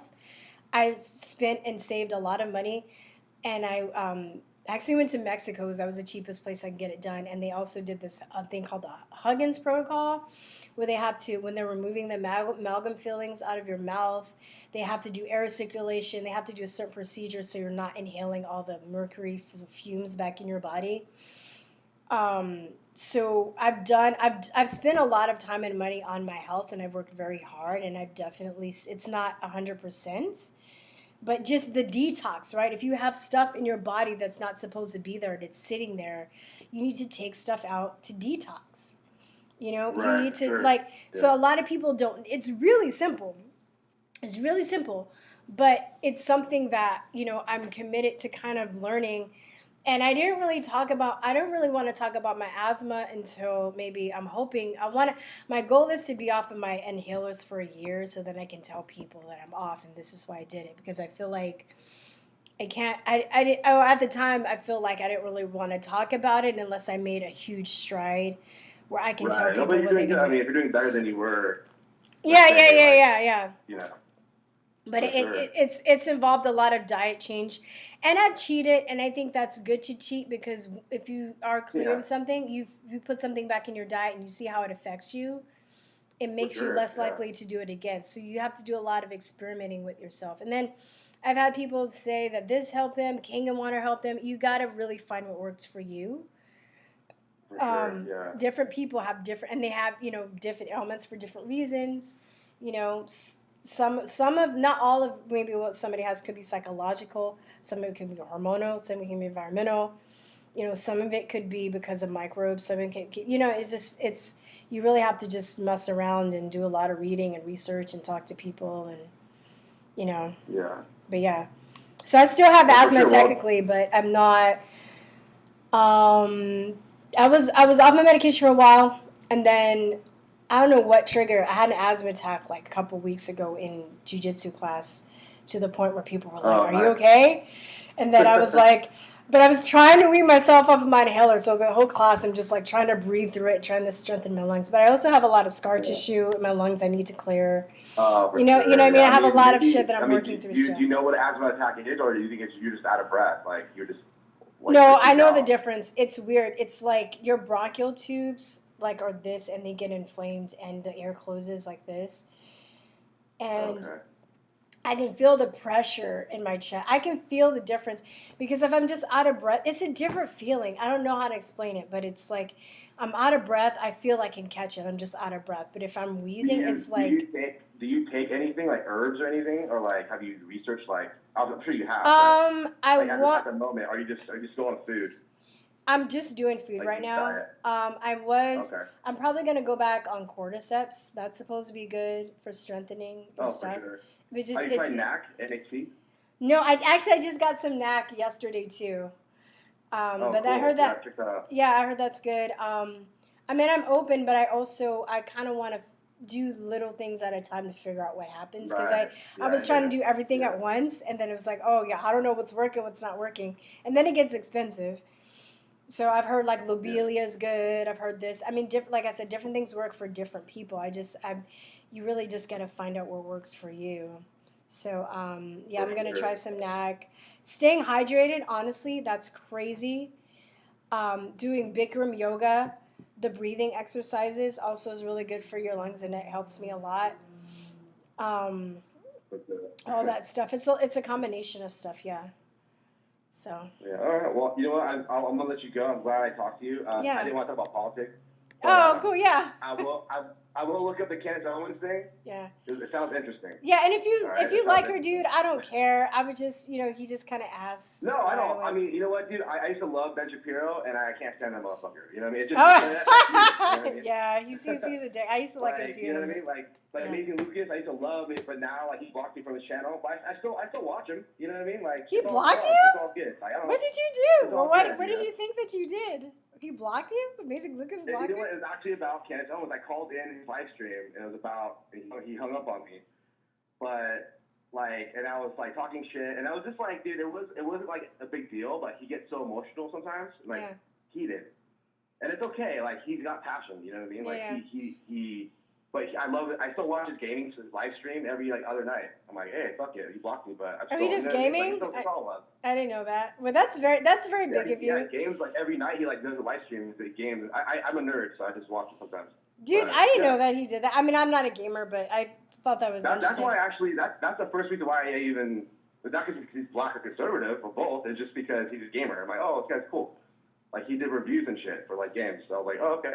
Oh, that So is it's all love. interesting. You're like Candace Owens, like to me, like you know, like you said something smart. I know I noticed her on Infowars. It's the only time I've really like that's why I love Alex Jones' channel when he had it on. I subscribed to his website, so I just still knows what he's posting and stuff. But like I'd known her from his website or his channel. That's the only reason why I know her from. That's why she got big. Like you're kind of right. That's how she got big. You know what I mean? Yeah. And that's the only reason why I know her. Like it's not Flexit. It's not so like I don't really. You know what I mean? So there's something behind the scenes. I'd like to know if she's evil or not. You know what I'm saying? Okay, It's all well, love, though. yeah, me just. I mean, I think it's that's cool. I mean, you know what? You can't put people on pedestals. That's what I've learned. You gotta, and there's some people you just gotta take what you can from them and just leave the rest because. Right, some people I used to hate, and I'm like, oh, he's not bad, or she's not bad. You know, yeah. It's like, it's all good. But like Candace Owens, I like her a lot. So like, if she is like kind of a bitch, I'll be like, okay, well, she's kind of a cunt, but it's okay. Moving on. Yeah. Well, maybe you know what? You can also. She does. I will say that she does say things that I agree with, But there are also other people that say things that I agree with that I just rather give my energy to because I think that they're better people. And I don't like That's people forcing people that they think should be my thought leaders onto me that I think are bad people just because we have the same skin color or we have the same interest, you know? Right, for sure. Exactly. Yeah, you're right. That's a good way to put it. You know what I mean? Like, exactly. You know, if she is kind of shady, or something that's like, hey, that's kind of fucked up. There's other people that you know, she's not the all godmother of facts and evidence. You know what I mean? Like, people can cite the same facts and evidence and be a better person. You're right. You're absolutely right. You know. Yeah. But I thank you for actually your bravery because you did that. What you did at your job was brave. People need to start. Oh, but that's nice. But I will say I don't have kids or a family, so I think it was a little easier. Like, think if I had a family and somebody to support. You know, yeah. Keep the family off. Yeah. But, but I appreciate it, and I was just at my wits' end. Like, it was just wearing at me getting I mean, a temperature gun. Like, yeah. This whole COVID thing started in the mask. You just start like, dude, I gotta wear this mask at work. I see your videos, you know. Like, you post a lot of good shit, and you're like, you know, when you rant and shit about your work, I'm like, dude, she's gonna go like anti-mask like at her work in any minute. You're like, I knew it was coming. I knew this was gonna happen. And when you filmed it, I was like, oh, you filmed it, sweet. So you didn't talk about it, and then I didn't know you did a video. And then you did a video, like you showed what you recorded. I'm like, oh, that's dope. You know, people. And if they have the lights on the line, yeah, like record your shit. Be like, yo, I'm not wearing this fucking mask or whatever. And people talk, and you know, you see that shit, like regular people at the grocery store, and now people are calling people that are anti-mask Karens. It's kind of weird. Oh, like, yeah, maybe it's like the whole meme thing is like another paradigm thing. It's like, oh, like, you're a Karen because you have to, you know, because you don't want to wear a mask. Look at that. I'm like, what? It's kind of weird. It's weird. Wasn't it the other way that the Corona Karens were the tattletales? Yeah. And it's like, oh, you're not wearing a mask. Like, everyone's like, it's like one dude who's like, yeah, he's blown up. He's pissed. But, like, everyone's pointing and shaming him. It's so weird. It's like, oh, he's a Karen. But the comment section is just toxic. It's like, oh, this guy's a Karen, blah, blah, blah. I'm like, what? It's, like, well, they're not really. Everyone's, like, surrounding this guy, you know? Weird. What? Yeah, I heard about that. And they beat him up, right? Yeah, and it was like other videos too. Like one lady, she did like, "Fuck you, I'm not wearing them." You know, she was. Oh, dude, I'm like, but what? I would be like, but you're not social distancing, y'all. Yeah, exactly. How do you beat somebody up? Everyone's wearing these masks, and it's like a fucking. It's like a weird. It's like an old Twilight Zone film. You know what I mean? Like, yeah. All you see is their eyes, and they, like you can see the shame through their eyeballs. You know what I mean? They're shaming you. It's so weird. You know. So when I used to not wear masks in the store, I have to now because I can't enter. But when I used to not wear one, like I didn't give a fuck. Like me or my son. Yeah, you know? and you know what? Because you don't give a fuck when people call you Karens, it's not gonna bother you. You know what I mean? So they have not even like, because you don't give a fuck anyway. Their little eyeballs, their beady little eyes through their mask, and I'm just like, whoa, it's weird, you know.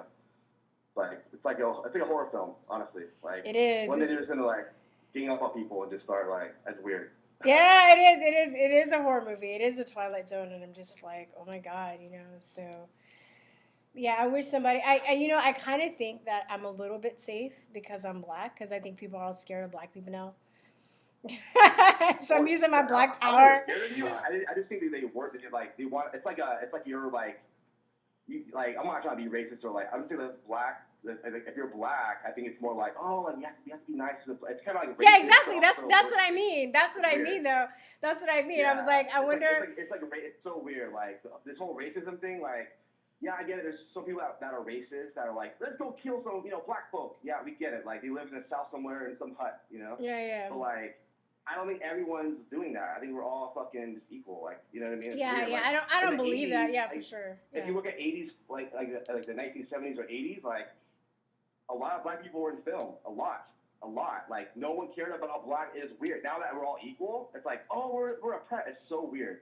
Yeah. Well, and then that's another. We can go on. That's a whole nother like mind control psyop. Oh, I think. for sure. Yeah, for sure. But all right. Well, I'll let you go. I mean, I'm glad. I'll call next time and I'll let you know what I think about. Like Candace Owens thing, and I'm interested in looking at it. But I appreciate it. I appreciate you. Okay, thank you too. I appreciate you too as well. Have a nice night. Bye. Okay, bye. All right, guys, I'm about to bounce. I think it's the longest I've stayed on, but I'm gonna do another live next week. I don't know when. It'll probably the weekend. I don't know what day. I might try a little earlier and see if that would be better too. So, all right, y'all. I'll talk to you later. Peace and love. See you later. Bye bye.